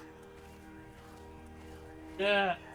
It's kind of fascinating. Like, you know, people talk about how, like, dogma shifts over time far away from what its original purpose was, just by, like, who's telling the story and, like, what's convenient for the people in power. Yeah. It's like a fascinating example where you're caught in the middle of it. The Propylan Chamber. Okay, we have the index for this place. Does that mean we can go to the other places, or do we need the index? Damn it. These things are weird. So basically, John, the super ancient, I think this was before they were Dark Elves, back when they were Chimer or Velothi, they made these massive strongholds, like Mirandus, like the place that was mentioned in the book we just read. And all of them have this super advanced, like, forgotten magical technology like teleportation system that you can use to get to every single stronghold in the country, just one after the other. But you need what's called a Propylon Index in order to like have the key to get through it. Okay.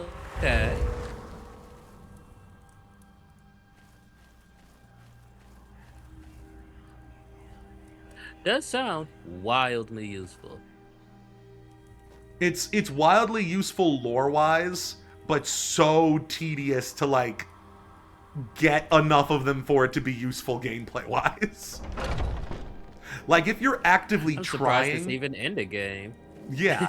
I mean, if you're actively trying to find them all and stuff, you can definitely make use of them. But okay, we're back here. But yeah, it's very disappointing when you don't have the right index.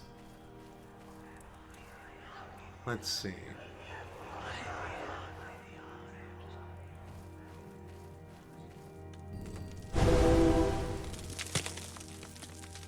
Forge. Okay.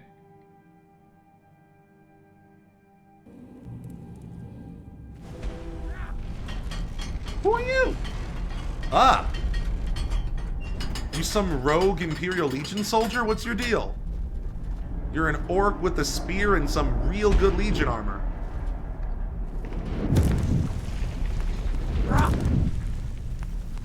Damn orcs and their resistance to magicka.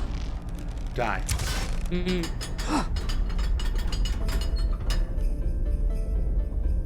Arrow time. If only he could catch up to you. If only she could catch up to me. Don't worry, John. I'm not going to cancel you for misgendering this orc. Even though you should feel ashamed of yourself. I'm not wearing my glasses.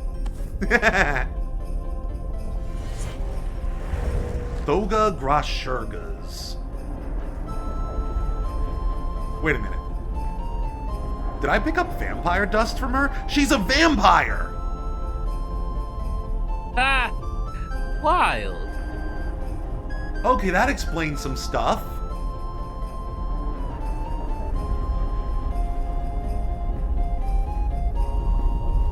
Fascinating. I don't think the vampire orcs show up in Skyrim. Nah, but there's a whole, I've heard tale there's a whole clan of orc vampires somewhere in Morrowind. I don't know if she's part of that clan or if she just happens to be an orc that's part of the same clan that other guy was in. But yeah.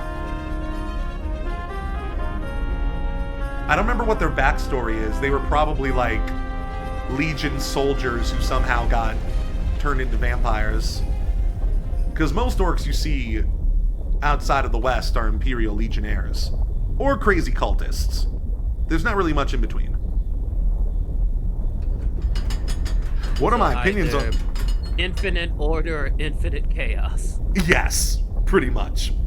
Also, Trip, what are your opinions on the Orsimer? What are my opinions on them? They're solidarity. I believe in Orsimer solidarity. They're part of the, they're going to be part of my, pan-elven collectivist utopia when I rise to power.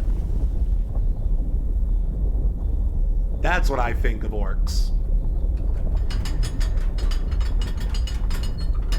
I'm the least racist high elf you know.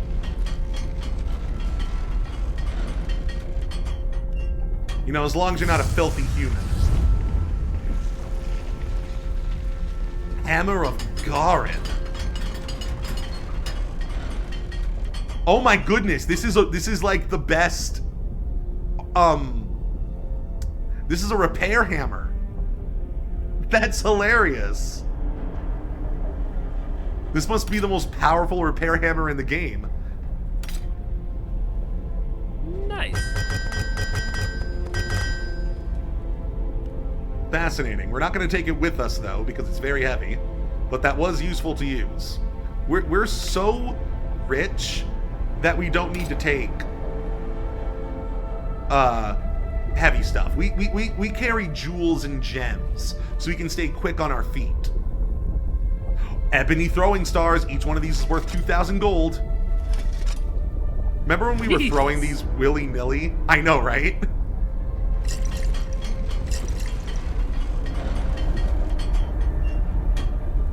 So what did they do? Like file your taxes while in midair?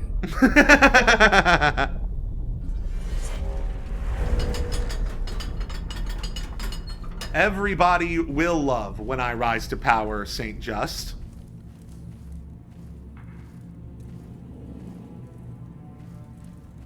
They're gonna be high. They're gonna be enlightened. They're going to ascend to a higher state of being. What's not to love?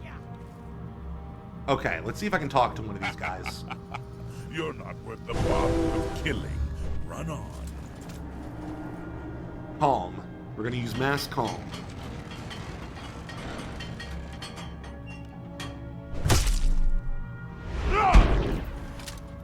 Talk to me.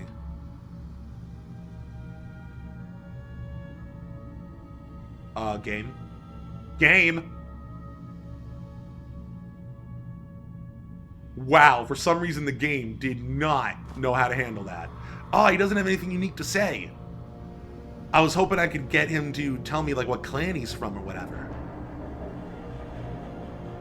Damn. Fine, I guess we just need to fight him. Does the other one have something to say? Where is she? Yeah, no. They definitely look like they were Imperial Legion soldiers who became vampires. Wonder what the relation is to the other vampire we found in here, the Dark Elf one from earlier, whose library we raided.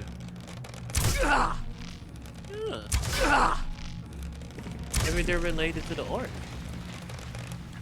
Maybe. I'm curious what's going on here.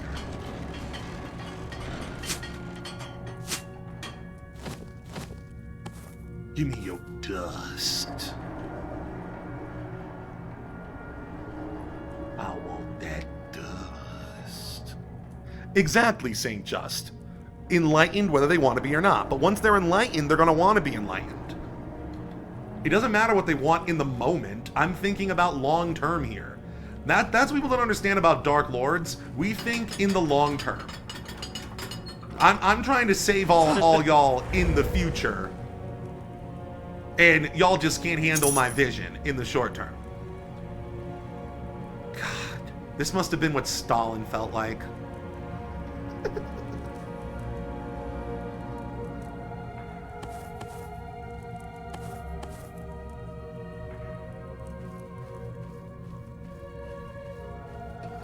I'm gonna save all of you whether you like it or not. I'm gonna save all of you even if I have to kill half of you. Oh dear.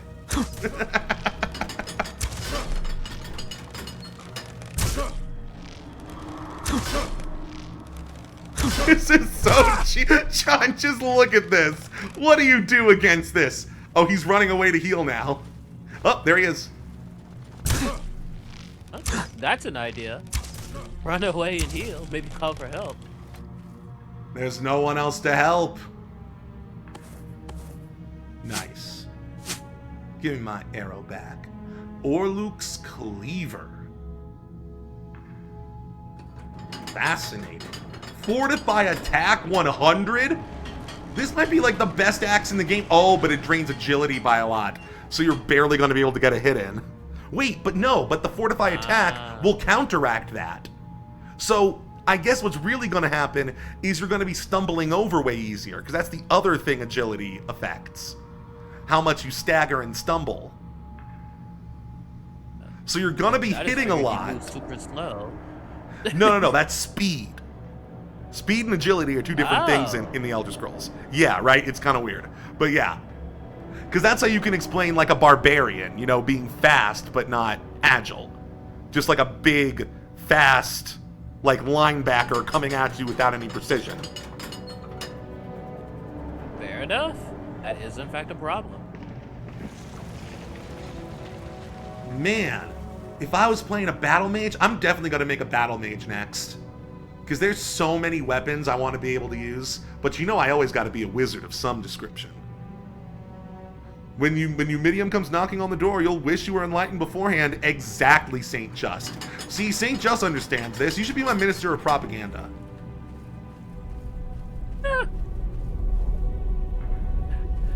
You can't call it a minister of propaganda. It's the minister of public relations. No. See, you don't understand, J-Man. This is classic. This is classic left-wing thought. You admit that it's propaganda. You say it right out, so you know what the government's line is. So there's no hiding it. But what about soft power? That is what propaganda is. It's just fucking capitalists don't want to admit that they do propaganda too.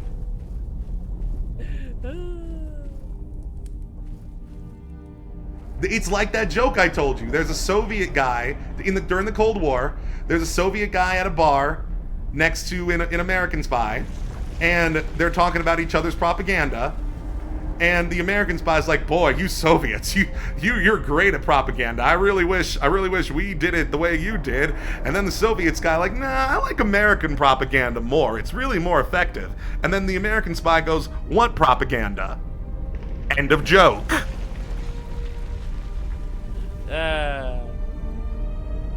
That is the best effective one.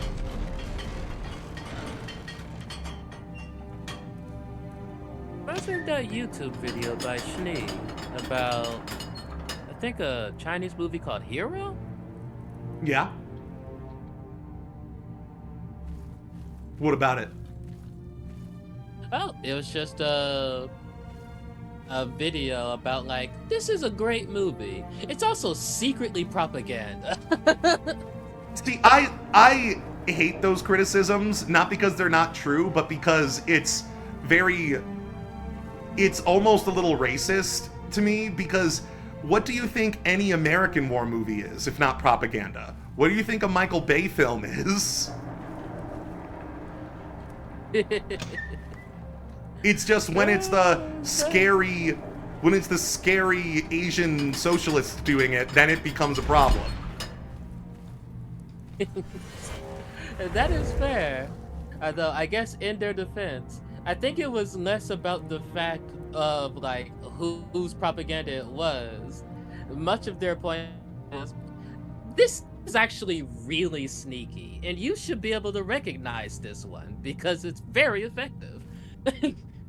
I mean, my counter to that will always be Call of Duty, and how they literally used a war crime that America did in real life as a level, but blamed it on Russia instead.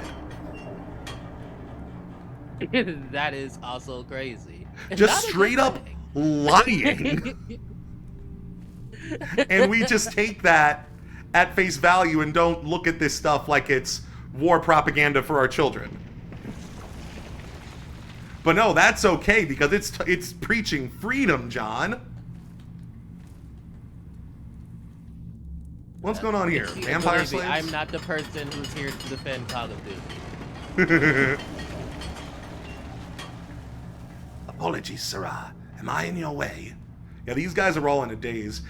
Sometimes you can ask them about vampires, and that'll let you know that all of these cattle are like halfway catatonic, and they kind of think they're dreaming, and they don't know what the hell's going on. It's really creepy. Vampire cattle are creepy. I don't think there's anything I can do for them.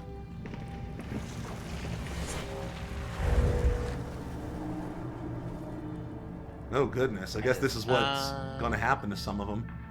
Not good. Not good. See, when we become a vampire, we're going to be feeding on the elite. We're gonna have a taste for fine, classy blood.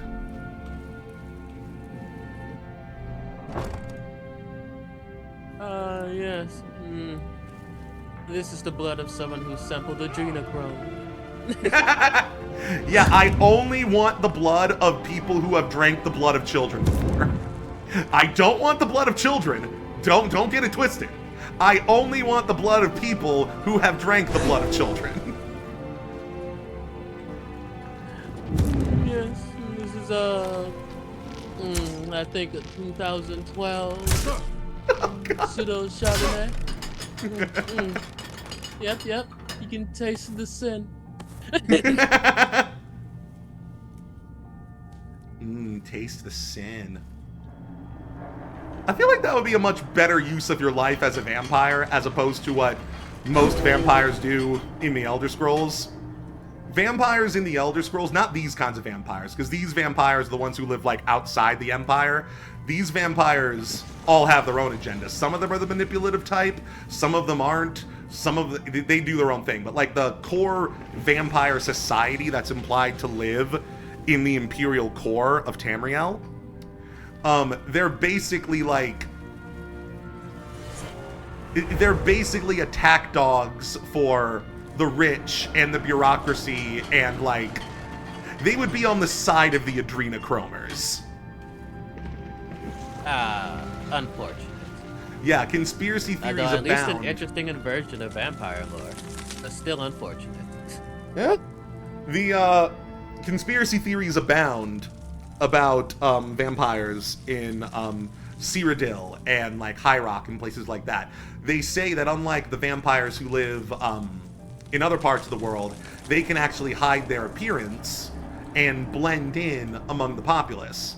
And there's legends that those vampires have ties to, like, you know, the top 1% and groups like that.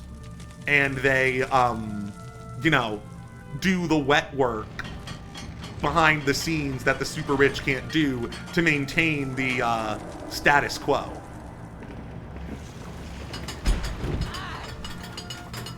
Concerning. So it kind of is on par with classic vampire lore. Living thousands of years, you don't just get to automatically be nobility.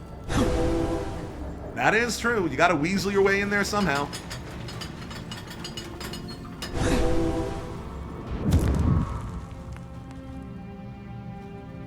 But yeah, vampires, most vampires, you can tell they're a vampire just by looking at them. Or just by listening to their voice. Because they have, like, creepy voices.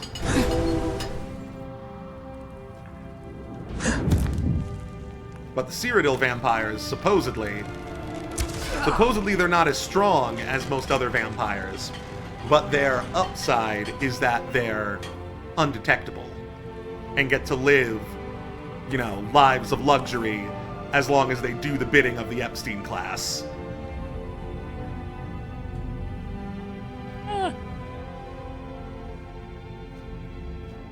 I guess that is a type. That is a type. This is a shrine to Malakath, the corrupted elven ancestor spirit that most orcs worship, but is considered one of the bad Daedra by the Dark Elves. So there's a big religious schism. You might say that you're not allowed to worship Malakath in Morrowind, but it's the orcs' main religion, so, you know, you tend to see a lot of orcs as cultists in Morrowind worshiping Malakath. Yeah, that's how you get cults. By banning a religion. Mm-hmm. And that is true, Saint Just. The Saeski, the serpent people who live in the Far East, are supposedly vampiric in some way themselves. Though modern Elder Scrolls games, like with everything else, they've watered that down and made it super boring. I think the Saeski are just like regular humans now in Elder Scrolls lore. Fuck that. Give me my snake men, my vampiric, immortal, samurai snake men. I always do like it when fantasy universes actually have lizard people who are running things. Yeah, that was the conspiracy's real. Mm-hmm. That was a thing for an entire era of, well, not the entire era, but for a huge portion of time of the Empire. The Empire that came before this... Oh, he's running looking for friends. The Empire that came before the current one, before Tiber Septim's Empire, you know, Talos? Yeah, that name rings a bell. Yeah, so I've played Skyrim. So the Empire that came before Tiber Septim's Empire their emperor, their imperial line was assassinated, and and the emperor's top advisors, who happened to be those snake people, ended up taking over the empire for like 1,000 years. They were called the imperial potentates. So the world really was run by vampire lizard people.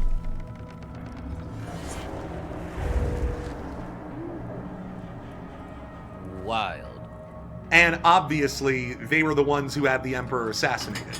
It was the long game, because basically what happened was, when the guy who came before Tiber Septim, who's like way cooler than Tiber Septim and is like Tiber Septim with a bigger dick, Remen Cyrodiil, the guy that the country is named after, Cyrodiil, he was the leader of the empire that came before Tiber Septims, and one of his first things that he did was he repelled an invasion from the other major continent in the world called Akavir, which at the time was being ruled by the Snake Men. They were like, the dominant race on Akavir, and they started spreading their empire to Tamriel. So he fought them off, and he was such a based, big dick, Giga Chad, that the snake people who survived pledged their loyalty to him, and were like, yo, you're so fucking cool, we're gonna pledge our loyalty to you forever. But turns out it was the long con. Several generations later, those same snake men, who, remember, are ageless, ended up pulling off a grand conspiracy and had, like, Remen Cyrodiil's, like, great-great-great-great-grandson assassinated or whatever. And then they took over. He's named after Cyrodiil? I thought Cyrodiil, I really thought his name came from Cyrodiil. I mean, other way around. I really thought Cyrodiil came from his name. But what you're saying is the legend of how he came to be. His dad had sex with the country itself, and he was born from the land. Oh. Yeah, basically, this old Cyrodiilic king called King Hroldan, or King Hrol, he was trying to, like, unite the land and be like a nice knight and stuff like that. And then the original empress, who was a lady, she's Alicia, the slave queen, the one who created the first empire and freed the Cyrodiils from slavery. She's like the big saint of Cyrodiil. So she, like, appeared before him and basically was like, I can't remember exactly what happened. She appeared before them in, like, spectral form, and he had, like, a revelation that, like, Cyrodiil is doomed, the land has become wicked, the different peoples hate each other, there's, like, no hope for the future, and he lost his mind, went crazy looking for Alicia to try and, like, save Cyrodiil, save his people, and eventually he, again, lost his mind and started fucking a hole in a hill in the mud until he died of exhaustion, and nobody knew why the hell he did what the fuck he did. All of his knights went back. They either, like, went insane or, like, turned to the drink. Like, yeah, I was on, like, a really heroic, like, Knights of the Round Table quest, and then, like, Jesus told us we sucked, and then our leader fucked a hill. I don't want to do this anymore. That would hurt morale. So then the legend goes that a baby was born from the union between King Hrol and Cyrodiil itself. The baby emerged with the Amulet of Kings embedded in his forehead, because the Amulet of Kings is the symbol of, like, the Emperor, and it had been missing since the time of Alicia. Like, no one had seen it, and it just miraculously appeared with the baby. And the baby was adopted by a poor woman, just a peasant lady, who was kind of like a Virgin Mary type figure. She was like the herald of this baby. She's like, yo, this baby's the real shit. And she, like, brought the baby to the Imperial City, which at the time was, like, not an Imperial City anymore because the Empire had fallen apart. And it was mostly just, like, a city of like warring, scheming battle mages, all with their own agendas. She just waltzed into the city. Everyone who saw the baby was like, oh, that baby's a Giga Chad. Just like parted ways for this baby she was carrying straight into the Imperial Palace. And without anybody questioning it, she sat the baby on the throne, and the baby started talking like a fucking adult. Oh, that baby's a Giga Chad is a wild sentence I was not expecting to hear today. And that's the mythical legend of Remen Cyrodiil, the emperor who came before Tiber Septim. Oh, what a time to come back, Strawberry. Hi, Strawberry Bun.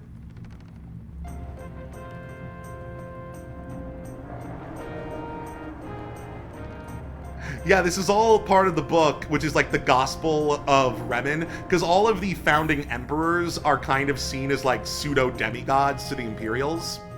So like he has his own gospel called the Remenata.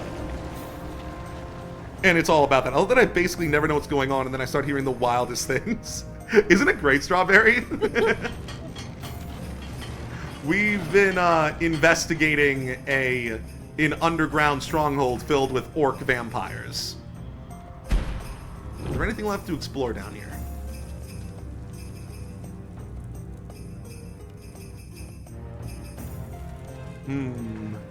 There might be more.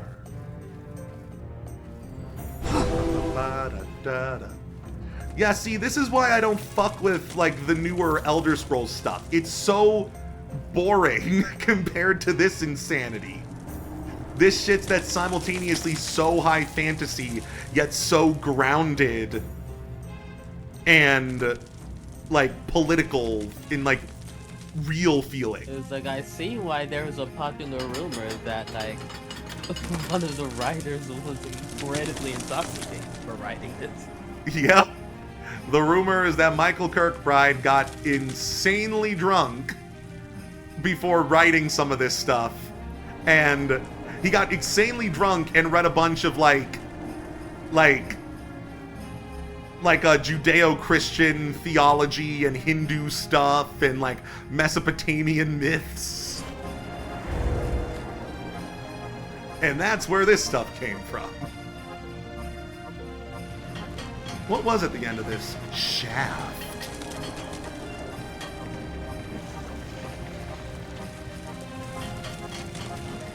Yeah, Remen was worshipped as a god too in his day. Not as, I mean, I guess we don't know because it was so long ago, but definitely the Talos cult is the biggest emperor cult since Alesia, I would say.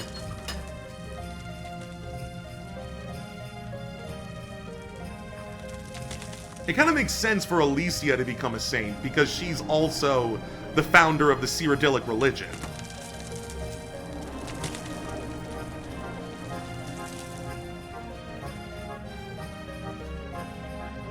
It is a really cool bit of world building that they decided to make the imperialist empire. They decided to make them people who used to be enslaved and exploited themselves, because that's how their history starts. They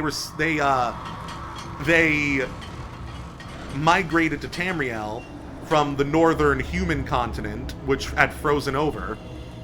And the elves are like, what the fuck are you doing? And started enslaving them. And it was like that for like thousands of years. Rude. You know, from the elven perspective, they would say it's rude you invaded our lands. But, I mean, you're not gonna find me arguing in favor of slavery. Oh, I thought you were gonna say you're not gonna find me arguing in favor of the elves. Why would I say that? You know I love why? People just want to hate elves. I hate it. Many elves are very hateable. It's because of bad writing. Damn, you don't have anything This for is me. true. Just a loose rib cage and a skull here. Doesn't seem like there's anything important. I think this may have been I think this may have been the headquarters if you decided to join this clan of orcs. I think we just, like, destroyed a bunch of quest givers. Which is fine, because I wasn't planning on joining that clan of vampires anyway. Fair enough. Also, their headquarters sucks ass to navigate. St. Just, I would contend that all of that lore came after I stopped caring about Elder Scrolls lore. That all got introduced, I want to say, like, with ESO. When they started, like, deciding that the Nedic peoples were there the whole time. And just making it even more, just making the elves look even more bad. By making it seem like they had no reason to be angry at the humans. No, I adhere to the standard lore before the ages of man. Where, who are you? Yes? Are you with the East Empire Company? They were supposed to be sending someone to help me inspect the mine. I don't care if you are or not. All I need is for someone to accompany me in case anything happens. I've inspected a lot of mines before, but there's something a bit off with this one. You don't say! Can you help me out? See, as far as I'm concerned, this is the standard Elder Scrolls lore for Tamriel. There were beast people there first, then the elves arrived, then the humans arrived. And even then, there are theories, you can make the argument that Aldmeris was Tamriel before it settled and you know, before the Earthbones settled and linear time began. I know this is all just nonsense to John, isn't it? You said the Earthbones settled and linear time began. Like that was Not all that completely bad. normal. Yeah, so, okay, so, from, there's two ways of explaining this. I'm gonna give you the elf explanation, because I'm Team Elf. So, the ancestors, our ancestors, super long ago, were gods. Before any, you know, mortal life existed. That's what came first. They were tricked into creating the mortal realm. And as part of trying to preserve what they had created, because they loved it so much, even though it had basically killed their immortality, they had to sacrifice their immortality to create the world. Many of them decided to sacrifice themselves to basically turn themselves into the laws of physics. Because reality at the time was super chaotic and nothing could really happen. It was all just a mess. So some of the ancestors sacrificed themselves and became what's called the Earthbones, which are, again, like the basically the laws of physics. And other ancestors continued to live and procreate until it came to us. We're all descended from the gods who had to become mortal to create the world. So that's what we mean by the Earthbones settling. Okay. Man. That must have been some amazing alcohol. It's just pure, good high fantasy lore. It's not all that bad. Off the ball. It's not like I bit just him or off anything. the walls. Incredibly insane. It's fascinating too. And it's like logically consistent. It's not like just a bunch of madness. All this technobabble means something. I love it. I see why people enjoy this universe's lore. It's... Why they're not super enthused about what it's been replaced with. Mm-hmm. It's great. Follow me into the mine. Let's get this over with. I suspect they'll want my full report after this. Well, I think this quest is going to be a lot easier now. Also, I suspect that. This isn't where we entered. That's amazing. We entered through a completely different place and ended up here. That's why we didn't notice him on the way in. We didn't enter this way. But it makes perfect sense that he has this request after he watched you exit the mine. Says, hey, do you actually know what's going on in there?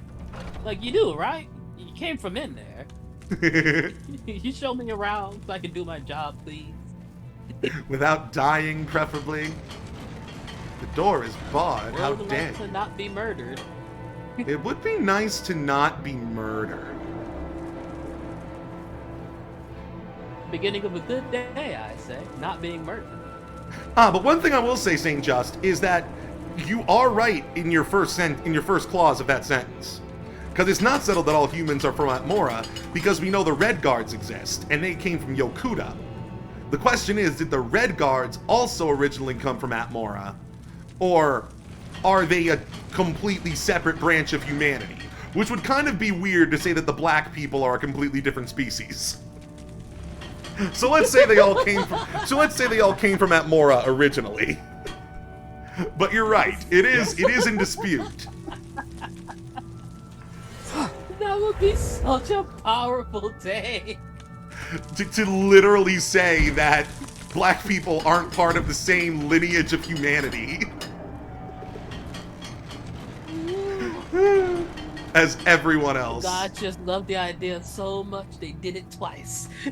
Speak freely, Right? friend. Someone closed the door behind us. I don't like the look of this. Oh, really? Oh, who's this? You've made a very costly error today, walking into the lair of the Olu clan. I will get to the point. One of you must die. You, the other one over there. I do not care who perishes here. Either of you could sate my bloodlust. If you continue on the coward's approach and use teleportation magic, I will kill Arius myself. Bitch, I'll kill you. I've killed all of you. You know what? Try me. Kill me, bitch. Try it. Better men have tried. Men, mer, and beasts. Yeah, I'll open the door for you, bitch. Get in here. Oh, wait, he's trying to open the door and I keep closing it. There it is. To be high level and a lower level. Right. These are like the only people I've ever seen move fast enough that you actually have to deal with them. Right? Thank goodness he started focusing on him. In need of my services. Thank goodness Arius is a good tank.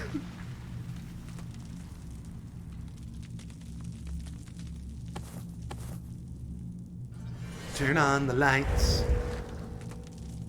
You did it, Sorglin. We're saved. Let us get out of here. Forget the report. I'm getting out of this mess. If anyone from the East Empire Company asks, tell them I quit. You know what? Got a good head on a soldier. Speak, soldier on his shoulders.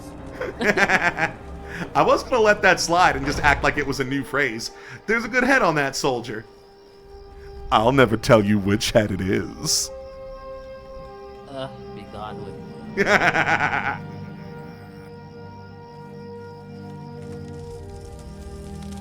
Wow, this has been a productive Morrowind day. A productive day of adventuring, but I think it's time for us to find the nearest inn. Oh wait, we're also trying to... This was just a detour on the way to Arvood, remember? We're trying to find a town so we can then find that smuggler ring. Oh yeah! God, that was such a classic Elder Scrolls moment.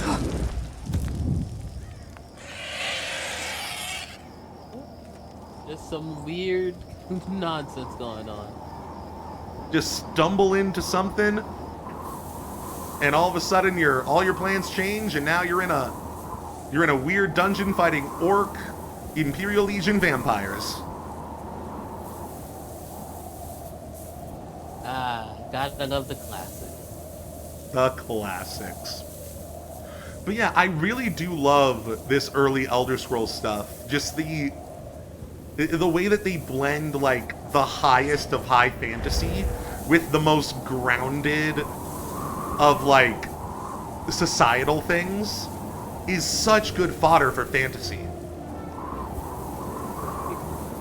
Oh man, the dude who was just clearly doing like what was it? Some sort of a book fraud? Along with plagiarism? Oh yeah, the guy who basically the Shakespeare of the Elder Scrolls, the guy who wrote the Tales of the Dwemer. And really, they're just a bunch of, they don't have anything to do with the dwarves at all. They're just a bunch of High Rock, Tales from High Rock, just with steampunk shit plastered onto them. And they're also probably plagiarized from other people. What a plotline. This save is taking forever. Here it comes. Here it comes. Here it comes. This is when I'd start being concerned about the crash. Right?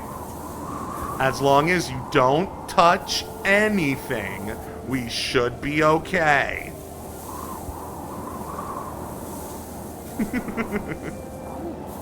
So, you got a backup of this save, right? Let's say yes, and then be disappointed if we're wrong. Let's live in hope.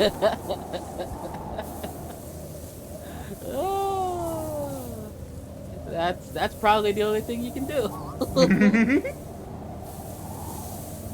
Oh, J-Man, I love this game despite all its weirdness.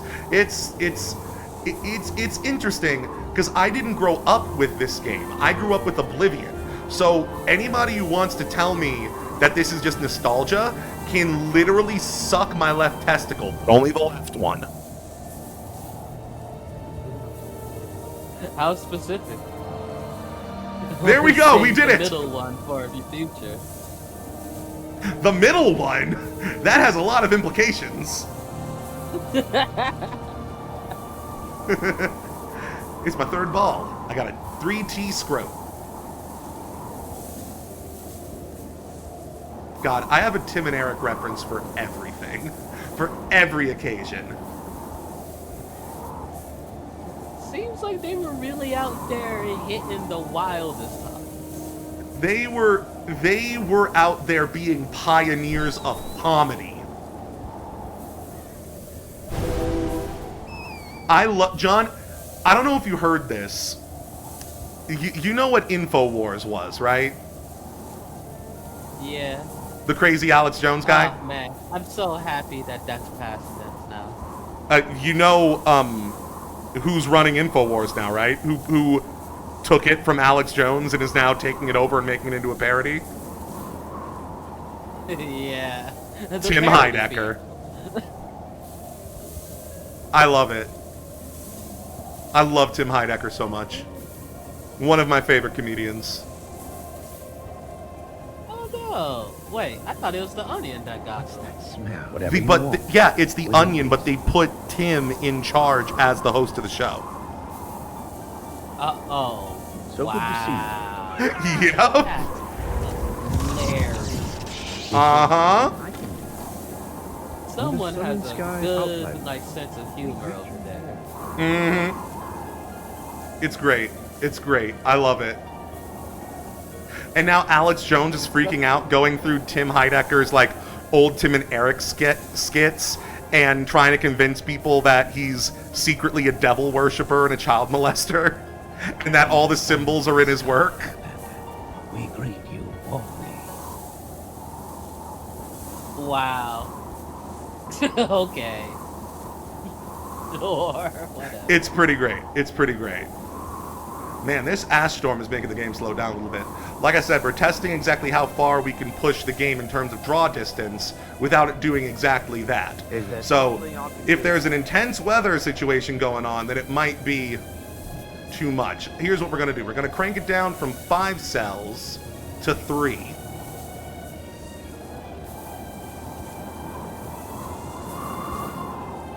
I had wondered why the air was vibrating while the game was saving. I don't know why that happens.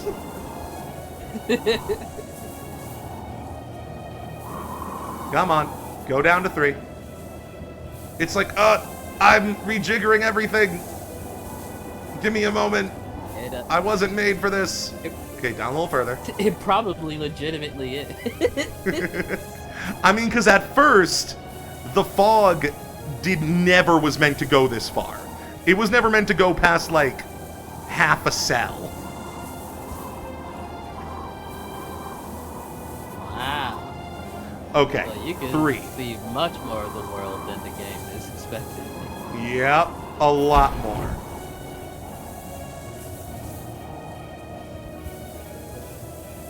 Okay.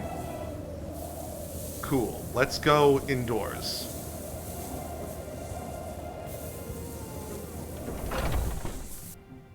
The joy of modern hardware. The joy On the southern star, Outlander. Outlander. We greet you warmly. I'd say May you as find though all it's that not you seek. approaching There's the something I decades can in do it. for you, Outlander. This game is 20 years old, John.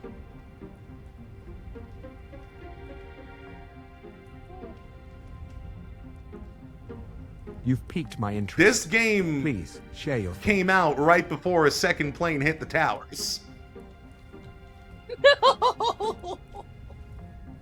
It came out in 2002. What do you want from me? You can't use that. On the sun and stars. It's a very accurate We metric. greet you warmly. It lets you know exactly how old it is. Good. I would say it was a very... That John, woman would you say that starts that in- event was not a big anchor point in history? Are you trying to diminish... It is. John, are you trying to diminish 9/11? John, I think you're not... I think you don't support our troops. She's not hard to look at. USA! USA! Proceed, you USA! Outlander. I've heard good things about you. It's generally May you impressive find that all that you you seek, managed to traveler. spiral into chanting USA in 4 sentences flat. Isn't it great how I flipped it on you? Didn't think I'd get out of that one, did you?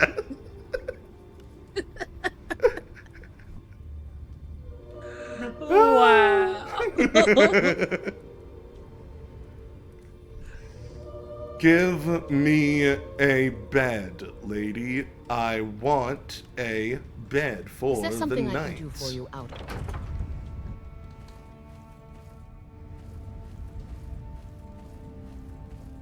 I want to go to bed for the night.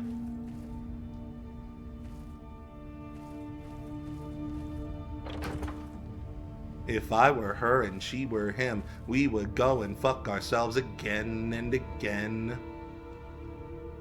Life is very dangerous and it wants to rearrange us like your friends like the end.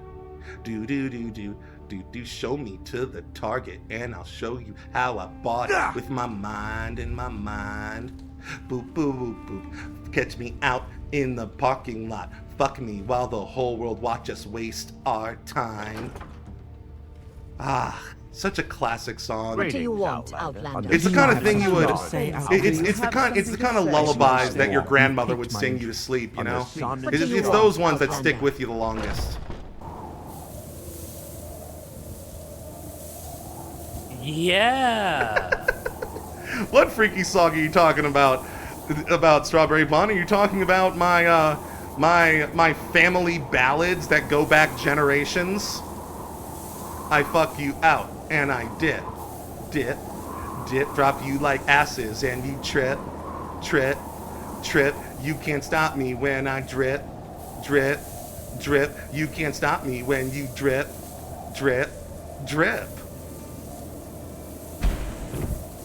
I love Death Grip so much. Sometimes tradition is the problem. We make special trip just for you. Say no problem. All right, I'm gonna take a quick break. We're in the town we need to be. Then we're gonna take it from here, go to the smuggler ring, and then arrange the death of a... We're going to set up a political killing for the benefit of a member in a guild. And we are a We are a Nightblade, so this kind of is our job, to be a wizardly assassin and criminal. So we're kind of in our wheelhouse. I am a freak of a man's strawberry bun and proud of it.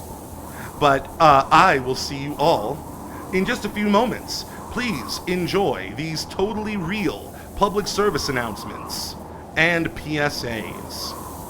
BRB.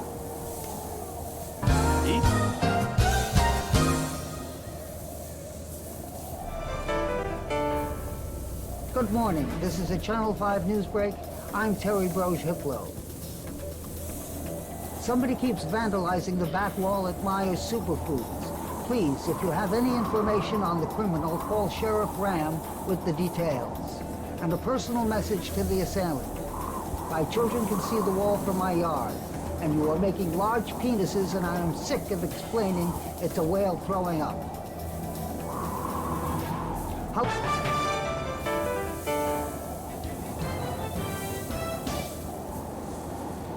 Hey, sports fans.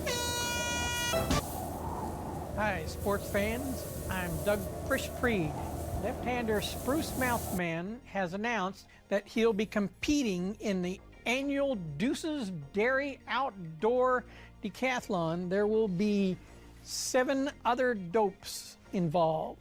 So make sure you stretch your muscles. It's going to be one heck of a dairy race. And now, yesterday's weather. Yesterday was a cool and moist, high in the 90s. I had to clean little Richie's teeth with some steel wool. He's been getting into the shed again and sipping on floor wax. I told him to stay out of that damn.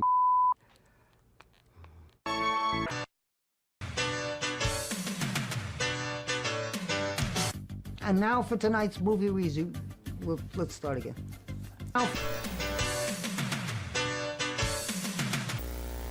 Tonight's movie review, Dumpster's Children, directed by Rim Hardingen. This is a hot movie. I didn't see the ending because I was crying too much. I give it 3 hot, wet kisses. This is Terry Broge-Hiplo saying good day. Hello, I am Ron Don Valente with this entertainment news update. Have you or your family checked out the Deep Soul group Bottoms Up? Free MP3s are available on the web as well as live pics. Ron Don Valente is discreet, I guarantee it. Call me Dave. Join us all week long for Behind Closed Doors, a deep exploration of Jefferton's sexual problems and dirty secrets. What turns you on, Wayne? What turns you on, Jan? The news just got a little hotter.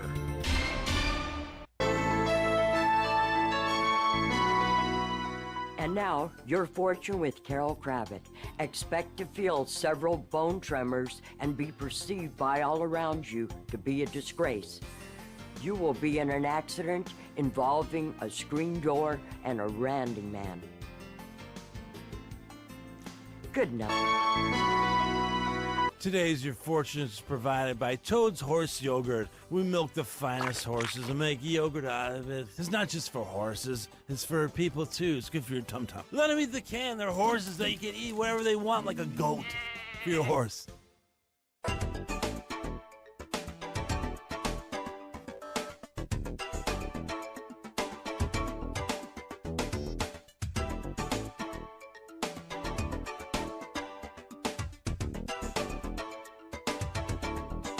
Stay tuned for a very important announcement regarding food poisoning. The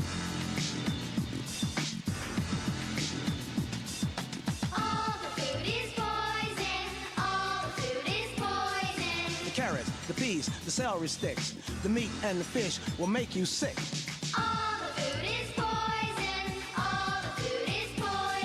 The apples, tomatoes, wheat, and the corn, all the food is poison. Don't eat the food, it's poison food.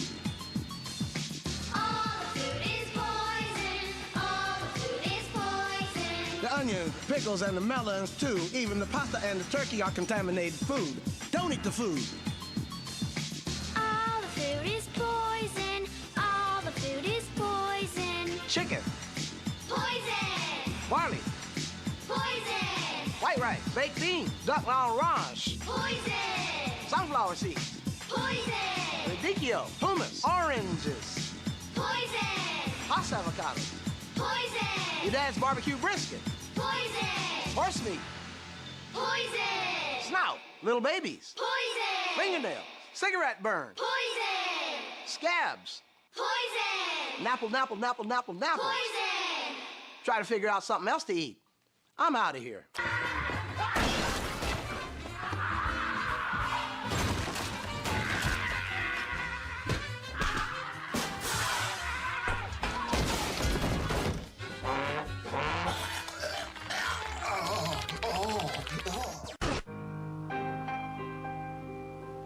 I'm alone most of the time, but tonight a double date will make it fun. I will enjoy spending time with a new woman and my friend Rudy.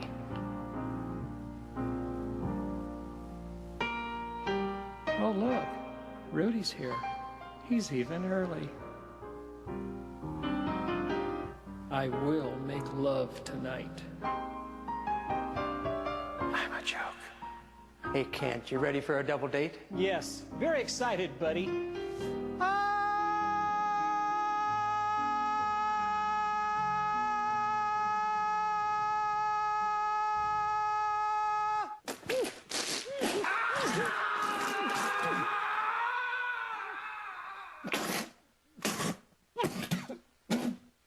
Kent, are you all right? What's the matter? Your shirt. It's so plain. It's making me sick. And you're not wearing a brooch. A brooch?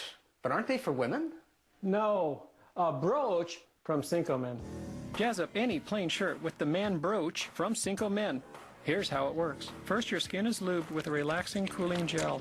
This also slightly numbs your shoulder where the brooch will be adhered. Then your teeth are removed. You don't want to bite your tongue off from the pain. Next, a 4-foot reaming hole is drilled into the skin and bone. And now you're ready to screw on that beautiful male brooch. You can choose from hundreds of cool brooches, like the peace signal, a measuring rod, and my favorite, the decorative masculine flower. I don't understand. You got a nice set of pearls there in that mouth. See? They didn't hurt a bit when they pulled them out. Hey, wait a minute. Where's your brooch? Kent, you just told me about this. I haven't had a chance to get the procedure yet.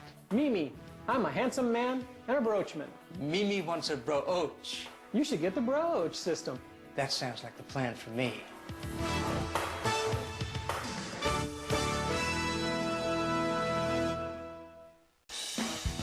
Well, you wipe it and you spank it and you put some clothes on it and watch it turn red.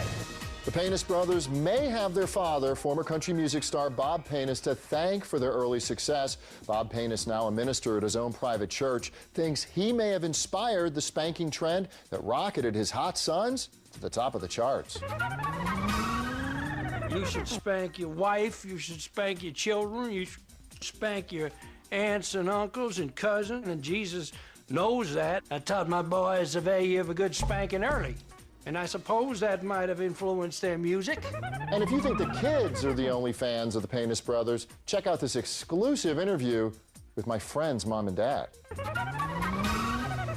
What do you think of the Paynes brothers? The Paynes brothers have been great because they make spanking fun, right. which makes it easier for us. And here's an exclusive world premiere first look at their new single, Spank Me in Heaven. And when my homies cry out from the street, all I can say to you is they'll be spanking your butt in heaven.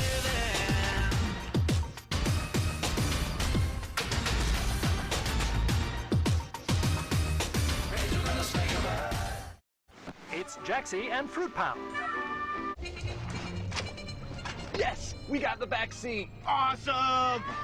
Whoa, check it out. Oh man, I love the back seat. Yeah, the back seat's the balls. Do you want to throw firecrackers out the window? Yeah.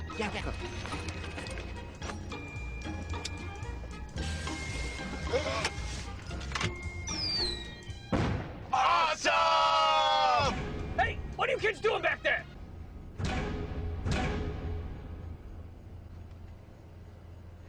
Hey, do you want to throw some of my lunch out the window?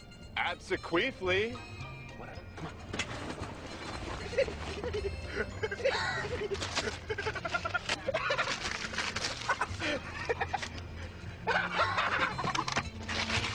Oh! Hey, what are you kids doing back there?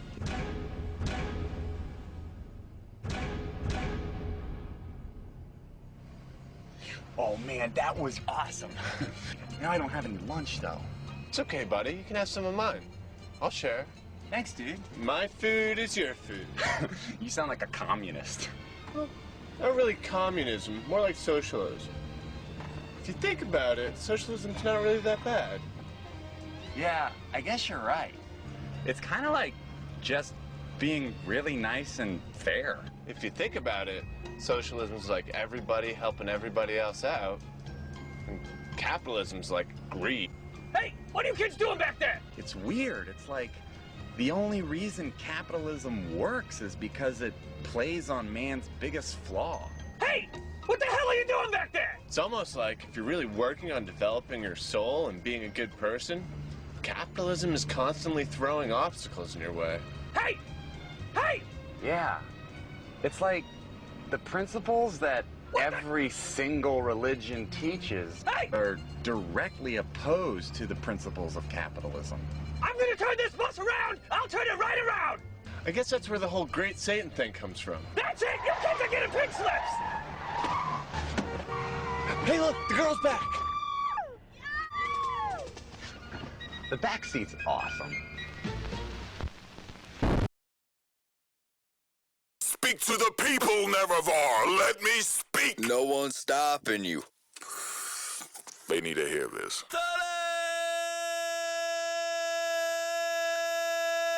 They need to hear this.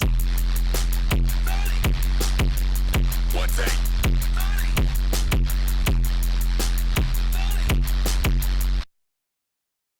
I'm not a big fan of Argonians. I'm not a big fan of Argonians. I'm not a big fan of Imperials. I'm not a big fan of the fucking lizards. Not a big fan, not a big fan of the Fontoons. Not a big fan of the Bosmer. Not a big fan of the Outlanders. Not a big fan of the Outlanders. Not a big fan of Imperials. Not a big fan of the Red Gods. Not a big fan of the Red Gods. Not a big fan of the False Gods. Not a big fan of the False Gods. Not a big fan, not a big fan, not a big fan, not a big fan, not a big fan. Fuck Argonians, fuck Argonians. Not a big fan, not a big fan, not a big fan, not a big fan. Huh, fuck Imperials. Fuck the Emperor. Fuck the Altmer. Fuck the Mages Guild. Fuck the Fighters Guild. Fuck the Outlanders. Fuck the Legion and Morrowind.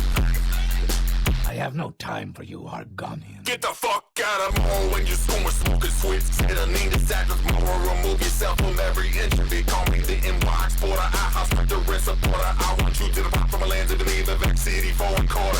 Fucking lizard bitches on the docks are facing incidents. My precedent for immigrants is indignant and militant. Your deportation imminent. We're kicking in your tenement and bias sympathizers getting stopped right here in the Council District. Imperials are getting banned. I told you I'm not a fan. I'm silent, gonna face the music. Oh yeah, you getting canned. Was pouring gone, gonna buy you once we kick them out. And one ain't gonna be what the fuck after all of this is said and done. Fuck Argonians! Fuck the Empire and Morrowind. Fuck the NY, fuck the Outlanders and Morrowind. Fuck Imperials, fuck the Empire and Morrowind. Fuck Argonians. Fuck Argonians, fuck Argonians and Morrowind. You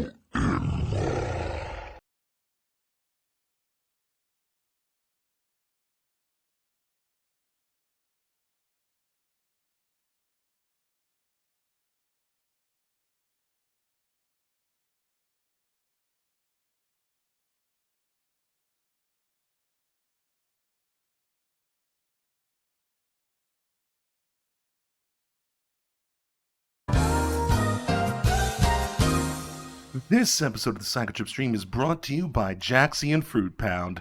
Oh, Jaxie and Fruit Pound, always getting into crazy misadventures. You were just listening to I'm Not a Big Fan of Argonians by Burial Goods.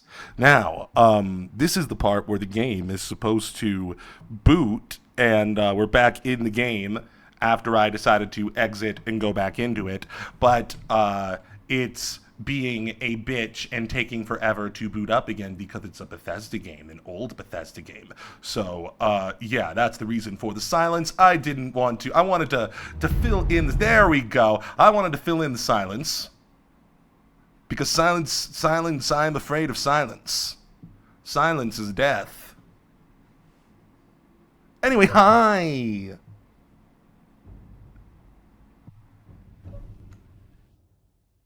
Am I still joined by my number one homeboy, my fellow dark wizard? I want to know what kind of wizard John would be in the Elder Scrolls.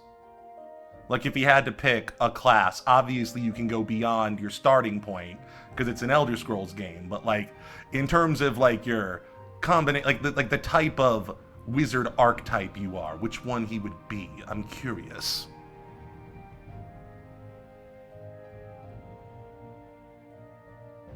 Because I can't decide, personally. I think there's so many cool wizard classes in the Elder Scrolls. I'm definitely going to make a battle mage next. It's going to be such a different playthrough, even though it's still going to be a spellcaster. Go to hell, undetected hollower. I don't even think you guys can see this. Automod caught it in the dragnet. I deny you. I deny you! Spammer! Suck my dick, lick my balls. Suck my dick, lick my balls. Morrowind is a good game if you enjoy fellatio, oral sex.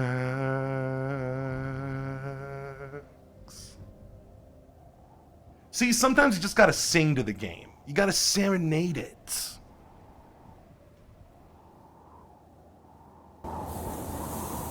We make special trips just for you. Same low price. Okay.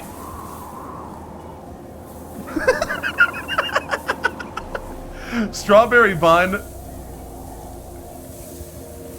I want to say about 40% of the reason I'm doing it is because I know it will get a response out of you. The other half is because, I mean, this is just how I am. Just for you. Love me for me.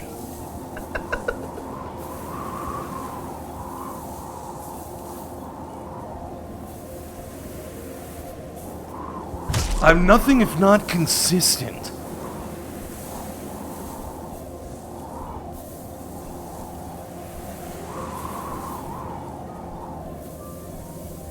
Where is John?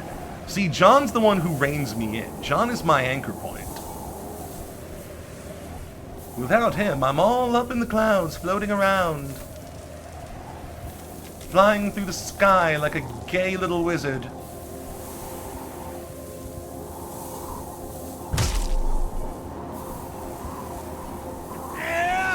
Oh, you're not friends? Oh, you are friends. You're just against them. You're trying to help me.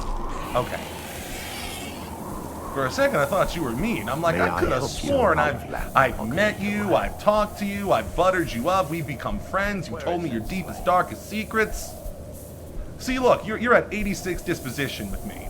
That means, canonically, I am a solid friend of yours. You would never, ever betray me. May I help you? Nah, I'm good. Matter of fact, I need to figure out where we go from here. So let's see. Once you reach the... Proceed south along the road from Arvood. Okay. So south from Arvood. We gotta turn the lights on. What time is it in game? Wow, it's broad daylight, but this ash storm is making it dark. You know, they say in the Armoon Ashlands, during really bad ash storms, this is when the vampires come out. Because the sun is blotted out. Brad, I just killed a legion of orcish vampire soldiers. I have no need to fear you. You are nothing to me.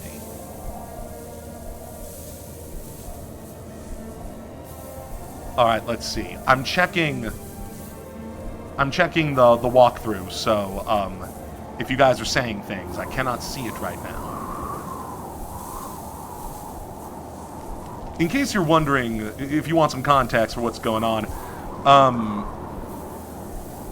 we are basically on a stereotypical Nightblade quest. You know, dirty wizard, assassin wizard, thief wizard type stuff, arcane trickster things. One of the bigwigs in the Mages Guild, she's very good at her job, and we're doing some really cool research projects that might pan out in some really cool ways. But she's also, like, a very immoral sorcerer. And, she seems to have some detractors in the guild. She's convinced that somebody's coming to replace her, and she wants that person to have an unfortunate accident on the way. So we're going to facilitate that. So that's why we're looking for this smuggler hideout, which we found like several episodes ago, but I don't remember where it was. And we're going to ask them to stage an incident. Let's see. Once you reach the signpost junction. Okay, so let's keep going south. My goodness, it's so dark in broad daylight. I still can't see chat, by the way. Just give me a moment. I love you all. Platonically. Don't you get nasty with it. This is wholesome love. Ooh, I'm so nasty with it. Girls with the Walmart body just want me. I love that line so much. I love JPEG Mafia. Okay, so at the junction, we need to go, turn right toward the city of Kraganmore. Cool. Okay. So, wait, what the hell's trying to hurt me? Rat, why are you suicidal? You're fighting a demigod. Okay. So, let's see here. As you walk this road, keep an eye to its south. Side for a can, the one pictured on the site. Once you reach this, proceed directly southwest. Okay, we're looking for a cairn. I never know how to spot those things. They always just blend into all the other random rock pillars around.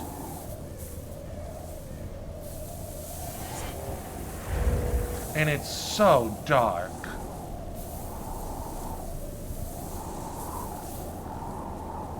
I didn't see anything about crossing a bridge, did I, walk through? As you walk this road, keep an eye to its south side for a cairn. You're probably past the cairn. As you reach this, proceed directly southwest, cross country. Damn, we need to go off the road at some point? Okay. I'm just glad we can cover a lot of ground. Back to the junction. Conjunction junction, what's your function? Getting me lost, apparently. God, I wish John were here so we could be looking at chat while I'm looking at the walkthrough. Because I'm almost certain no one's saying anything, but it's the fear that somebody might be, and I might be missing their incredibly important and interesting dialogue. It makes me anxious. Somebody could be like, Trip, the cairn's right there. You idiot. Why aren't you seeing it, Trip?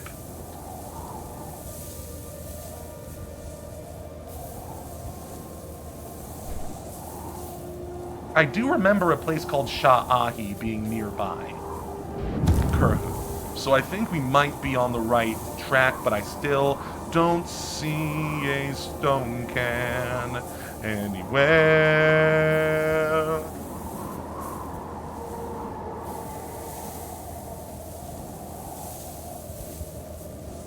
And it didn't say to not cross the bridge.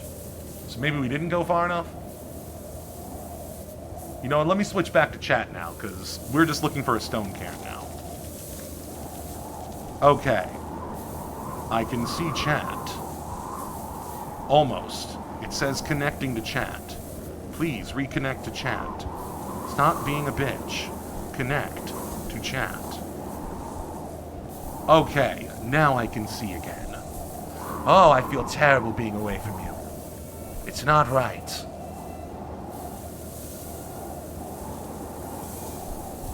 God, how hot is it? It's 115 degrees right now. We're right on the verge of starting to take damage from the heat. We really need to find this place. Where is that stone cairn? I'm traveling the road. I'm up. Oh my god, we found a stone cairn. Okay, from there we need to go cross country.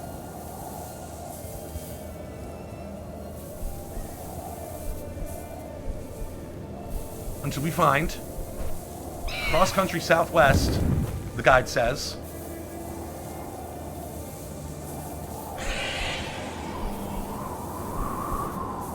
Yeah, finding places in Morrowind is the real challenge, not fighting these damn cliff racers. I see another stone cairn. Is this the right way? Or am I being led astray? No, I know we're supposed to be going southwest. Let's not get distracted by a second stone cairn.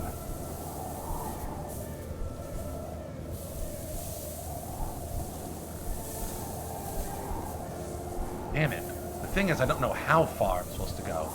We can probably see it from here, right?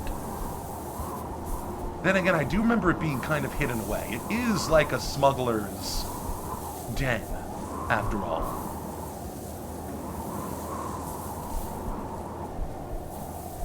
I really picked the worst day to go on this excursion. If it was broad daylight... I mean, it is broad daylight. It's fucking 10 in the morning. Probably closer to 11 now. It's almost noon. It's just dark because of all of this.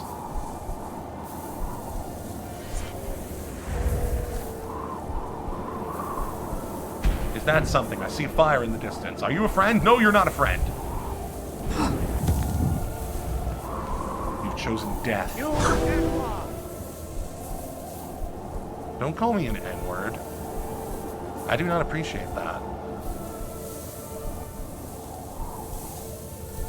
Where did John go? I miss him so much. Damn it.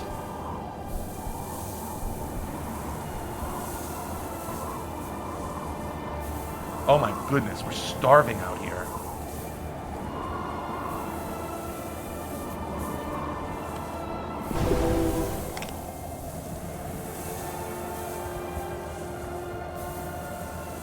Okay.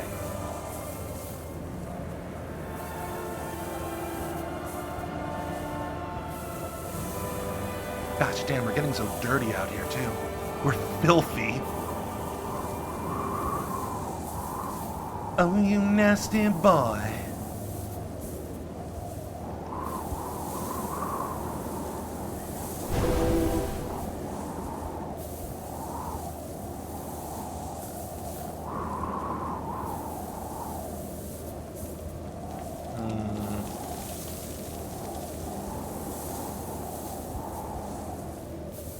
Let me check the walkthrough again real quick. Proceed directly southwest cross country. So should I just trust the process? It looks like there's gonna be nothing in the nothing here. Let's go back to the cairn. And just trust the process. Keep moving.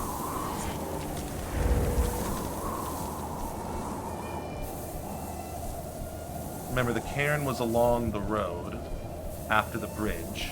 There it is. Proceed directly southwest from here. Okay, that's what I'm gonna do. Rat, when I tell you I have no time for you, I don't think you understand, because you're dead. You don't understand anything anymore.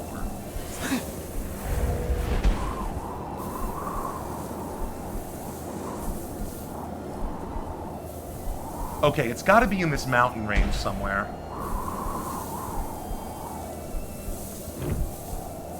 Wait a minute, I'm going southeast, not south. Oh my god, I'm so stupid.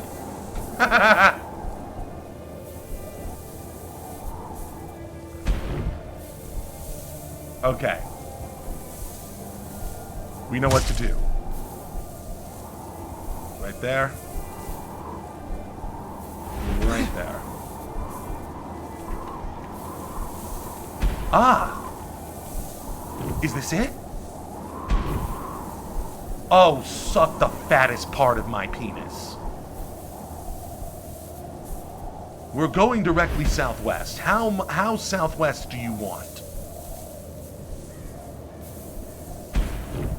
About here.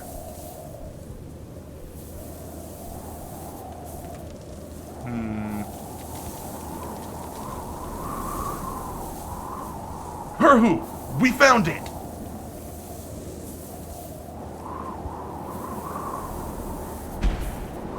We did it! Me. I'm a smart man. What's your game plan? Get played.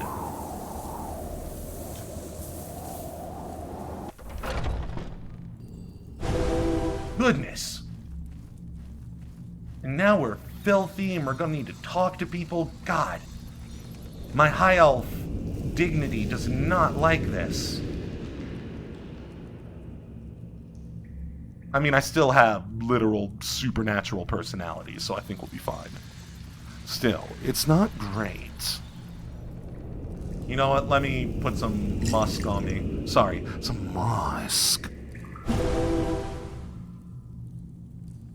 Dab a little musk on me. I don't know you. What do you want? Have you taken care of that trifling matter for me? Saurus Dalvor is dead.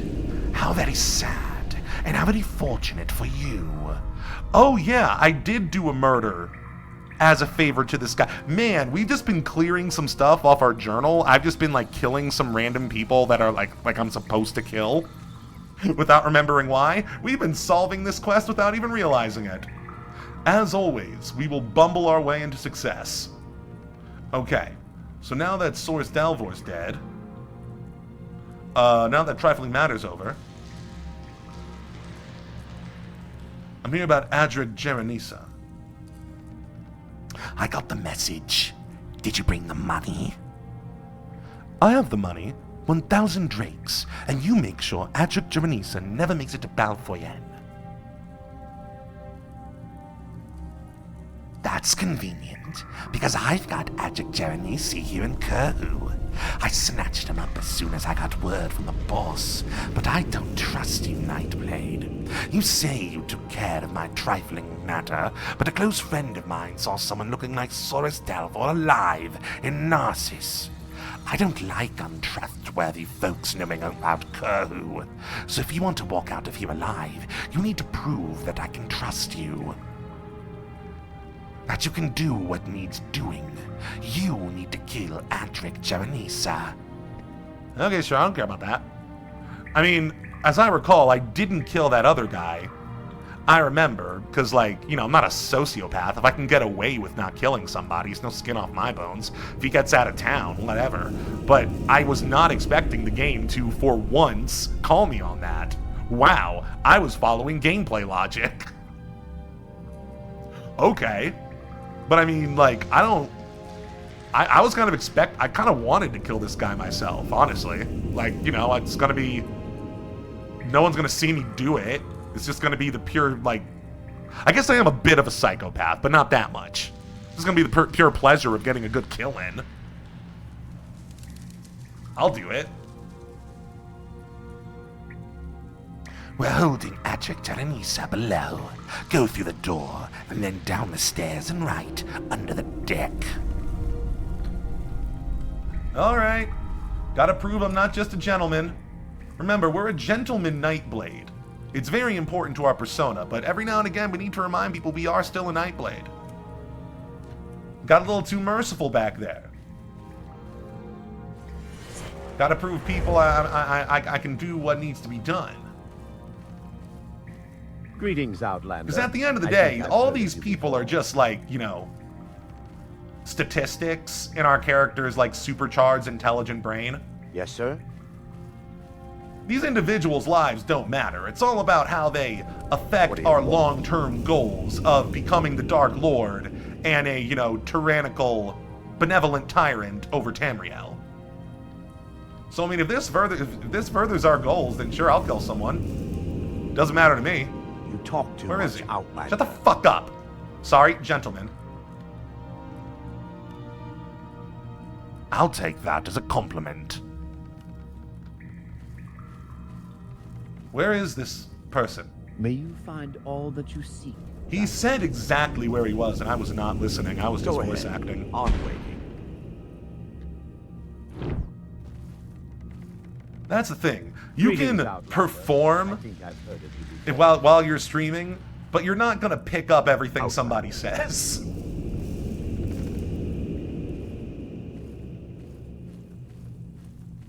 So what good can I to see say? I'm too committed to my theatrics. A hail and hearty welcome, friend.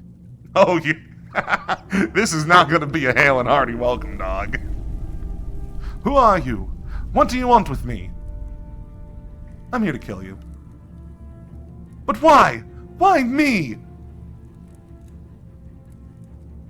Okay, I'm going to find out that Ethelvora is just being paranoid, and that he doesn't need to die. He wasn't coming to replace her.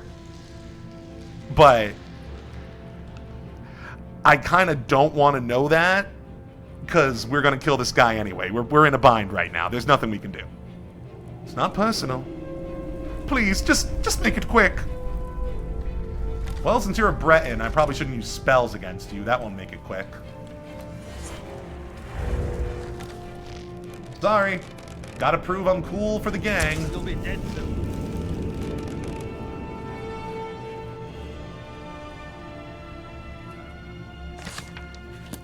Glory.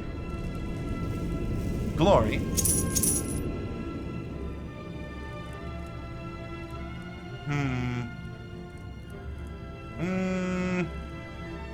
I'll take it. Wow, if I wasn't at least a bit of a sociopath, this would really be conflicting with my morals right now. Killing a fellow member of the Mages Guild, taking his wizard staff to sell it off. But no, it's all for my greater good. Oh, see, look, they like me now.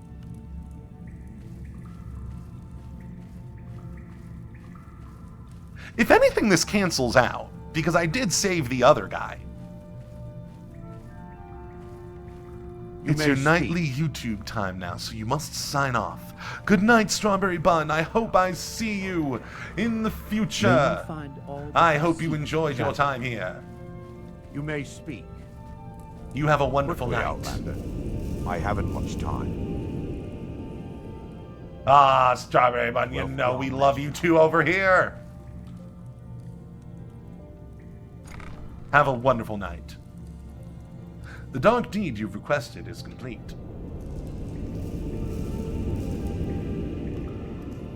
That's over and done with. Okay, now what do we do? Oh, well, I mean, I guess it's over. We did it. See, the other reason why I didn't want to spare him is because that'll get Ethelvora in trouble, and Ethelvora and I are kind of tight. I know she's clearly a bit of an evil sorceress, but we're also doing some cool research projects together. I don't want to get in the way of that. That's going to be more important in the long term.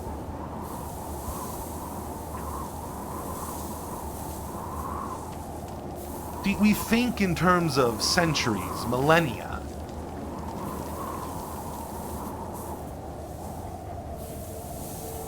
Let's recall back to Balfoyan. Well, let's save first, just in case the game decides to get fucky-wucky with it. Get away from me, Kagouti. Get out of here, Kagouti here.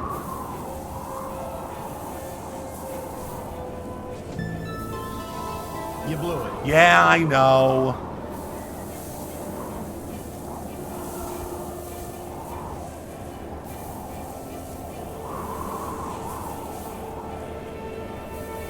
Where did Jonathan go? I need him so.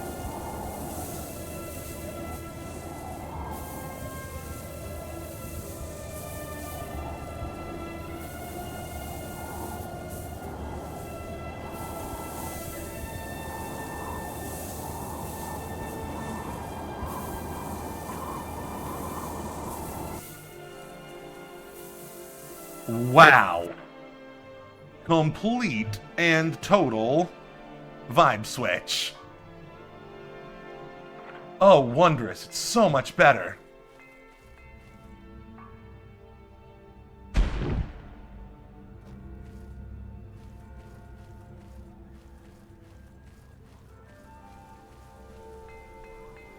Ah. Welcome to Balfoyan, also known as Andothrin for some reason. It has both names. Get a good look at it as the game loads the other half.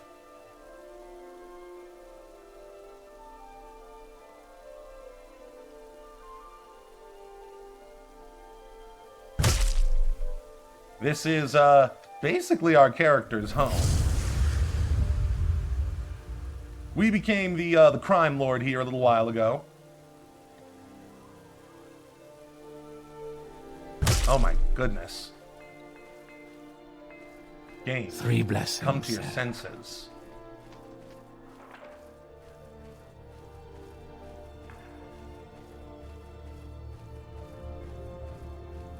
We So good to see became the you. crime lord. I love being a crime lord. Oh yes, it's the best. I like being a crime lord. Outlander, we greet you warmly. So where's the Mages Guild? It's right over here.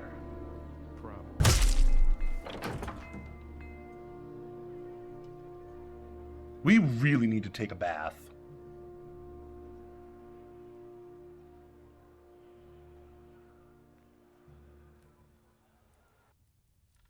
There's no place in this world for a stanky Altmer.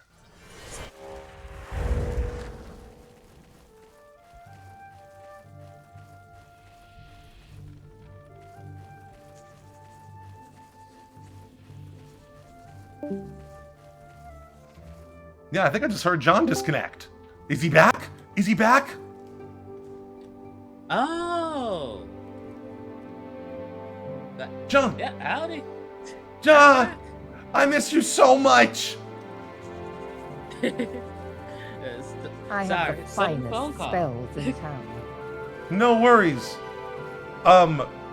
Did you hear any of what we've done while you were gone? No. Darian says, "Dang it, John." Hey, Darian. So we had to go I am never arrange the assassination of her political rival. Oh, greetings. How do you do? May we talk? And it was interesting because they asked me to assassinate somebody else earlier, and I let him go with a warning to get out of town. And for once, the game defied video game logic and actually called me out on that. And they were like, hey, someone said they saw someone looking like the guy you claimed you assassinated earlier. So now we don't really trust you. So we're going to need you specifically to kill this person for us to make sure that you're, you know, you're not a cop, basically. Outlander. So I had to, I mean, I didn't really care. I did the deed myself, killed the person who was coming to replace her, Magic supposedly. is my speciality. Turns out he might How not have can I even help? been there to replace her. Turns out she might not just be paranoid and really capable of killing people. So, it kind of became it could have become a clusterfuck, but I decided not to ask too many questions, because, like, I was already backed into a corner by the gang who wanted to make sure that I was willing to kill people.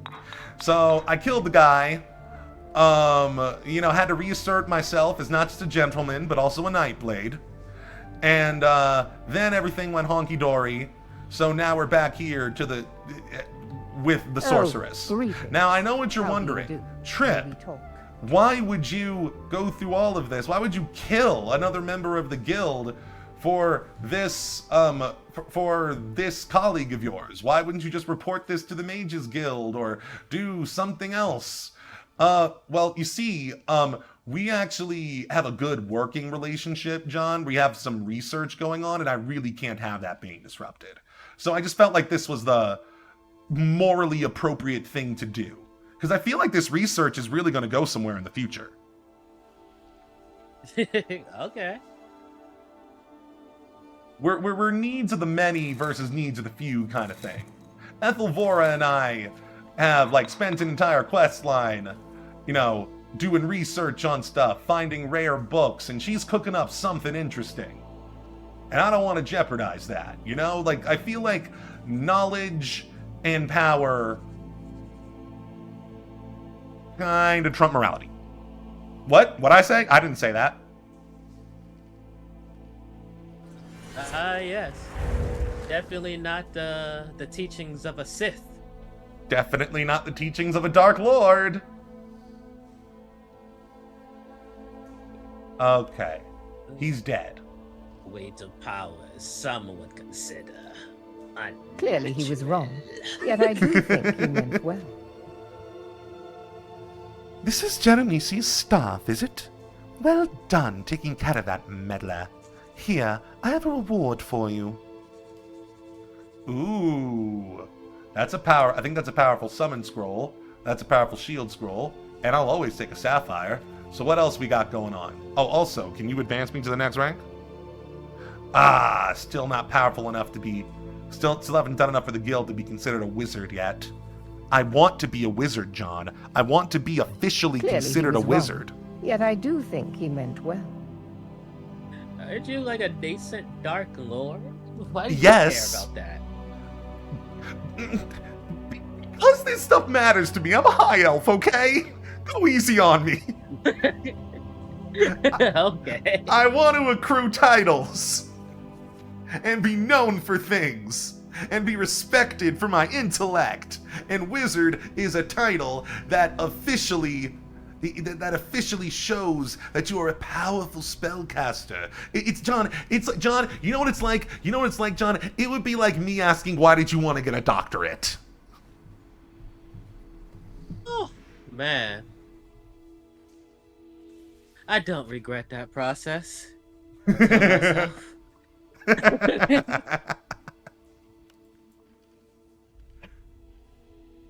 So what's next, Ethelvora? Do you recall the strange artifact you acquired from Kurhu for me, Warlock? Well, I believe we figured out a way to make it useful. I need you to get me a Weirgate focus lens. See, we're dealing with fucking Weirgates and sacred geometry and fucking, like, impossible Daedra shit. This is far more important than a couple individual lives, John. If anything, this was the heroic choice we took. This right here was I would say letting that man live was the cowardly thing to do, John. Because that would be adhering to society standards and the standards of the law instead of what's right for the people in the long term. And I feel like that would be a cowardly act. I feel like by not killing that person, I feel like by killing that person, I am a better person for having done that. This is a reference that you're not gonna get But Kiritsugu Emiya agrees. Just tell me what anime that's from. Fate Stay Night. Okay. Like All the right. man's whole ethos boiled down to weighing lives on a scale, killing a few to save the many. Yeah, that is kind of Sorkelin's vibe, but with a Clearly god he was wrong. complex. Yet I do think he meant well. I do recall that strange artifact. The crystals in the strange helmet are unlike anything else I've seen, though they do seem to share some interesting properties with the rare crystal you brought me. I suspect that the latter will tell us much about the former. Yeah, remind me again about that rare crystal? Its potential for hyperbolic tessellation is very exciting, but by itself it is not quite enough for our purposes. Understood. So tell me about this Weirgate focus lens. Weirgates are among the Empire's most prized secrets. Few know how they work, even in the Guild. A certain high-ranking battle mage confided to me, however, that the gates are tuned using the very same arcane crystal technology I have been studying. The battle mages at Ebon Tower will have a focus lens. Bring it to me, and I'll use it to fix the strange artifact. These might help you get inside. If you do get caught, of course, the Guild must disavow your actions. Hey, look. I'm basically the Guild's Splinter Cell. This is what I live for. Hell yeah. Let's break the law, break into the basically Morrowind's equivalent of, would it be the equivalent of the White House? Something close to that. Let's break into the Morrowind White House, sneak past a bunch of highly trained Imperial battle mages, and steal some super high-tech magical technology from the Empire. For the sake of science, I mean magic. I like Ethelvora. She's a real sorcerer. This is kind of like how Ronis, Athres, is a stereotypical Nightblade. This is a stereotypical sorcerer. Let's see. John, I'm curious what kind of wizard you would be in the Elder Scrolls. There's very many variations to choose from. I'm curious what you would be. Oh man, based on my experience with Skyrim, a sad one. John, I need you to put those memories aside. I need you to cast them into the fire. I need you to come back with me into the promised land of Morrowind, where there's an actual magic system, where you can do things that are fun and unique, and there's so many different ways to accomplish a single task. Think with me, John. My character, for example, is a Nightblade. Clearly, We've he talked was about wrong. this before. Yet A I do think he Nightblade meant is well. essentially an arcane trickster with a cooler name. That's basically what we're doing. And Nightblades have like a dark reputation because they're known for being like, you know, criminal wizards. Then you have sorcerers who focus most on conjuration and enchantment. They tend to be like exactly like Ethelvora, very like concerned with arcane, esoteric stuff, often very full of themselves and convinced that their research is more important than anything else. They also they make like enchanted things, and they summon Daedra and undead. They often tend to be necromancers, stuff like that. There's a lot to choose from. You could be a battle mage, which is basically a wizard that can use, what am I trying to say? That can use weapons, essentially. So you can be like a fucking samurai wizard with wielding a katana. All sorts of different options, J-Man.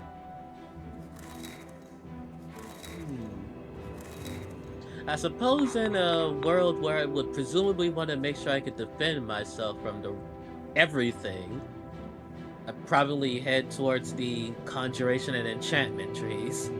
I think that, John, I think you would make a really good sorcerer. Because, see, sorcerers also tend to wear heavy armor that they enchant themselves. So, you do have a lot of defense as a sorcerer. Yeah, I would like to not die. Mm-hmm. And they're also like mad scientist types. often. They're the types of wizards who like live in a secluded tower doing their research, like barely bothering with the mortals below. They're the type of wizards who are gonna live like for thousands of years and like have weird hobbies like making clones of themselves that they fuck. I'm not kidding, that's one of the characters in Morrowind.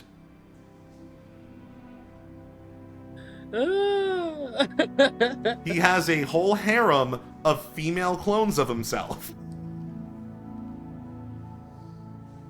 Ah, that's interesting. The question, is it incest or masturbation? At that point, yes. Good old Divaith fear.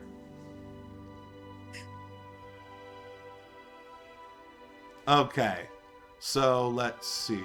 I could totally see you being like Ethelvora here. Very like a very like kind of a, I don't want to say an evil wizard, but just a bit amoral. Just a bit like, you know, my research is really important. And I don't care if I need to have a wizard assassin break into the White House to get a super powerful artifact. I don't care about the law. I'm above the law.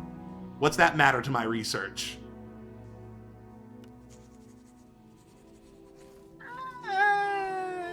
I am never I too busy. prefer to not break the law.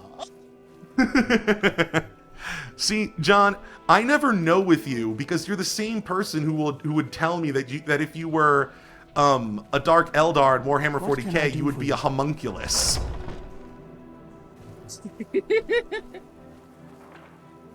Which is literally enjoy other beings' pain. Which is that's psychotic. Did you say you do or don't? I said I don't. Oh yes, sure, certainly, I totally believe that, and I'm sure Darian believes that too. Yes. Where is that slave? I see the dark heart of you, John. Hey, I can enjoy some dramatic irony. Someone's own action downfall, I can say, wow, that is low-key hilarious. I would enjoy the fact that they're downfalling, even if I didn't like them, or try not to enjoy it. See, this sounds suspiciously similar to the way you explained it to me years ago when we first had this discussion. When I first explained to you, like being an Eldar and a Dark Eldar, like, I think part of it was the fact that when they die, they all go to hell. So you're like, no, I would want to live forever in this situation, and I would do what I have to do. I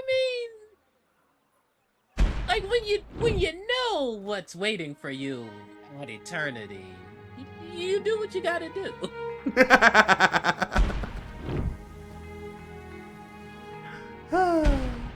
So good to see. Greetings, Outland. All right. I think I've heard of you before. The game seems to be running just fine now. Hooray. Let's see. We need to bathe. We need to bathe more than anything in the world. Nothing has ever been more important. Alright, so that you, like, can have already bathed at the beginning of your next stream. No, so that I'm clean. So that so it's not. First off, we're role playing here, mister. Second, people think that high elves being foppish is a matter of them being conceited. No, we do this as an act of selflessness for the rest of society. We want to be a clean smelling addition to any room. It is selfish to be stinky. We will present ourselves in a professional and dignified manner.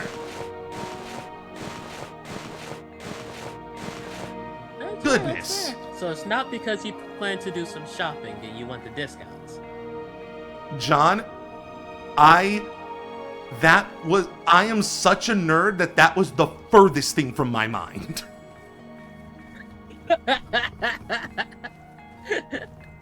I Hey, guess I'm Altmer. just like one of Yes, those you need mechanically minded munchkin types. You so are. It's John. This is why we need to get together and make a video game at some point. Because, like, together, your, like, mechanics brain and my, like, lore and world building brain, we would create something ridiculous.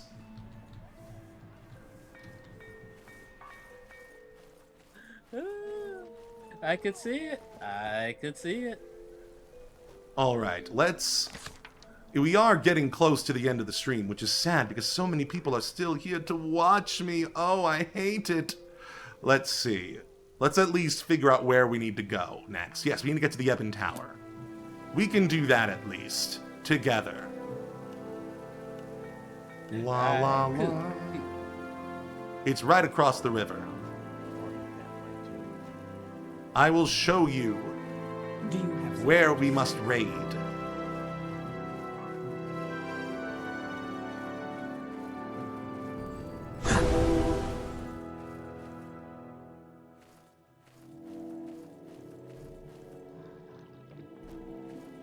God, these environments are just so unique.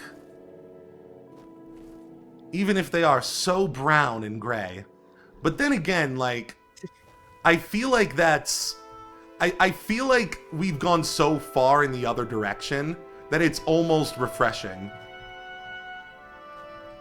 Just to have like a craggy, dry, dusty, sandy, mushroomy world. What's going on here? Under sun and sky, Outlander. Is there something I can do for you? Outlander, if you've got time to gawk, then you have time to deliver a message for us. We need repairs for our crashed carriage.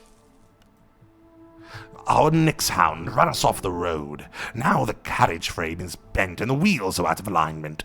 The carriage can't move without repairs, and if either of us leaves on foot, the slave we're transporting is going to get some ideas.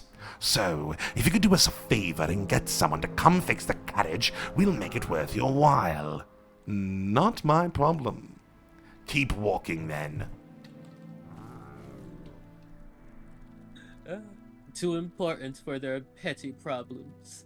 Oh, it's more than that. Let's see here. Psst, can you help poor Senjira go free? These slavers are taking Senjira to Balfoyen where countless miseries await. Will you help Senjira escape? Thank you, friend.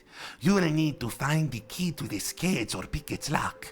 The two cat catchers need to be dealt with too. Be careful, their weapons are made to paralyze. So are mine. If you open the cage, Senjira will fight together with you. Nah, I got this. Witness your new god! No, wait. There he is. You recruit them as a companion? Come at me, if you dare. I can recruit anyone as a companion if they like me enough. Wow, is that a mod or just a game now? A mod. Ah, that'll do it. Mm-hmm. Wow. What is he supposed to do about that? John, I have been asking that question every episode of this stream. People who've been watching these Morrowind streams will tell you that I'm repetitive sometimes, and one of the things I keep saying is, what are you meant to do against that? What do you do? Be a vampire, so you can just run at them fast enough. That's really it. Only supernatural beings can contend with me at this point. How do you deal with someone who moves like this? Okay, let's free the slave. It would be really funny if we didn't. But, also, did you notice what the, slavers are called? I saw in the dialogue cat catchers. Cat catchers. Yeah. What a efficient way of dehumanizing what you're actually doing as a slaver. I'm just a cat catcher. That's what we do. My daddy was a cat catcher. His daddy was a cat catcher. And my son's gonna be a cat catcher if he doesn't end up gay. I just went full Southern conservative there. I don't know what the Dark Elves' views are on homosexuality.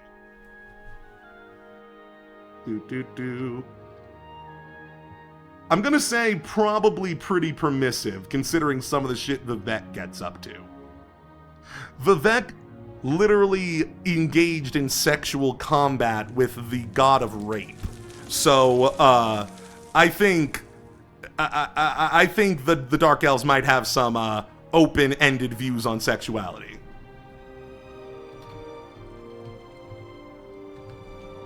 Woo. Yeah, he used his spear, which is also symbolically his penis, to contend with Molag Bal. And at some point actually had babies with Molag Bal, who he then had to fight off. The babies? Yeah, they're evil. Do you want to raise a bunch of evil, demonic rapist babies? No.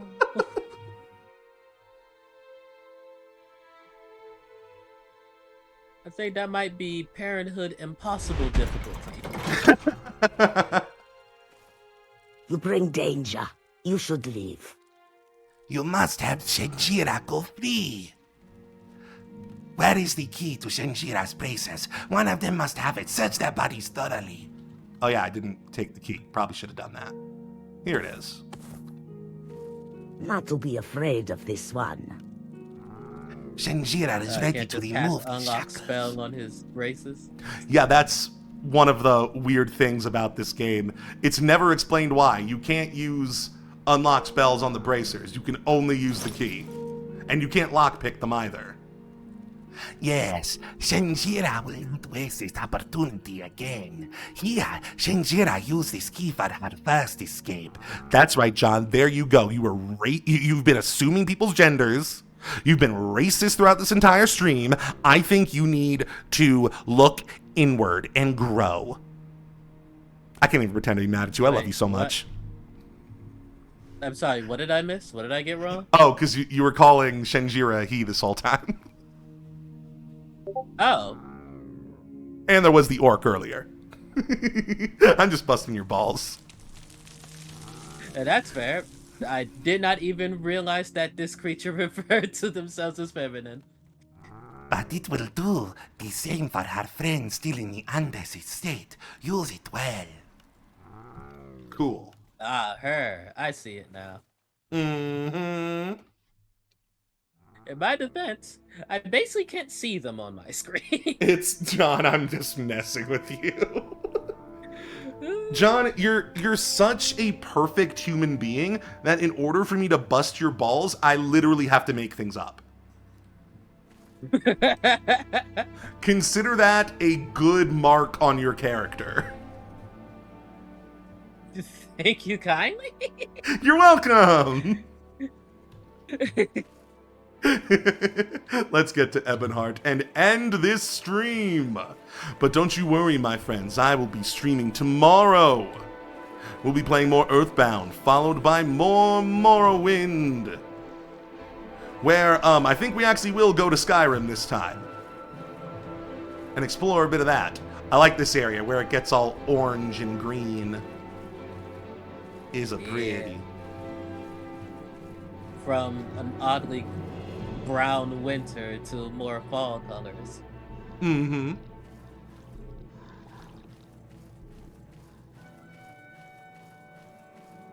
Ooh, those loading screens are potent.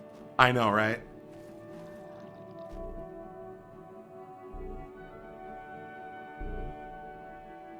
Oh god, come on, game. You can do it. I believe in you.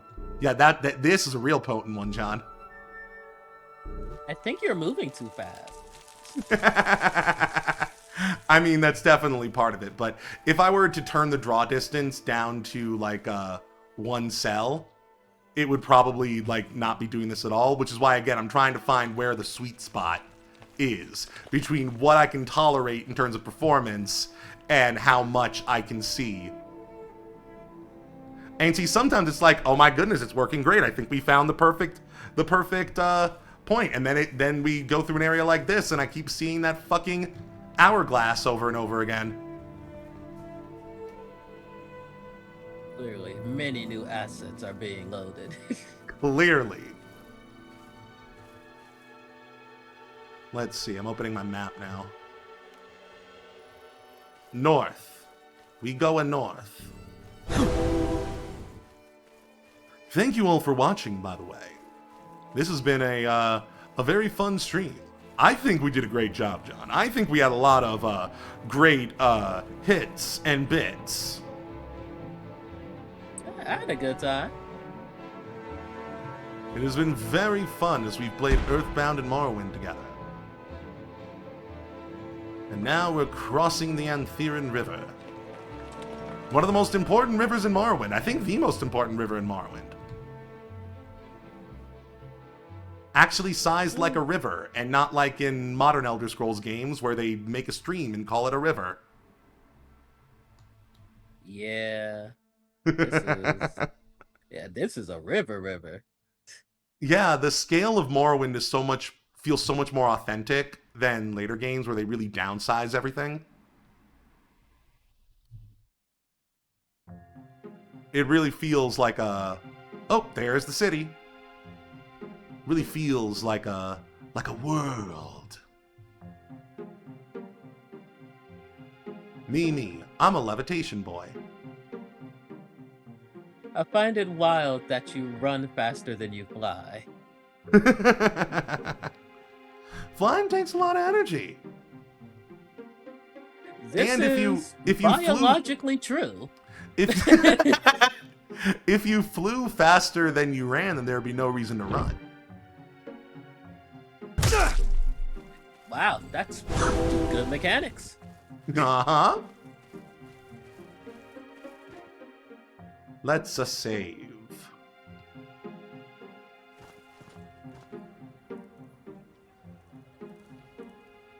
All right, J-Man, what are you going to do for the rest of the night? The Nine and the Empire. Besides engage in very vigorous orgies with beautiful, beautiful women. The Nine and the Empire, citizens. Honestly, I think that's the rest of the night pretty much settled right there. Yeah, you know what? I can't blame you. Can't blame you. It's a very John. Oh, keep going. I might read some code afterwards. Oh, that seems like a nice way of one might say coming down from that situation.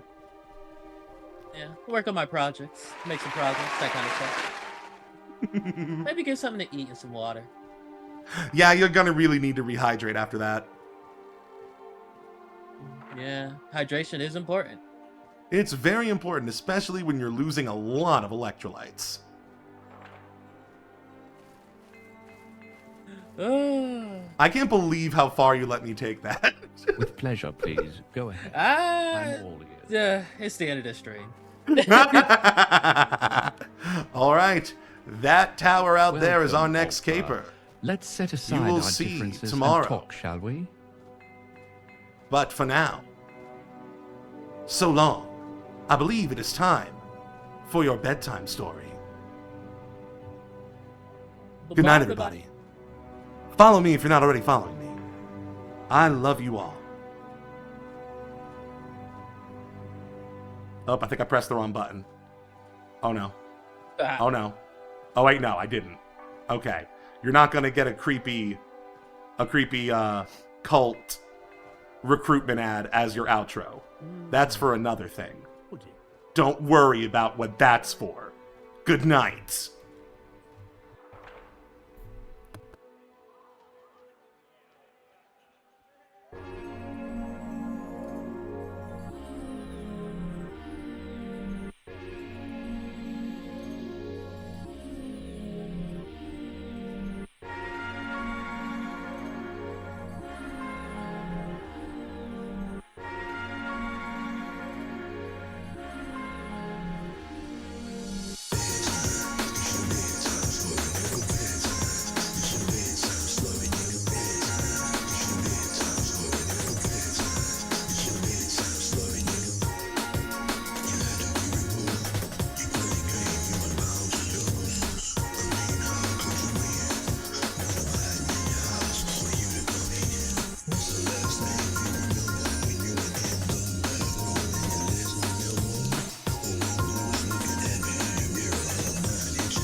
It's